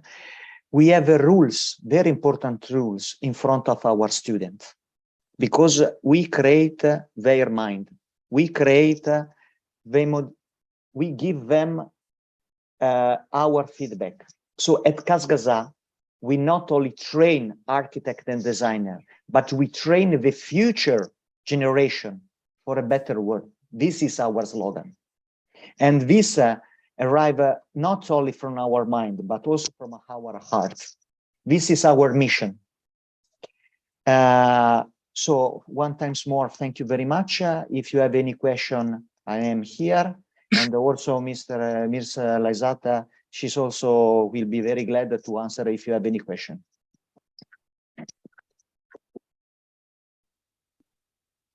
Уважаемые коллеги, как я вам уже до этого говорила, у нас в онлайн-формате, видите сами, да, несколько вузов казахстанских присутствует. Прежде чем дать слово следующему докладчику, это Исхаджанова Галина Рашидовна, кандидат архитектуры, я бы хотела представить слово представителю Казанского автомобильного института, проректору Гульсуму Аблахатовне. Приветственное слово. Добрый вечер или добрый день, уважаемые коллеги. Да, я рада приветствовать вашу конференцию. Очень рада, что вы продолжаете дело Амирлана Айдарбековича, потому что все вот это международные конференции, делиться опытом. Он так смотрел в будущее, хотел все это объединить, все объять, чтобы все строители, все архитекторы, все дизайнеры знали, кто чем занимается, все свои новости, все свои какие-то новые материалы, все свои научные исследования, чтобы все делились на вот таких больших конференциях. Я считаю, что это очень замечательно, что вы продолжаете такое хорошее дело. И я надеюсь на дальнейшее сотрудничество, надеюсь, что в дальнейшем все так же вы будете продолжать организовывать вот такие конференции, потому что это очень нужно всем, нужно для нас, нужно для молодежи, которая дальше будет учиться, потому что, в принципе, в какой бы стране мы ни жили, мы все делаем одно дело. Мы хотим, чтобы наши страны процветали, молодежь была у нас образованная, всесторонняя, чтобы знали, что творится за пределами этой страны, нашей страны, знали, кто куда двигается, у кого какие научные исследования, новости какие. И это очень здорово. Мы очень рады участвовать в данной конференции. Мы очень много лет участвуем в таких конференциях. Еще вот конкурс дипломных проектов всегда Казадил занимал тоже какие-то призовые места. И надеемся на дальнейшее сотрудничество. Я надеюсь, что дело Амирлана Айдарбековича не умрет, а дальше будет, наоборот, подниматься и подниматься. Очень рада приветствовать всех, очень рада, что есть такая конференция. Надеюсь, что на вашу плодотворную работу, что вы приедете оттуда довольные и с различными новостями, хорошими, будете делиться каждый своим опытом. Спасибо большое. Удачи вам всем. Хорошей конференции вам всем. Хороших новостей. Спасибо. И вам спасибо.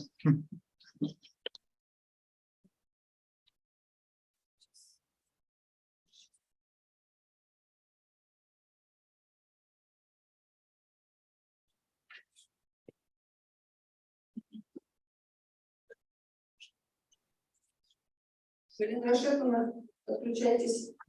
Да, я тут сейчас я могу сама подключить свою презентацию, да?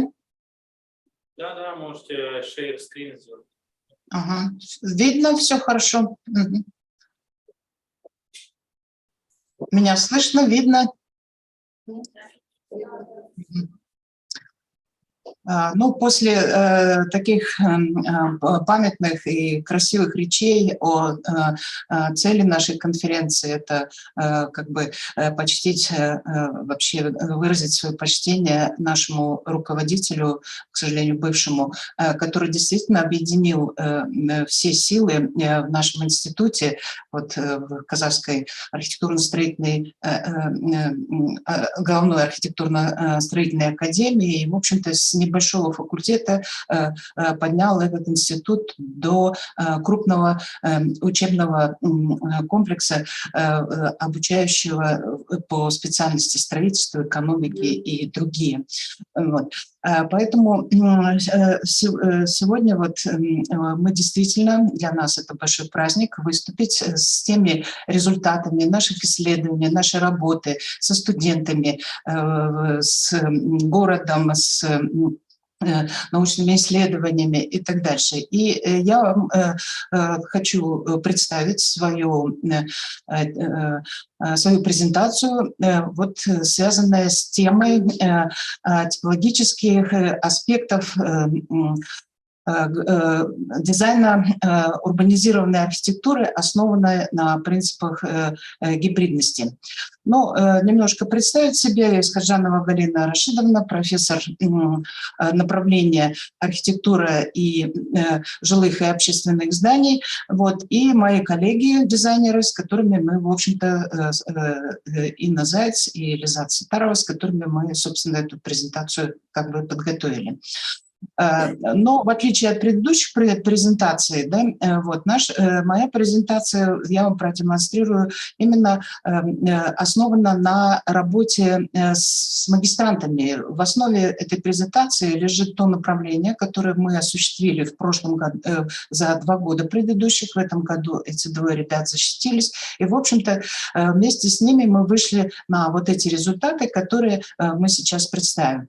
Вот. Но проблема типологических аспектов архитектурного дизайна, да, которая заключается, ну, и в строительстве, но и в формотворчестве, то есть в тех дисциплинах, которые у нас на факультете архитектуры читаются, такие как проблемы архитектурного формообразования, социология архитектуры, методы креативного дизайна и многие другие, которые как раз вот направлены на то, чтобы поддерживать вот эту креативную среду в институте, чтобы мы как бы действительно, мы всегда и показываем хорошие результаты на международных конкурсах, на нашем евразийском конкурсе. Ну и я надеюсь, что, в общем-то, этим, что все, кто захочет узнать, ну, увидеть или поучаствовать в этих конкурсах, тоже, в общем-то, могли это сделать. Вот. Но это я немножко отступление сделаю, чтобы было понятно, в каком русле моя тема. Вот. И сейчас... Так, как перемещать такое?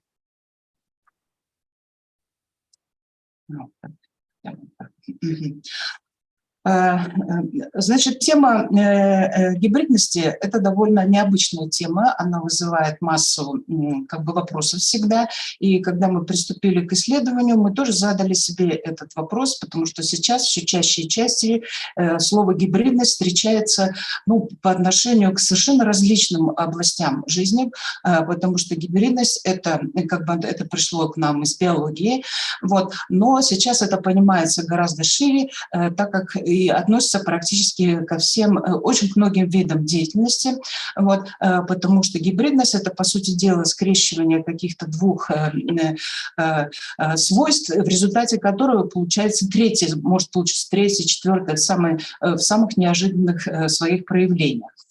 И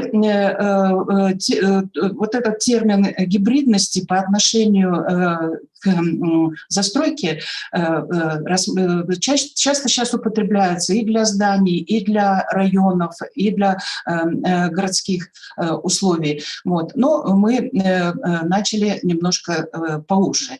И я, конечно, очень благодарна предыдущим двум нашим коллегам, Айжан Тимуровне и Нине Жушне Казбугаровой, которые представили вот Казахстан с точки зрения как бы таких глобальных вещей и так дальше. А в этом исследовании мы спустимся немножко пониже на сравнение как бы городской застройки, именно многофункциональными зданиями. Это Астана и, пока Нур-Султан, наша столица, вот, где мы, собственно, и на примере наших двух крупных городов, где вот эта тема наиболее актуальна, мы посмотрим, в чем, значит, была, что именно мы рассматривали.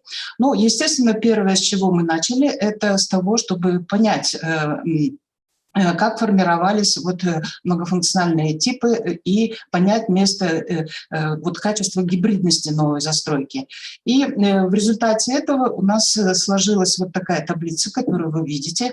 Вот. И что первое упоминание как бы о том, что уже из научных исследований более поздних времен, первое упоминание о гибридности, оно всегда именно о средневековых городах. Вот. Именно средневековые города себя представляют вот в замкнутом таком ограниченными стенами оборонительными пространством. Вот. Там соотношение жилых, общественных и вообще всех функций, вот оно было так естественно гибридным, потому что все было очень плотно, застройка шла плотная, улицы образовались, как бы по жизненному принципу, как люди жили, что им было нужно, вот идти на рынок, идти там к ратуше и так дальше. Таким образом и создавалась вот атмосфера средневековых городов. И, по сути дела, это был первый такой элемент гибридности, вернее, гибридное смешение вот всей городской застройкой. И это состояние продолжалось до начала 20 века, когда, не буду много говорить о тех изменениях промышленных, социальных, которые произошли и которые, в общем-то, к застройке и к планировке городов немножечко внесли другие изменения.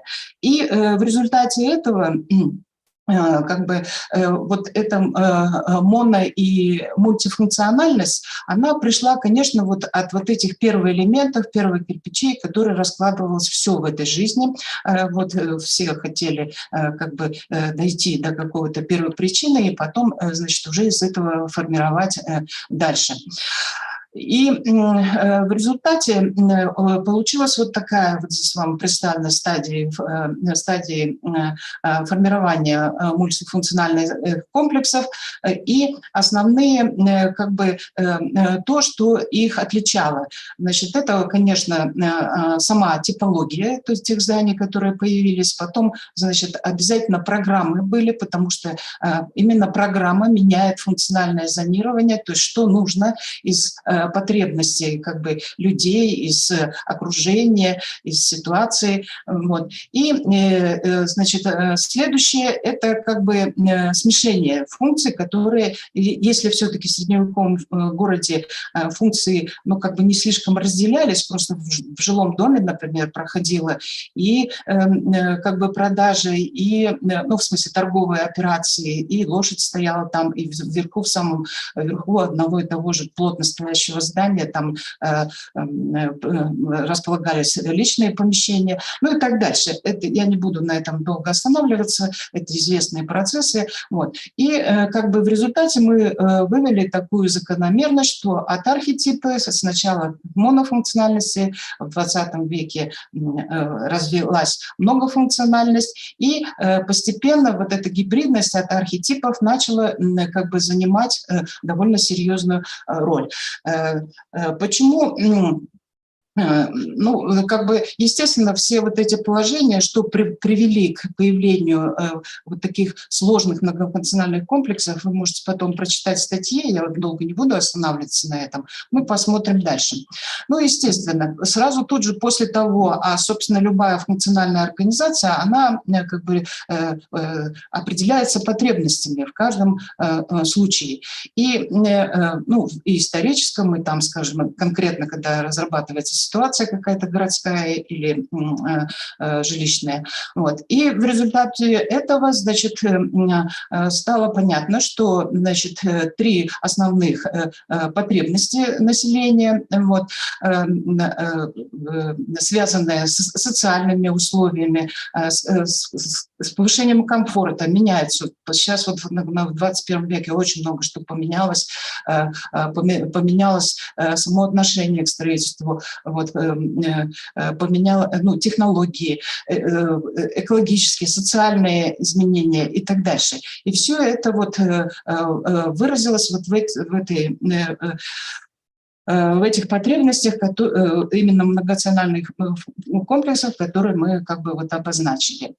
Ну, в 1961 году именно с работы Джейн Джокс «Жизнь и смерть американских городов», где она как раз обратила внимание, ну, в этот период как раз был пик развития функционалистических теорий, они были нужны, они были по-своему, ну, как бы определялись всем жизненным циклом, вот. Но все-таки что-то там начало теряться, и вот ее работа, она как раз и первой сказала о том, что вот многофункциональность, то есть смешанность использования, это есть одно из направлений, ну, в общем-то, которое, вот, мне кажется, сейчас именно набирает серьезный темп.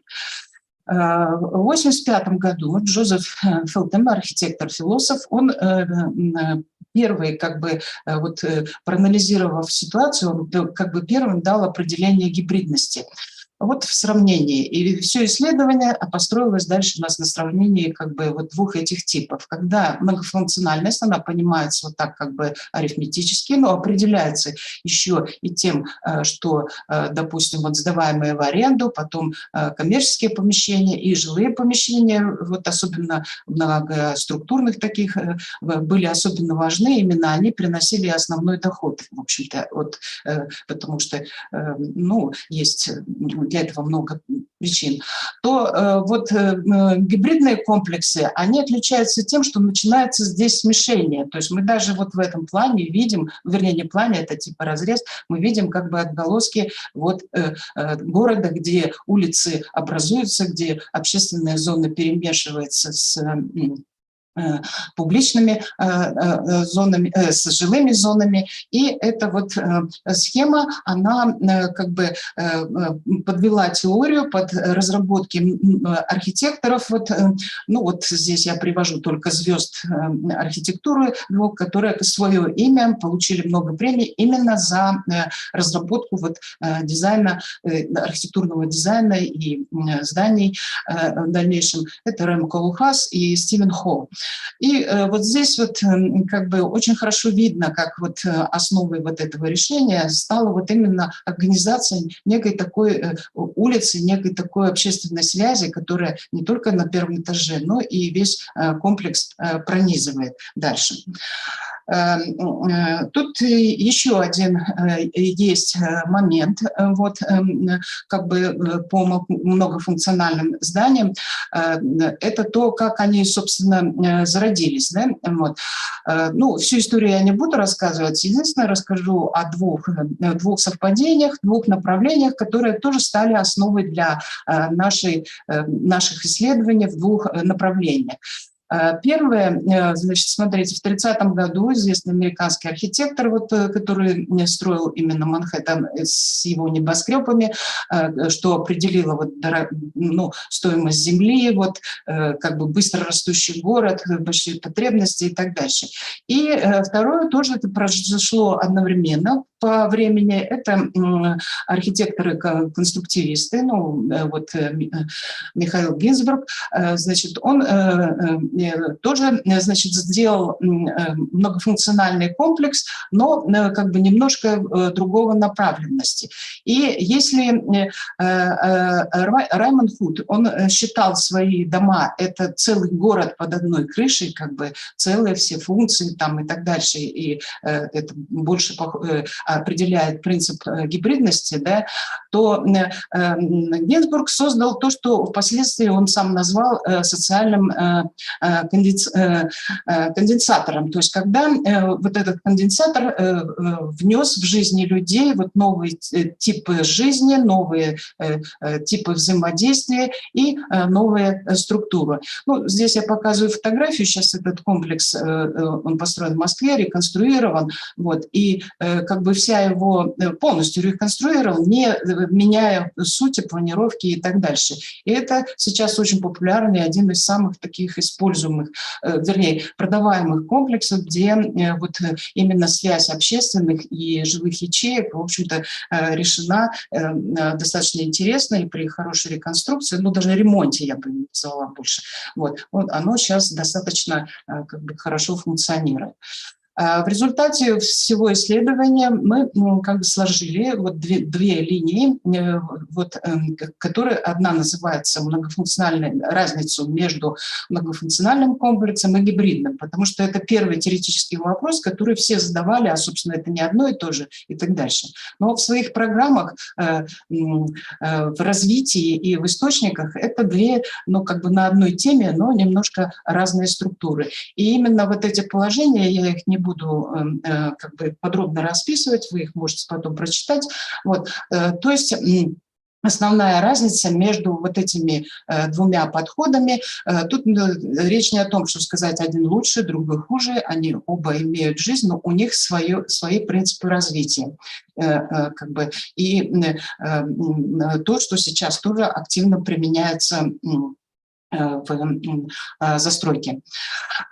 Ну, немножечко тоже, если продолжить тему сопоставления многофункциональности или, скажем, и гибридной функциональности, то вот здесь вот на этой картинке, в общем-то, очень хорошо видно, то есть не только на уровне здания, но на уровне района, когда, скажем, вот функции, то есть зонирование здесь, я знаю, что это хорошая теория градостроительная, позволяет много решить хороших вопросов, но возникает определенная разница. И вот здесь, значит, как раз вот я привожу, конечно, не все примеры, их много прекрасных, в общем, это можно отдельное направление поэтому читать. Здесь просто привожу ту разницу, что сейчас вот такая гибридная функциональность стала уже такой серьезной основой для архитектурного формотворчества не только снаружи, но и внутри, и плюс формотворчество, скажем, на уровне градостроительства, плюс к этому предлагают, ну, как бы сейчас используются экологические вещи, ну, вот, например, это вот знаменитый этот мост в Нью-Йорке, пешеходный, при застройке, и там, значит, когда нужно было построить еще, ну, застройщику, ну, частный застройщик, нужно было построить строить одно здание, то, в общем-то, встали возражения, что света не останется совершенно на этом бульваре, и растения, которые растут вот в Нью-Йорке, да, они могут не перестать. Вот. И поэтому сама форма здания, она стала как бы отвечать вот этому солнцестоянию. Ну, это все можно посмотреть в литературе. Вот. Но как бы вот с точки зрения гибридности это было достаточно так доказательно. Или вот здесь мы видим, ну, достаточно такой район промышленный, который подвергся реконструкции, то есть гибридность еще как бы при реконструкции, реновации там районов, зданий или, тоже очень активно используют. Здесь мы видим, это в Нидерландах построена как бы вот ремодернизирована полностью промышленная территория, где возник и жилой комплекс. Вот как бы здесь мы тоже видим вот те связи транспортные, пешеходные, то есть когда люди ходят по этому комплексу не только по земле, а как бы активно его во всех местах используют, ну, во всей структуре используя. Вот, вот здесь вот такой вот и пример. Вот. Ну и еще, понятно, это все теория, это все как бы примеры удачные, не очень удачные, вот, многофункциональных комплексов, вот, то здесь бы хотелось поговорить вот именно о подходе в наших двух городах. Вот. Ну, здесь вот сверху вид со спутника, значит, центральная часть Алматы, где мы видим вот такую плотную, очень регулярную застройку. Вот, город сейчас растет. Понятно, что девелоперские задачи, стоимость земли, там задачи, скажем, как по городу путешествовать, как значит, ну, какие-то здания ветшают, да, неизбежно все равно поднимаются новые здания. Вот. И как бы вот здесь вот задача именно расположения комплексов и монофункциональные или гибридные, вот здесь, конечно, очень хорошо можно увидеть. Вот это прекрасный комплекс, он хорошо выглядит у нас в нашем городе. Ну, здесь он не попал на эту разрезку, вот, ну, чуть-чуть подальше.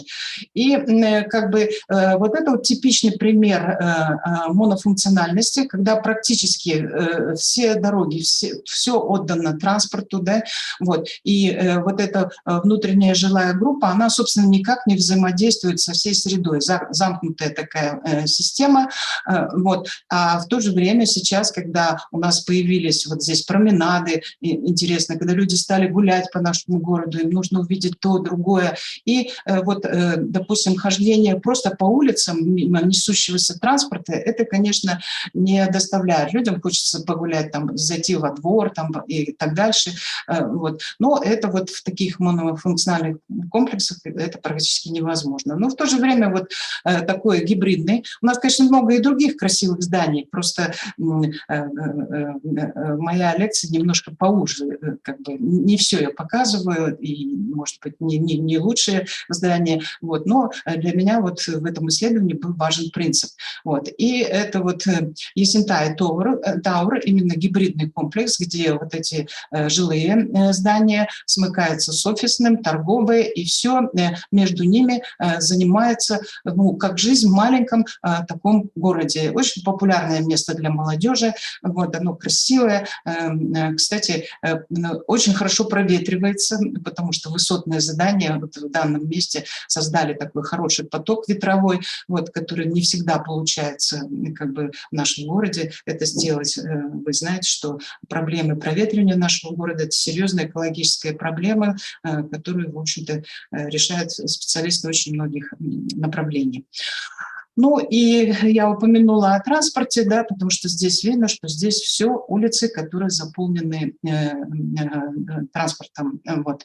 То, как один из примеров, именно вот такой гибридный подход, именно как бы учитывание многих функциональных особенностей, вот, он может привести к изменениям. Ну вот, например, вот этот вот показывается мегацентр, который был сначала, вернее, сначала был построен жилой район по всем нормам, которые полагаются для жилого района многоэтажного, вот, и к нему было оставлено место для общественного центра. Вот. Но постепенно сам центр, вот, алматинцы или, я надеюсь, когда-нибудь наши гости это увидят, узнают, вот, они, значит, огромная популярность этого комплекса именно была заключена в том, что это был не просто торговый центр, там были какие-то огромные пространства, там были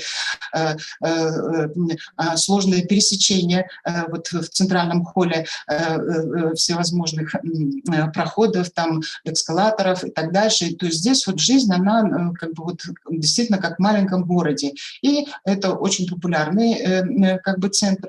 Вот.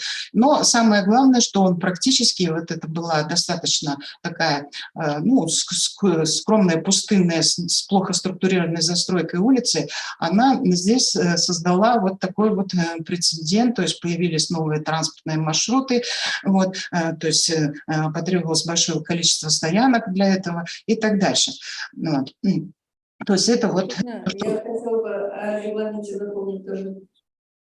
Да-да, у меня уже чуть-чуть осталось, хорошо. Сейчас я быстро. По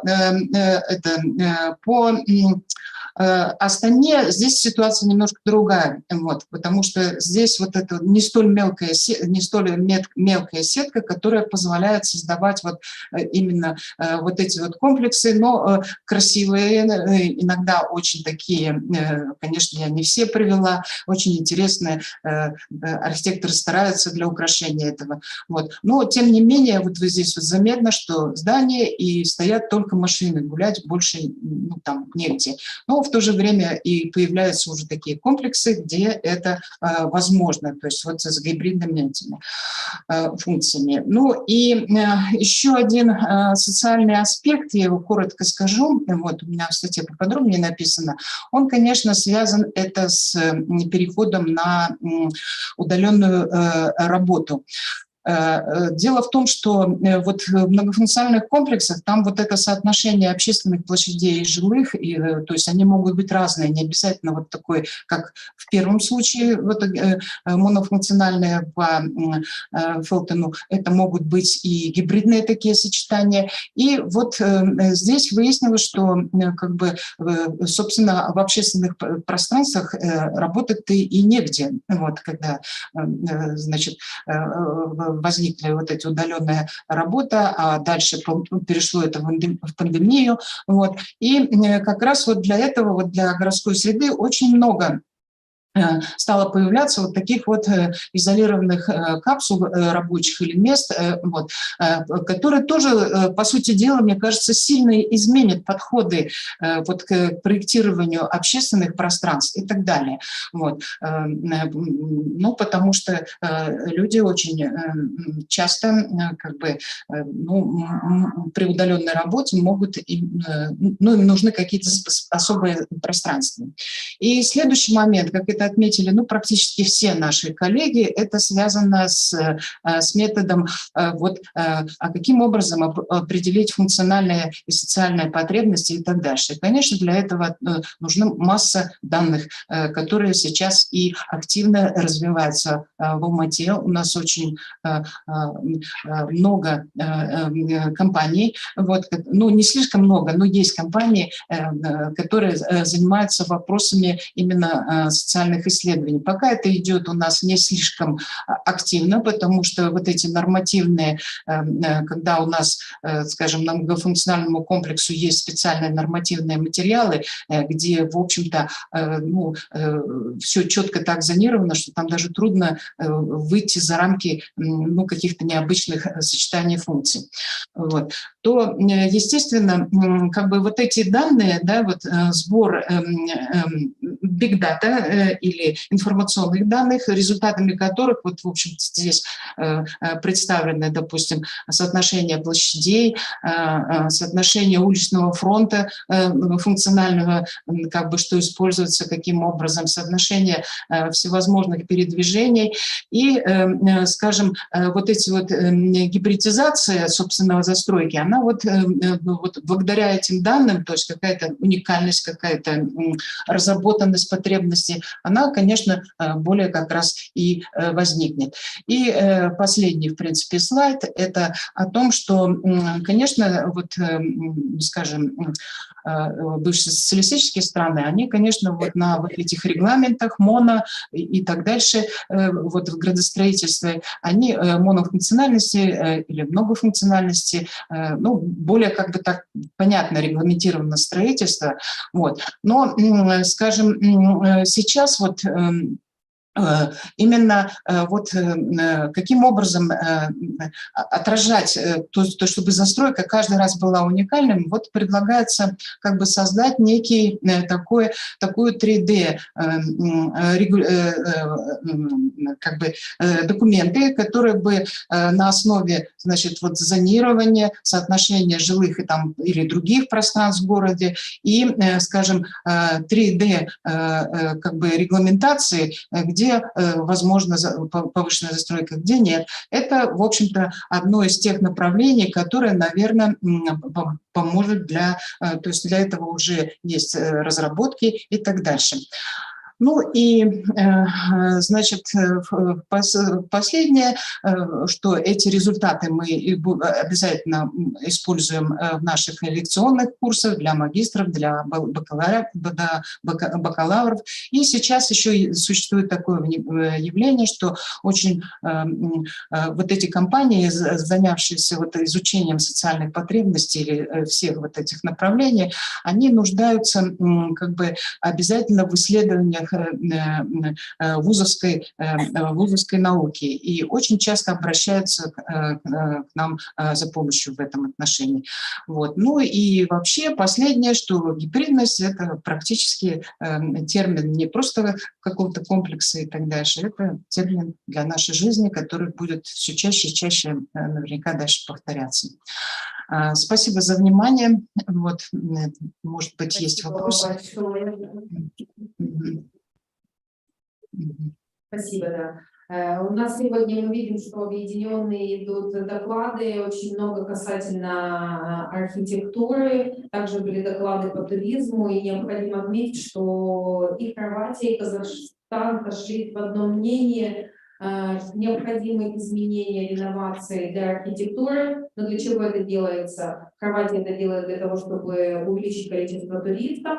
Казахстан это делает для того, чтобы улучшить проживание граждан и также для туристов, потому что нужно привлекать дополнительные инвестиции. Поэтому я приглашаю к следующему докладу представителя Хорватии Ведран Милойчица. Да. И доклад именно посвящен проблемам туризма региона. Может, и тут, может, и так. Добрый вечер.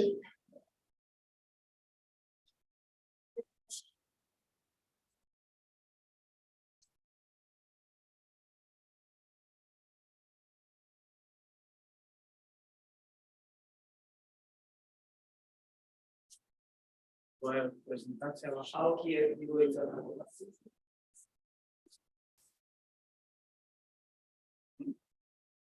So good evening, everybody. It is my greatest pleasure to meet you all, not only on behalf of the Dean of University College, where I am employed, but also on behalf of the members of the scientific committee, scientific project members within which I'm going to present to you today the results of our scientific research. So today I'm going to be presenting you the paper titled Tourist Perception of Safety on Beaches of Opatia Riviera, which was prepared in cooperation with Romina Alkia. She's a full professor here at the Faculty of Tourism and Hospitality Management of Latvia, and she's also my doctorate supervisor. And of course, she was accompanied by our colleague from Serbia, Milena Popovac. So a little bit, maybe the next slide, please. So just a brief introduction. So this is the results I'm going to be presenting today represent a part of the scientific project. It's a type of new security paradigm and valorization of a tourist destination. The project leader is Professor Dr. Romina Alkiev from this faculty. Members are Suzana Baresha, also the professor here from ITA. Myself, Professor Tatalovic from the faculty in Zagreb Politology. Professor Grevelic from Slovenia, and of course our also a very important member, Professor Okicic, who teaches mathematical and statistical methods of research in Faculty of Pugla, Faculty of Economics in Pugla, Bosnia and Herzegovina. So a brief introduction, then I'm going to be giving you a theoretical background which combines the topics of bathing tourism as well as safety. Following up a very brief theoretical introduction, I will be presenting you the methodology, the results of the scientific research, and the brief discussion, as well as the concluding remarks.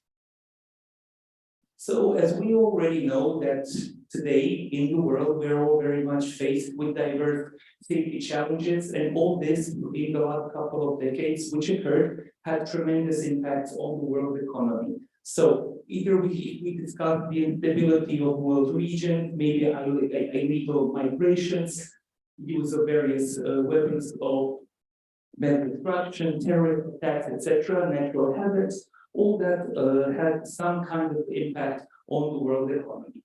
So destinations which were struck with these hazards are constantly in search, searching the best possible ways how to survive on the tourist market, how to achieve the best high level of safety for their tourists, but also for the domestic population. And at the same time, they're trying to profile themselves as the safest possible way on the tourist market. Why? If you are not going to be profiled on the tourist market as a safe destination, nobody will come. Nobody will visit. It is a very simple recipe. So you are constantly it is very important that you constantly search which is the best way how to improve the level of safety of domestic population and tourists as well, and profile and market place the information on the tourist market so that you become very much recognized. That was the case with the Republic of Croatia. So safety today will definitely represents one of the most important factors in a tourist decision-making process. Because when trying to decide, okay, where I'm going to go on a holiday, safety, especially in the post-COVID period, will be the first factor I'm going to be thinking. Not simply purely quality and diversity of the tourist offer, safety as well. So all destinations are constantly searching, finding the best medicine, how to survive and how to succeed, and are focusing the destination stakeholders will definitely are focusing what to do next. So Opatija Riviera, this destination is the core of our project. So we decided to take Opatija Riviera as an example of good practice and focus our research, our entire project on Opatija Riviera. Why? This is a destination which has one of the longest tourist traditions in Croatia, and constantly is working towards developing the highest level of competitiveness on the tourist market. So far, when discussing specific forms of tourism, only 3 of them were developed as the forms of tourist offer that most contribute to the tourist product of Opatija Riviera. By that we mean health tourism, very important in the post-COVID period, which should read, nautical tourism, and also business tourism. So these 3 types of tourist offer are the factors which contribute in Opatija Riviera being able to achieve a whole year business instead of simply being, let's say, seasonal destination. However, despite positive developments, bathing tourism still represents the major part of the tourist product of Latvia area, because the majority of tourist turnover is achieved precisely in the summer months. That is still the problem with this destination, because the seasonality is still very much present. So during the season, beaches are visited by a large number of tourists, and destination stakeholders in this case, precisely because of such a large number of visitors, are obligated not only to develop the beach offer in terms of quality and diversity, but also to provide the highest level of safety as possible. So how can we achieve that? We have to evaluate what is the opinion of tourists. Do they consider, when I come to Opatia, am I safe?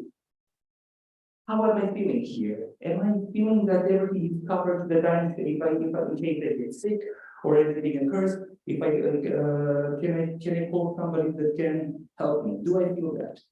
This is why we decided to get a little bit, go deeper into this topic. So until now, no research was made in determining in Croatia how tourists perceive safety during their stay on the Opatia area beaches, which is why we decided to conduct this research. So the purpose of our paper was to determine the attitudes in terms of safety during their stay at the beaches, and what are the destinations which have the longest tourist relation.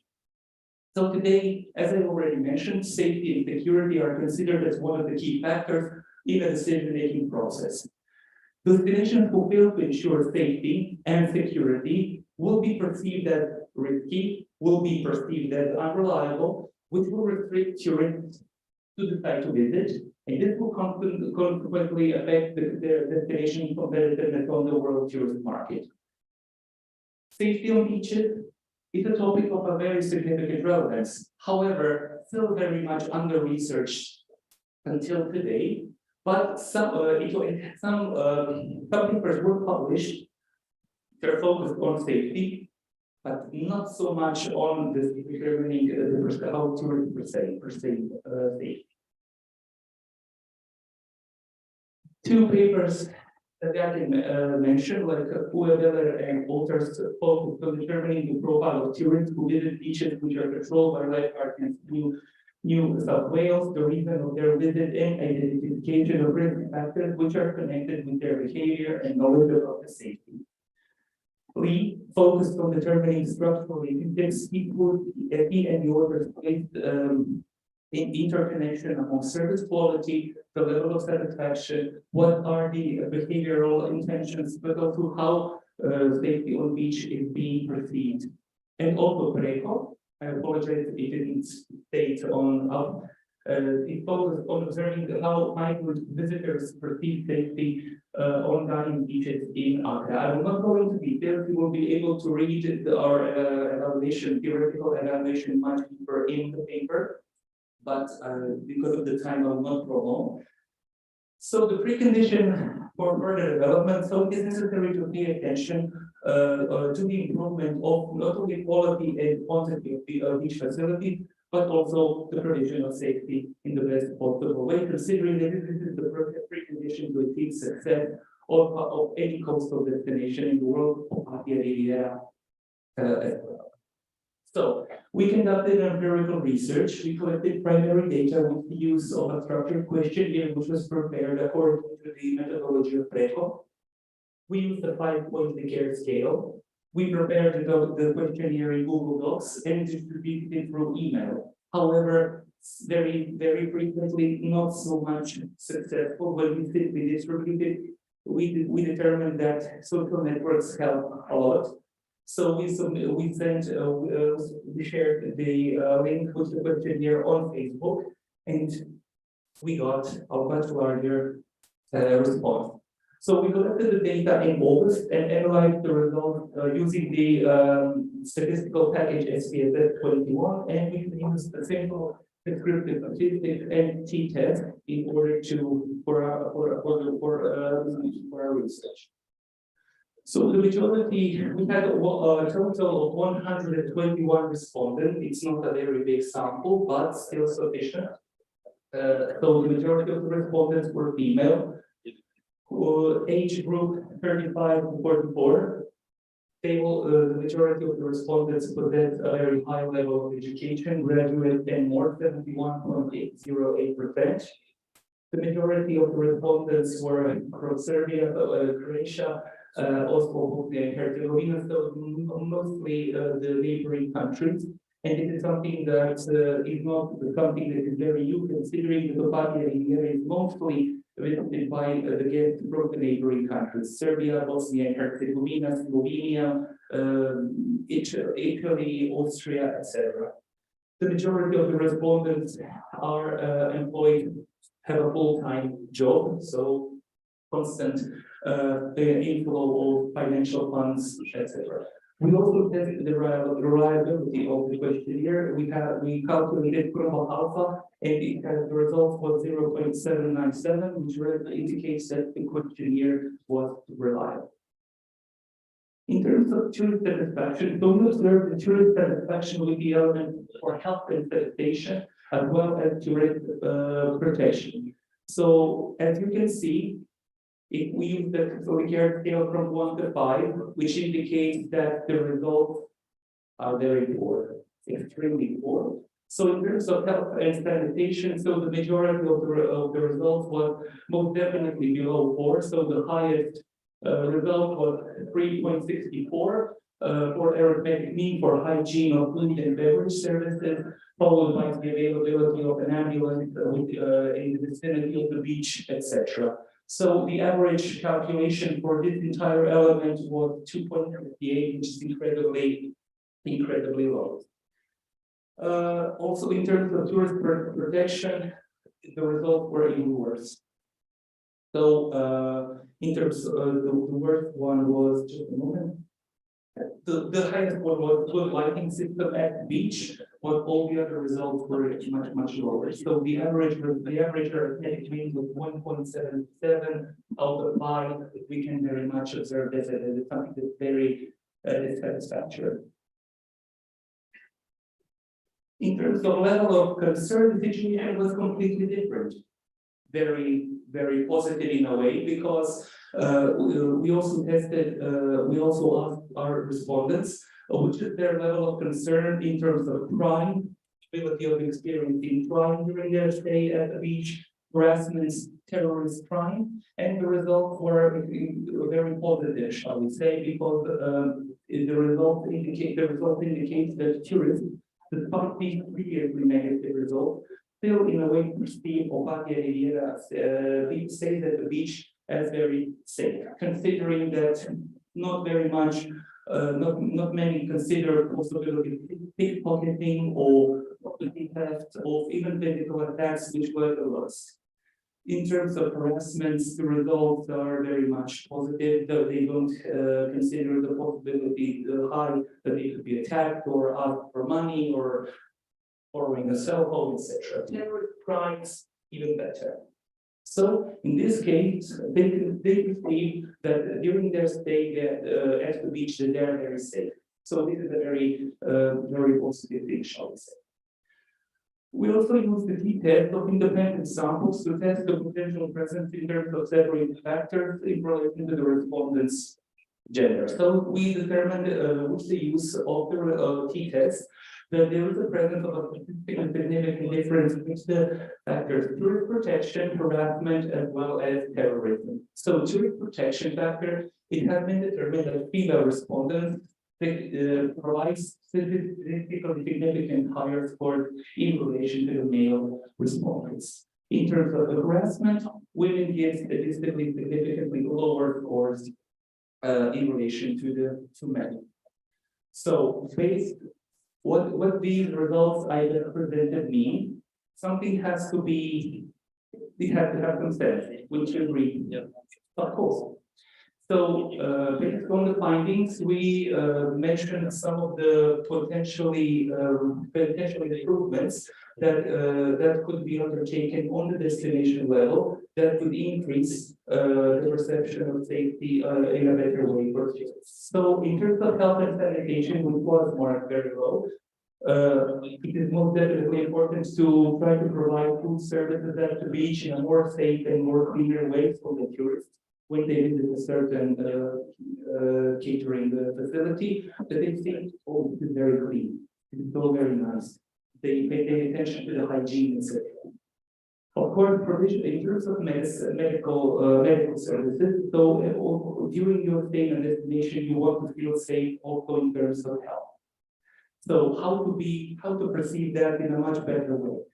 Provision of more detailed information on the precise location of a medical facility.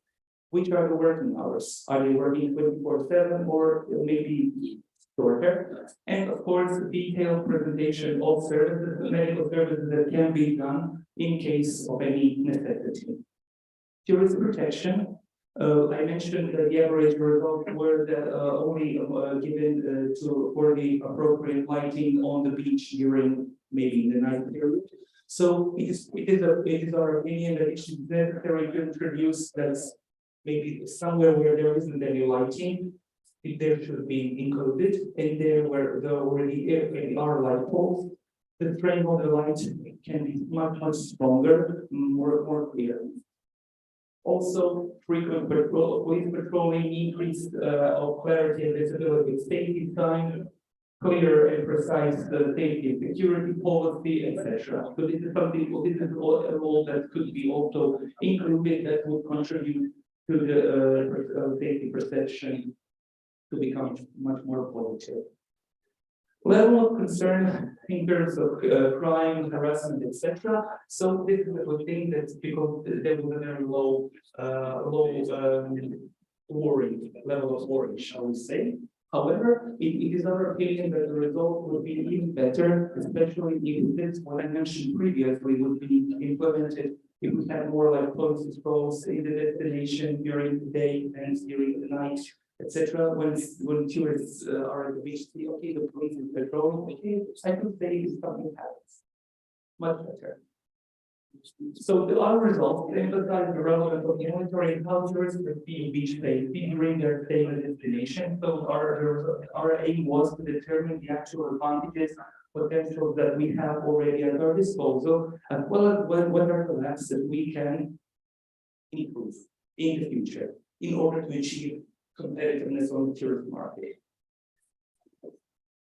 So the results enable determining the weakening points we have determined. So now we have to go and get busy and start developing, start improving.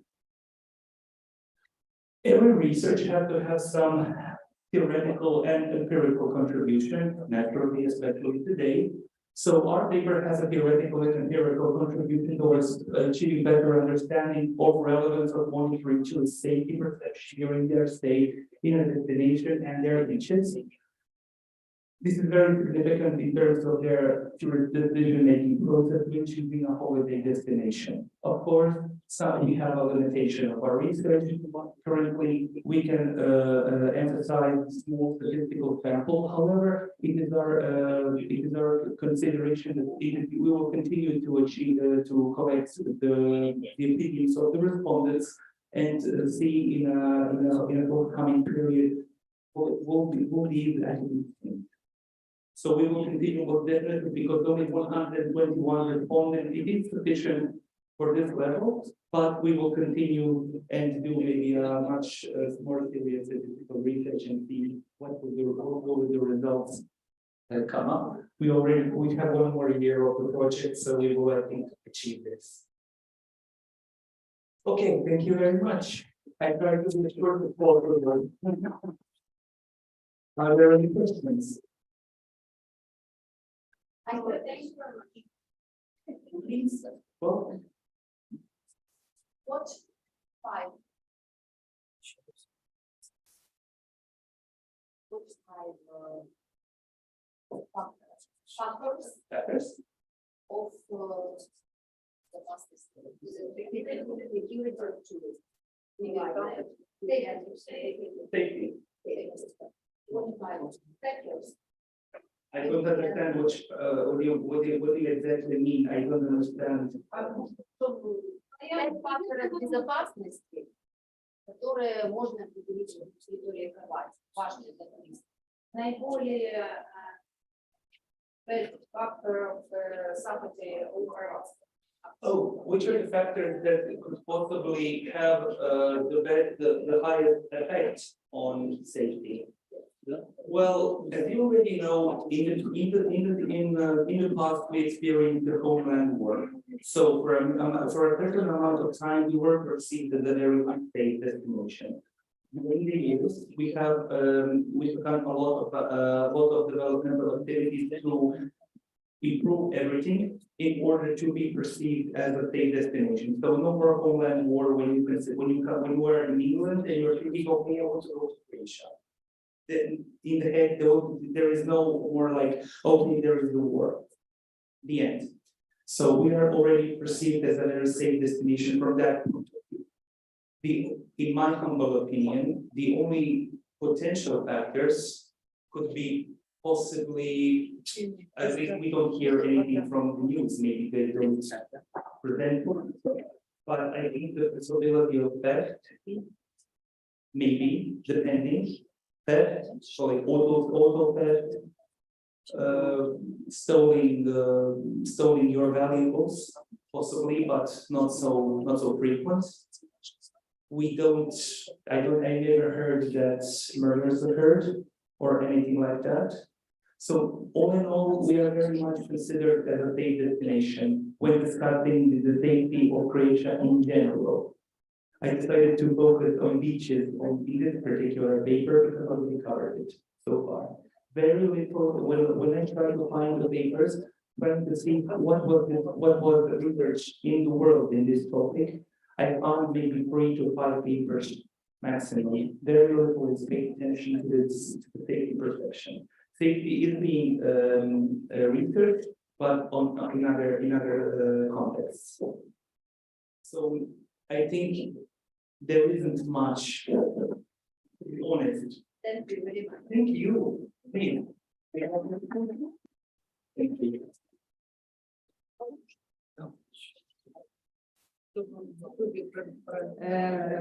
Хвала вам, господин Бербер.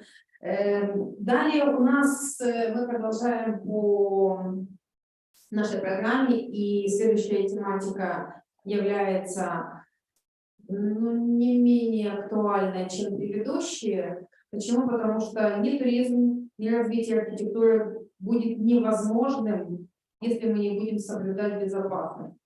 А те вызовы, которые на сегодняшний день существуют в мире, особенно агрессия Российской Федерации против Украины, показали то, что еще и энергетическая безопасность очень важна в мире. Поэтому я к слову приглашаю нашу хорватскую коллегу. Да.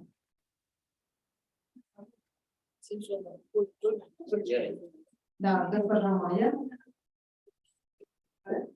Стой, да? Да. За импакт? Да. Так, 1 секунду. Сам хочу включити трансляцію.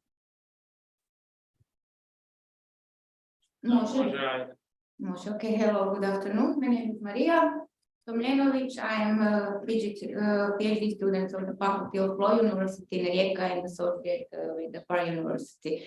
Today I'm going to talk about the impact of the Russian aggression against Ukraine, uncertainty, insecurity, and fear of the energy policy in the face of war and the consequences of war. So the base is going to be on the energy security. We do know the paper that I have written is something about everything of stopping the war that we actually, I believe, we all hope that is going to soon as fast as possible with no more victims and casualties.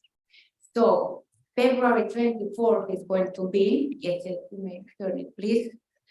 In this year, very important day that I think is going to stay in history, and we all are going to learn, our children in school, what happened, that it was actually a military attack of Russian and of his president to Ukraine.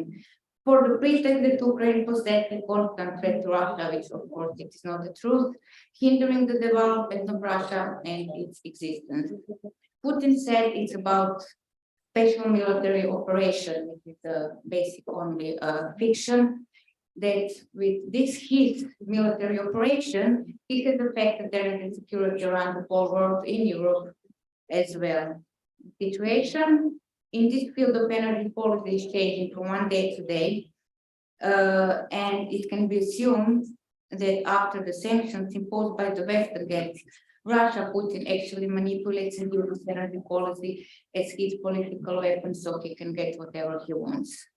The topics that we are going to go through, you can, or I can change it, okay? Yeah. Are the consequences of the Russian aggression against Ukraine, implications for the energy market, the European Union and its gas supply legal basis, the impact of Russian aggression on Ukraine regarding energy security for the Republic of Croatia, and I'm going to finish with a small conclusion. So the Russian invasion on Ukraine, as well as Putin's strategy of warfare, have affected the world in military ways, geopolitically, economically, and financially ways. So consequences of the war in Ukraine have actually significant impact on energy policy and energy security. It's certain that all this situation is very unfavorable for the European industry in energy security and for the world industry as well. So actually what we can assume that the prices are projected until 2026, and it's going to be very high in electricity, but it's also important to note that by the 2026 alternative gas supplies are not going to be completely enough, because it takes a long period of time for them to take any impact in it. And of course, we need to take some more energy, especially gas from LNG from America and Qatar, and that actually means a new contract in international law. Such a scenario involves Russia manipulating the volume of gas supplies. The EU is heavily actually dependent on Russian LNG and related also to crude oil, gas, and coal, even though the gas is the most difficult one to replace, but there are replacements for crude oil and coal. So far, the consumption of Russian gas in UE is more than 40%. Gazprom, after imposing sanctions against Russia under the pretext of the force majeure, in order to get closer to non-fulfillment of its contractual obligation within the meaning of the law, began to reduce natural gas supply, which led to even greater increase in consumer prices. So, alternative gas solutions and implications for the energy market actually takes a bit of short and long term. What actually can we expect? So Russia so far is one of the largest energy suppliers in the world in the energy market. After Saudi Arabia, she is second in the crude oil, and in 2021, total consumption of Russian gas is more than 40%, and the EU imports actually 27% of oil and 46% of coal, which is coming from Russia. The current situation is the one that Putin has also stopped because of all this Western sanctions for Poland, Bulgaria, and Finland. He refers to non-payment of gas supplies in rubles, and for Finland, Russia referred to its statement to NATO why he actually has stopped supplying with it. Europe's goal is to create the full energy security and complete independence of Russian gas, and actually we are working on it with the International Energy Agency. As well, Germany and Italy conclude their own agreements on gas supplies from Qatar and Algeria. Independence from Russian gas, which we also need to make difference between independence and between energy security. Energy security means all excellent conditions and good connections between other countries to work together, which we can make a new new energy alliance NATO. Independence from Russia means completely measure number one, not able to do any supplies, to take any supplies with them. So in the future, what can we expect? Actually, in short term, we can expect that almost all European countries will refuse to supply Russian oil and find alternative opinions in sources provided by Middle East and other countries. And European Commission estimated that in the event of complete cessation of dependence on gas supplies to Russia, they are enough reserves to survive the upcoming winter. So about this energy alliance of NATO, which I said, it's good because this way all the countries, European Union and third countries, are able to expand long-term political, economic negotiations and agreement, which is actually very good because this way we can provide peace, which is actually peace and stop the war because it's actually forbidden in all international agreements and conventions by the humanitarian law. Also, it's necessary to build new gas fields, and even in politically sensitive areas such as the waters of the coast of Israel and Lebanon. Until such major projects are completed, however, there will be no expected reductions, unfortunately, in gas prices, and it is assumed that prices will remain relatively high so far. Alternative gas solutions. Shorter period of time is not sufficient replacement for gas, but longer yet, because it takes time for them to storage, and actually we need very good storage places that will be able to get storage all these alternative gas solutions, but not only this, but also solar panels and everything. What I forgotten the name, but the professor before was talking about this. You were talking about solar energy. Was how she was mentioning the yes. So until 2024. We should reduce carbon consumption by only 6%, but bioenergy, the cost of which has not increased due to the consequences of the war, should reduce the consumption of Russian gas by 20%, and although very slow efficiency, but still then closer to the desired goal. But within 5 years, renewable energy sources will become a sufficient replacement for Russian gas by only 20%, and by 2030, Russian gas supplies will even decrease by more than 50%. Alternative solutions for gas as a means by which Europe wants to achieve independence from Russian energy carriers, especially gas, are not a benchmark on energy security, which I just said before, because independence is what is not everything what European Union and people actually states want. It's complete energy security. The main goal of independence is to achieve energy security, as I already said, and it means an excellent function of the market on a global scale, which should provide a variety of effective solutions. And energy independence from Russia, to which the EU fully aspires, means dependence solely on its natural sources, local, national, or regional sources as well, and achieving energy security from various sources means that each of them must be flexible and applicable regardless of existing opportunities or difficulties that may be affected or conditioned. Gas supply, we have 10-point measures, which I'm going to represent.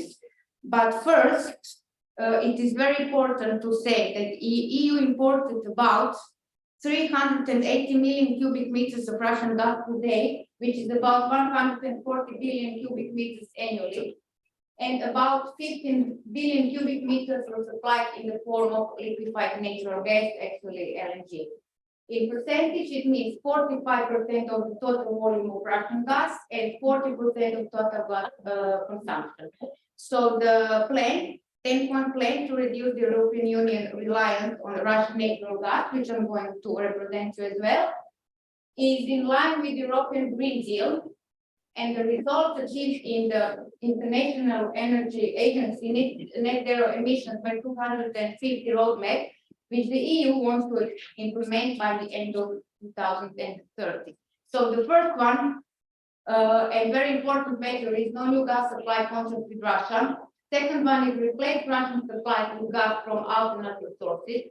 Third one is to introduce minimum gas storage obligations to enhance market resilience.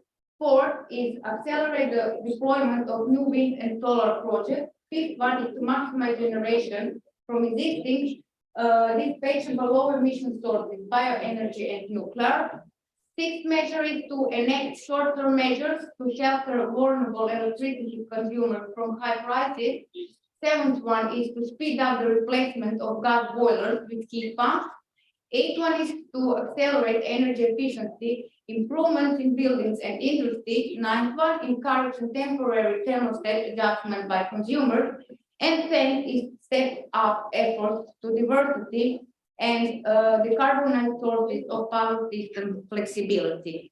So considering to all these measures, the agreements concluded between the EU and Gazprom on gas imports in the amount of more than 15 billion cubic meters per year expired at the end of 2022, so in the end of this year.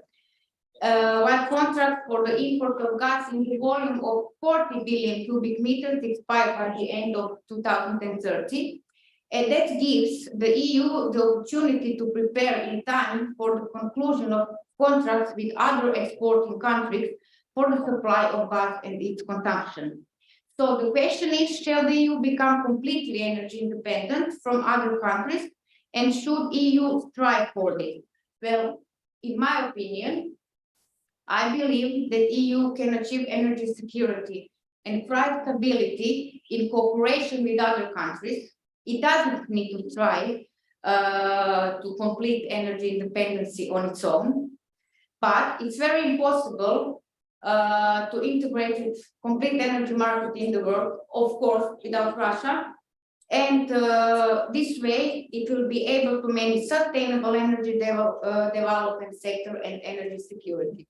And all this lies in legal basis in the Treaty on the Functioning of the European Union in its Article 194 from 2016, which provides functioning of the energy market, ensuring that EU's energy supply, promoting energy efficiency and energy conservation, development of new and renewable energy sources, and promotion of interconnectedness of energy networks.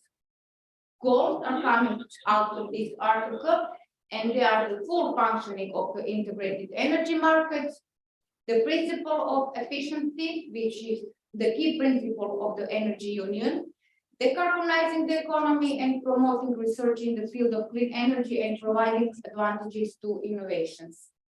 Of course, everything needs to lie on the principle of solidarity in between all the countries.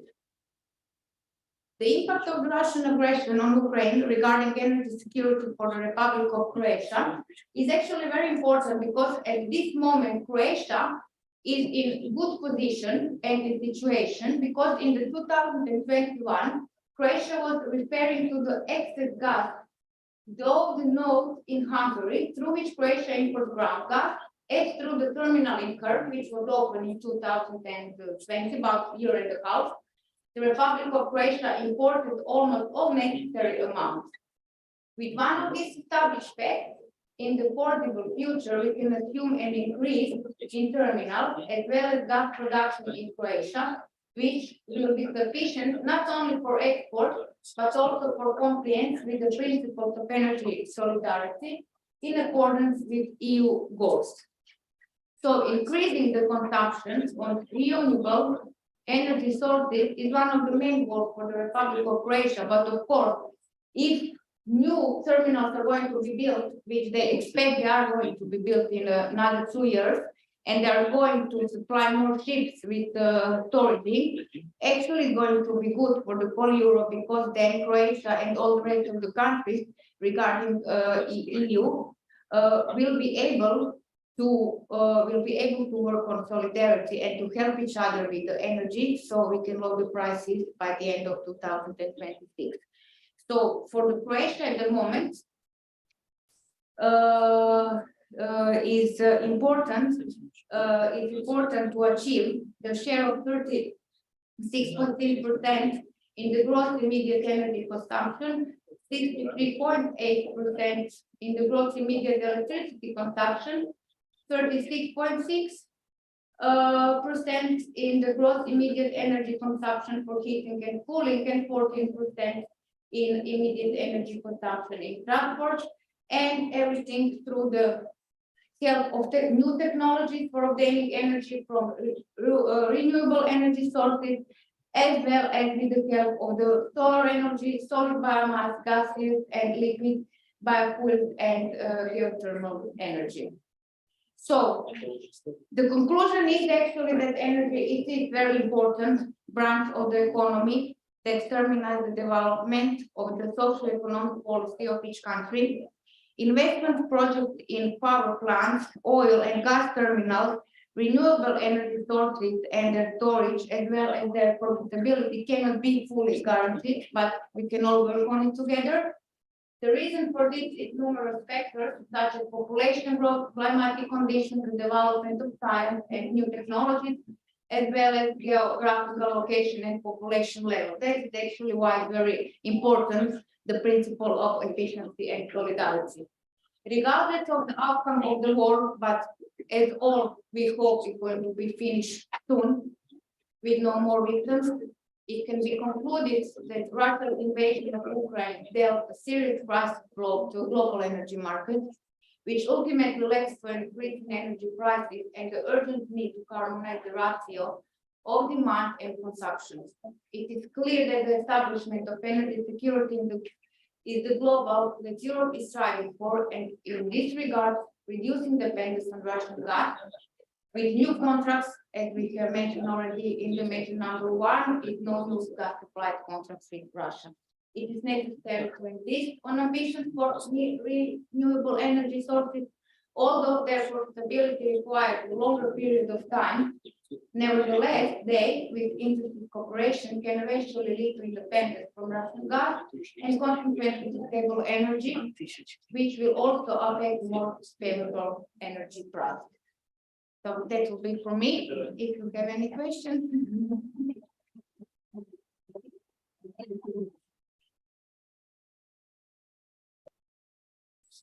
Будут вопросы?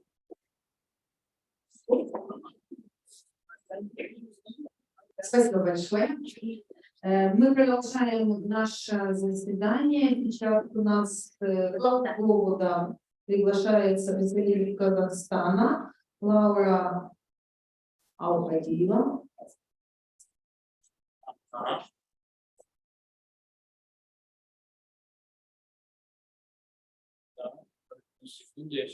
Good evening, ladies and gentlemen.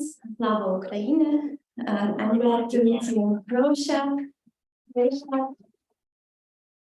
I'm a student of the Faculty of Architects. Our research was carried out in International Education Corporation, Campus Kazakhstan. The topic was the architectural images of symbol of regional identity of modern architecture in Kazakhstan.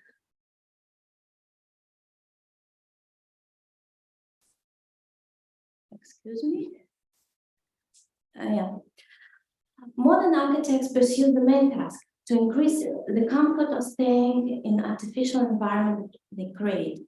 Task of an architect is aesthetic and functional of the architect's environment, social and psychological phenomena that environment generates. Connection of an architect object with the place where it's located, of course, transferring the local color of a particular land and country where it's located, preserving the spirit of the place. As a single node that combines the issue of space, politics, myths, is regionalism.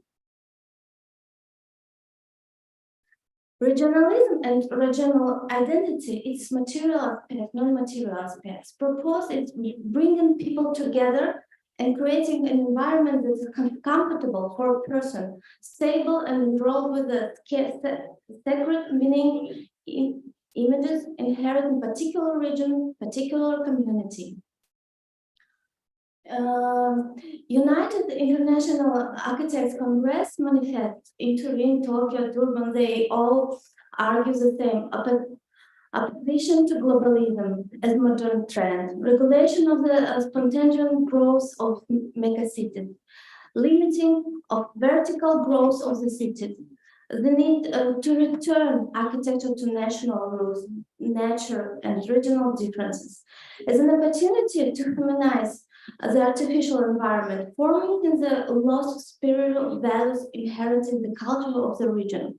The huge cultural layer left to us as legacy should serve as a door for young people that will open the door for the future of the country.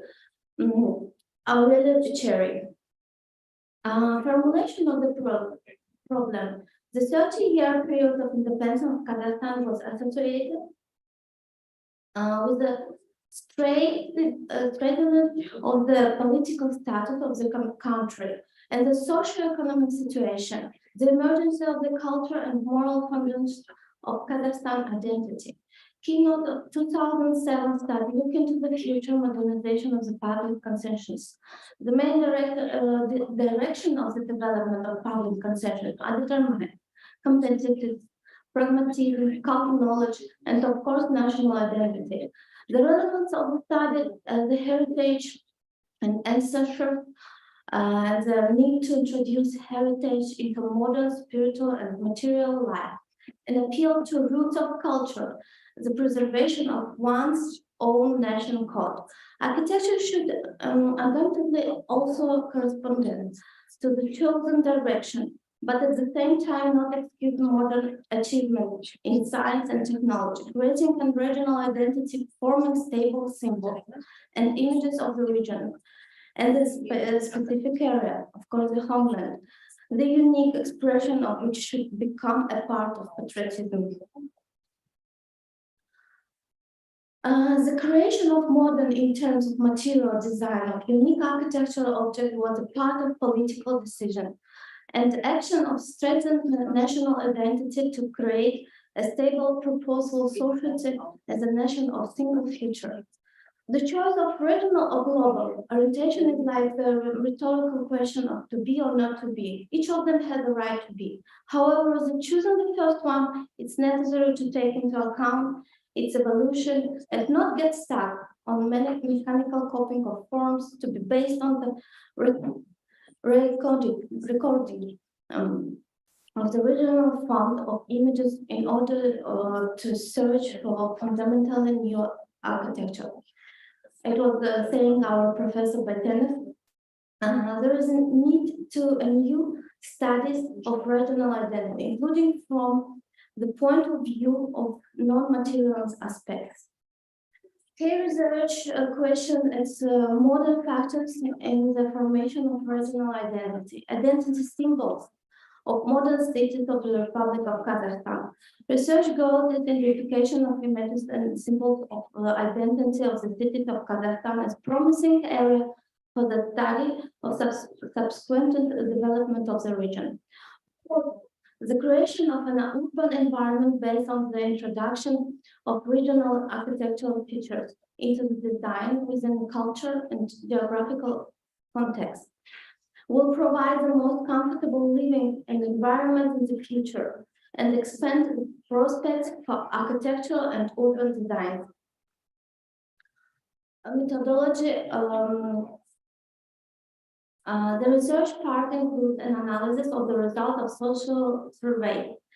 The research part includes an analysis of results of social survey, determination of the future of the environment of the existing building, on example of the settlement of Kazakhstan and factors that influence and affect the formation of regional identity. Edification of the architectural image symbol of the identity is particular village, city, or region. Particular emphasis of the study was given to architectural image as symbol of identity. The largest cities of Kazakhstan, of course, it's Almaty and Astana. On the one hand, this is due to the greatest importance of this settlement for the life of the republic. On the other hand, with the largest percentage of respondents who were residents of the cities, and according provides the most complete picture of the position under consideration. Our research started in April, so primarily developed a social survey questionnaire. April, May, it was pilot testing with the participant of 20 students, graduate students of Kazakhstan. As a result, some of the questions were received, in particular with regard of the wording of questions that are equally clear of both processional and layman. And in May, August, the study was carried out through the distribution of new technology links through the email, social, and personal network. The final version of the questionnaire includes the three main sections, which divided to the pursuit of the exciting environment of settlement, identifying the architectural image of particular settlement, and defining architectural objects that form from identity of the city or villages, and of course definition of the symbol of Kazakhstan and the homeland. So the survey involved 598 people, which age start from 17 and older. Among them, was 334 women and 264 men. In terms of occupation, most of the respondents were employed. It was 69.2%, student was 25.1%, and non-working people also was involved 9.5%. So the base of the answer received during the survey, the most active were residents of the largest city of Republican significance. It was 79.3%, whereas the population is over 1 million people. Less active person was from rural, 2.8%. So regional identity process through which population itself and government bodies are interested in developing people attachment to the territory and forming a positive perception of it. So you can divide external side and internal side. In more detail, you can look in my scientific article. So let's go forward. Identification of opinions of citizens about the quality of the environment of settlement. The result of survey shows that most of the respondents are not satisfied with the issue of ecology, of course.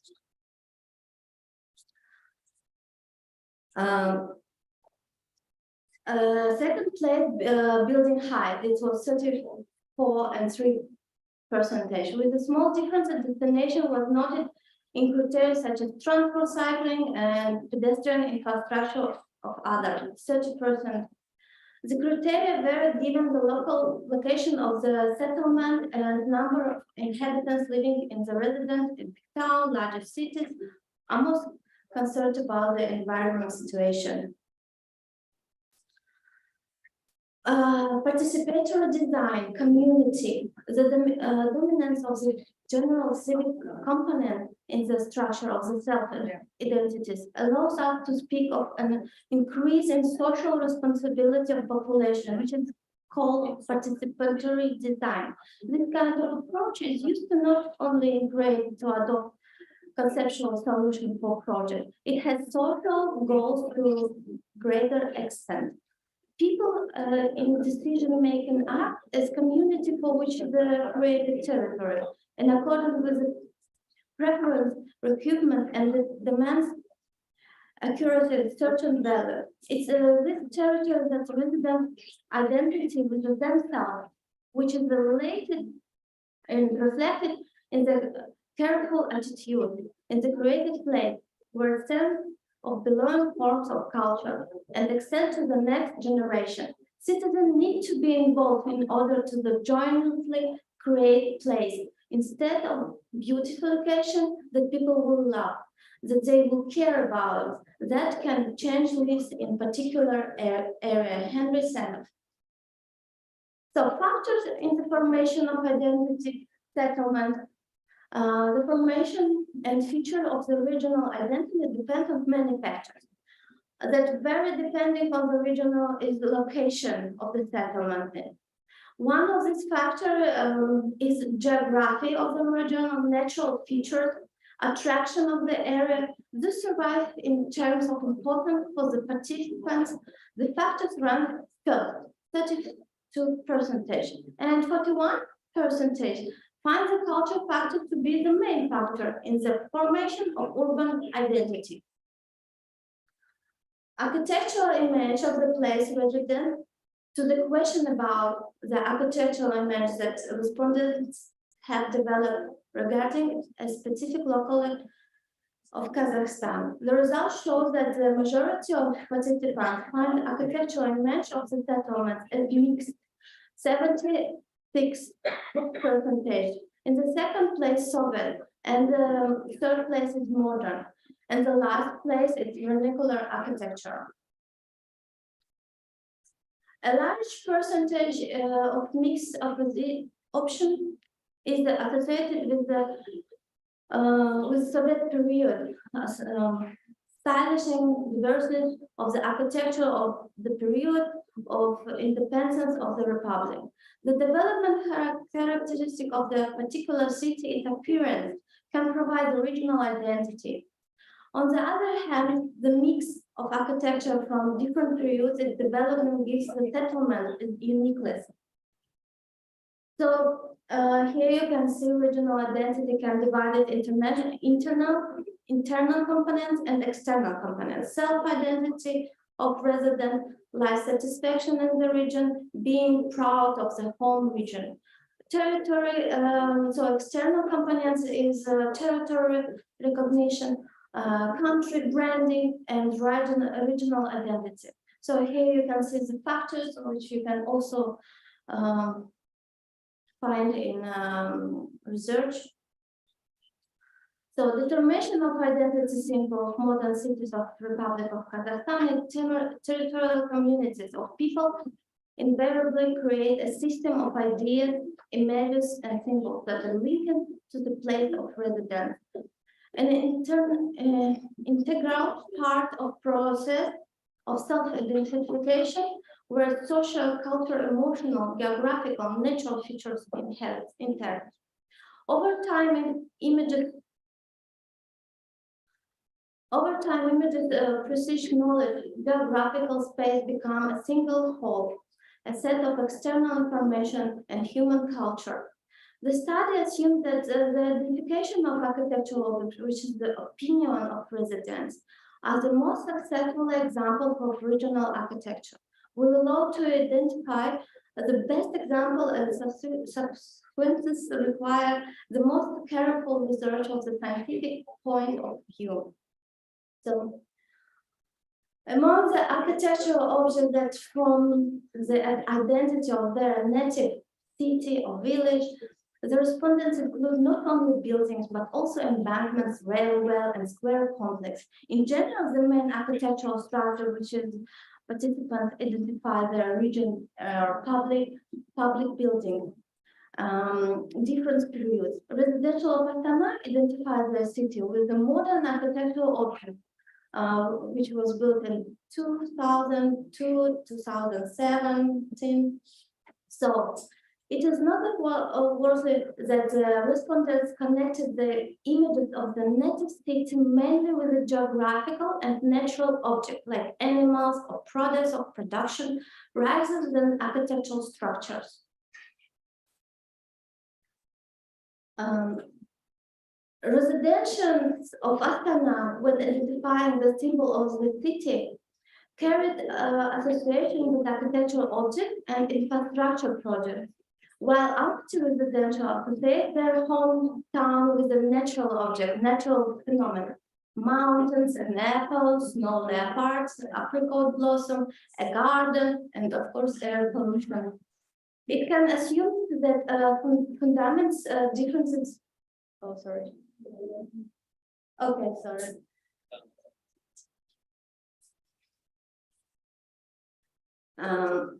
In conclusion, so based on the result of the study, we can summarize. The formation of the regional identity of architecture is a complex multi-level process. The formation of a figurative reflection of environment influenced by the already formed development of territory. National tradition in architecture and design should be understood of the introduction of traditional decorative elements into detail, and main principles should be recognized. Okay. The following factors influence the formation of images and symbols of the city village's identity. The use of individual approach to identify the spirit of the place. Consideration of the issue of the regional architecture of Kazakhstan should have interdisciplinary discourse. A comprehensive solution of the issue is of creating an environment which residents identify themselves should take the form of participatory design. It's hoped that the study will be the beginning of interdisciplinary dialogue aimed at more through the study of regional architecture, taking into account the tradition of the shaping, the customs of the inhabitants of this region. Thank you for your kind attention. Уважаемые коллеги, у нас остался на сегодня последний доклад. Сагубекова Акмарал. Остальные доклады, я думаю, завтра послушаем.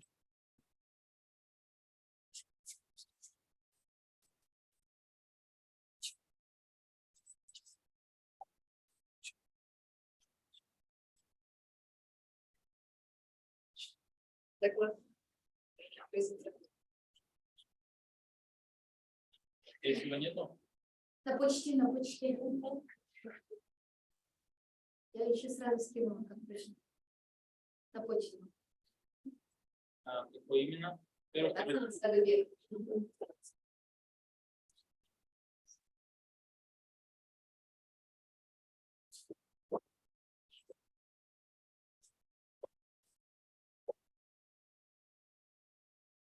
Уже к концу конференции все уже подустали, поэтому я очень даже постараюсь быстро, сокращенно вам рассказать. В принципе, среди всех исследуемых сегодня вопросов это в основном была архитектура, да, дизайн и какие-то технические решения. Хотела отметить, что Амиран Дарбекович у нас был строителем. Я ученица его, я тоже строитель, и инженер-строитель. И основой всех решений в архитектуре, дизайна и всего строительства является всегда экспериментальное обоснование.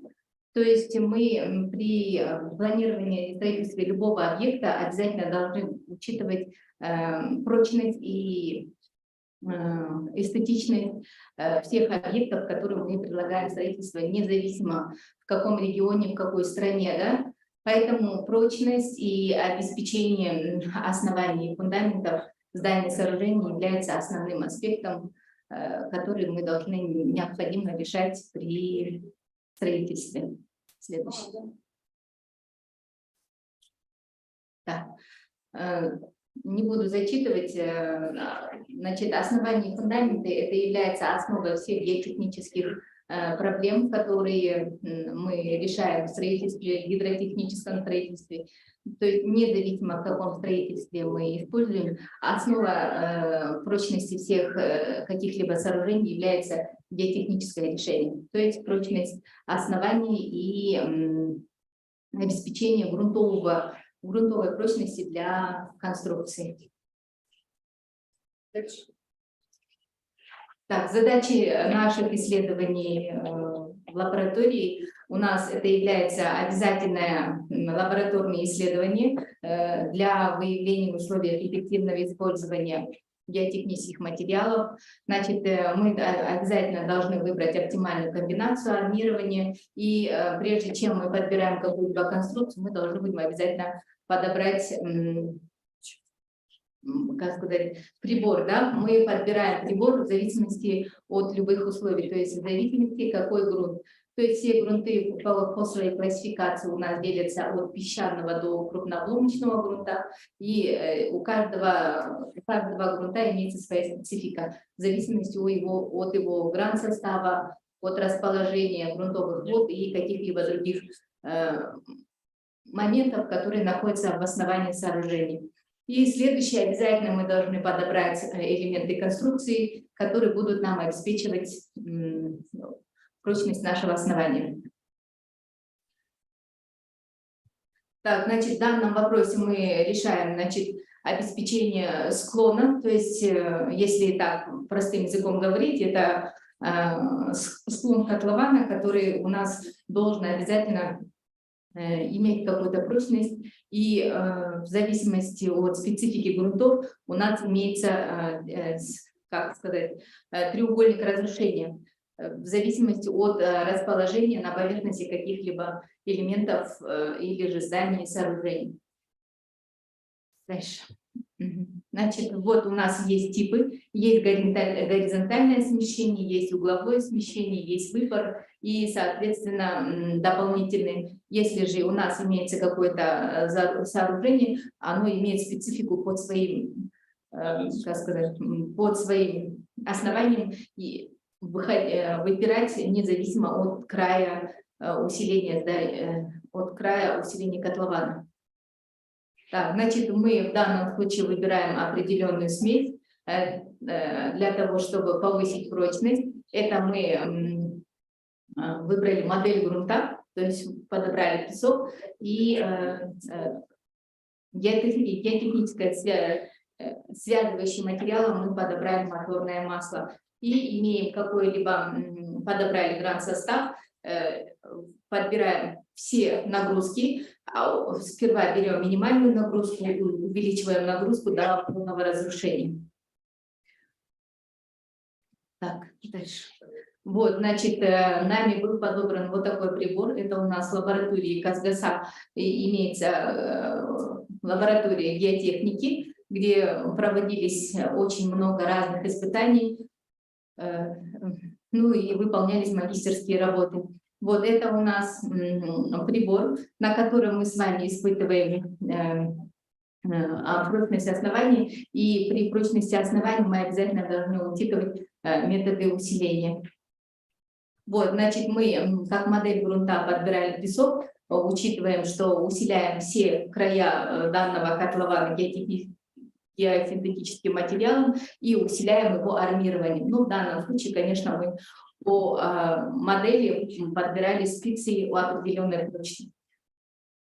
Ну и, соответственно, вот это уже готовый для эксперимента момент. Мы уже замерили первоначальное расположение грунта и начинаем проводить эксперимент при горизонтальном смещении данного прибора. Значит, по результатам мы начинаем строить вот такие вот диаграммы осадки. И, значит, по данным диаграммам осадки, это у нас второй, там, первый покажите, перед предыдущим.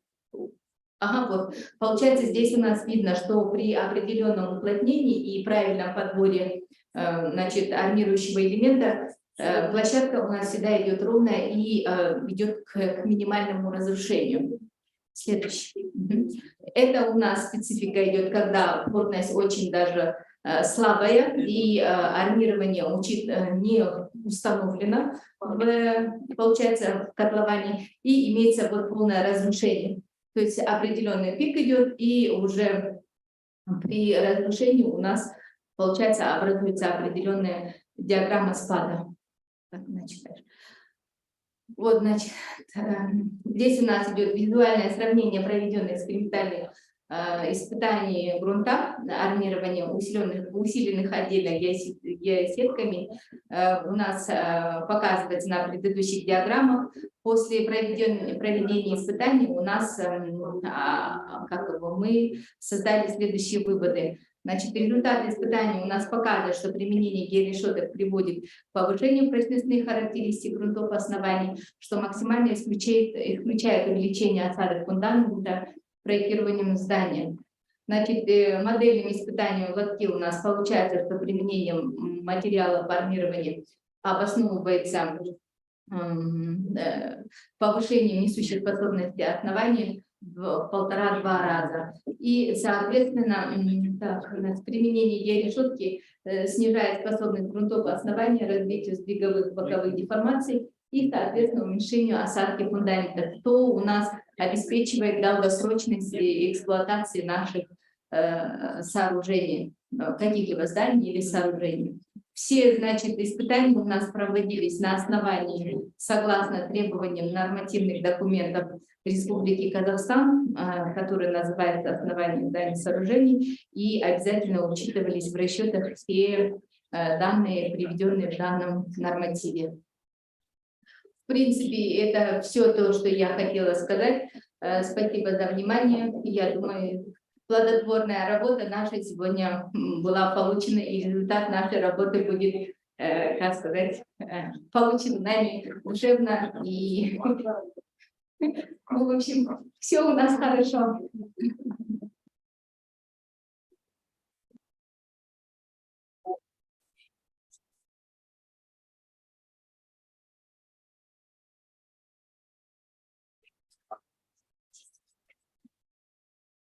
Наша академия, да, я не успела вам показать.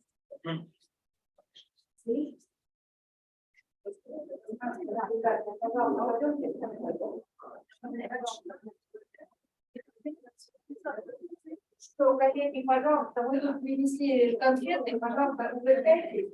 Это шоколадки и сахарина.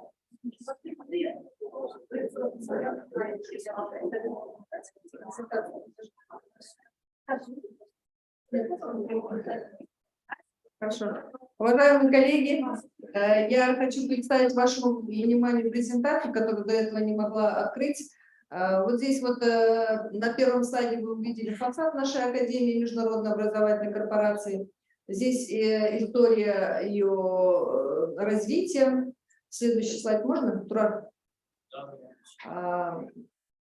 Вот здесь как раз фотография нашего руководителя, о котором мы сегодня с вами много говорили. Мы свой визит, свое выступление, свою конференцию в первую очередь посвятили памяти нашего руководителя, основателя кредитной технологии в Казахстане и 30-летию нашего факультета дизайна. Поэтому в нашей конференции основной состав – это преподаватели, профессора факультета дизайна. Но здесь много информации, о котором я уже до этого рассказывала, что в нашей академии есть 5 основных факультетов. Это архитектурный факультет дизайна, факультет общего строительства, факультет инженерных технологий и факультет КАУ. Это вот основные направления, по которым мы обучаем на трехступенчатое образование: бакалавриат, магистратура и PhD. Здесь представлены наши организации, с которыми мы сотрудничаем. Дальше можно. Здесь как раз я также хотела отдельно остановиться на факультете дизайна, который был основан в 1992 году. Основателем нашего факультета был Юрий Бахмутов и Алим Равильевич Сабитов. Это тоже ученые, кандидаты, доктора наук. Благодаря этим людям основался наш факультет. Сейчас он удачно развивается. На тот момент мы были в системе архитектурного факультета.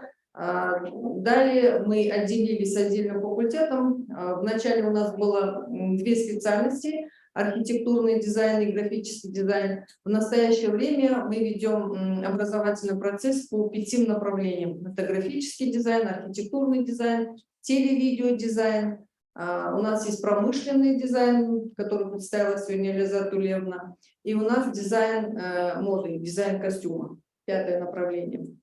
Также мы готовим по этим направлениям и магистров. Ну, PhD, к сожалению, сейчас набора у нас нету, потому что ну, пока министерство нам не выделяет грант на набор.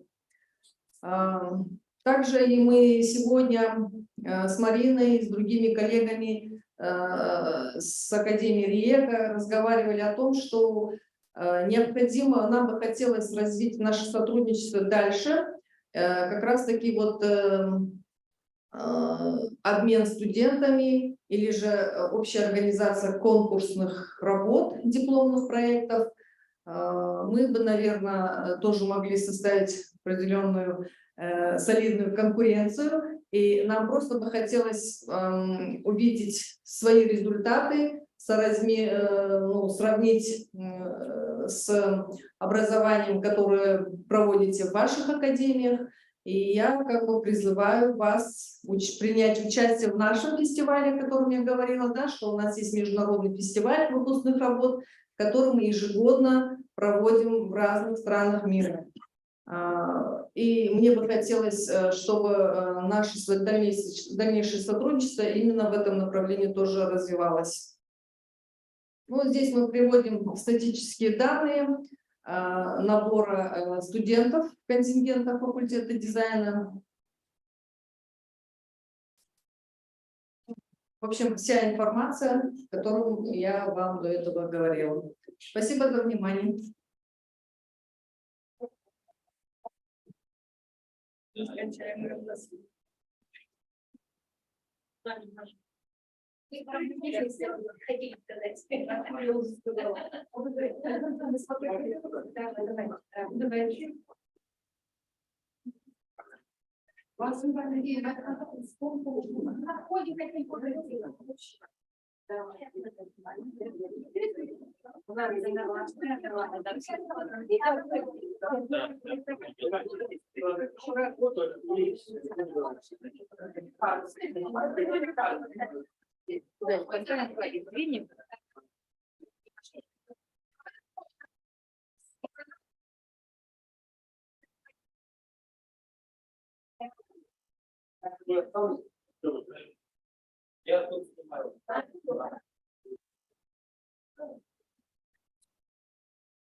Mariana, можно?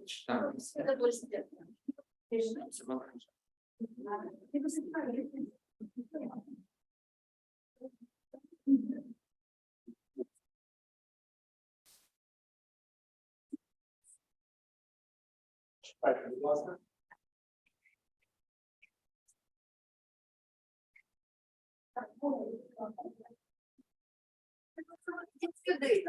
Мене запросили, вас теж. Пойдемте все вместе, коллеги. Да, давайте. Сделаем совместное фото на входе, там, когда входит. Очень классно.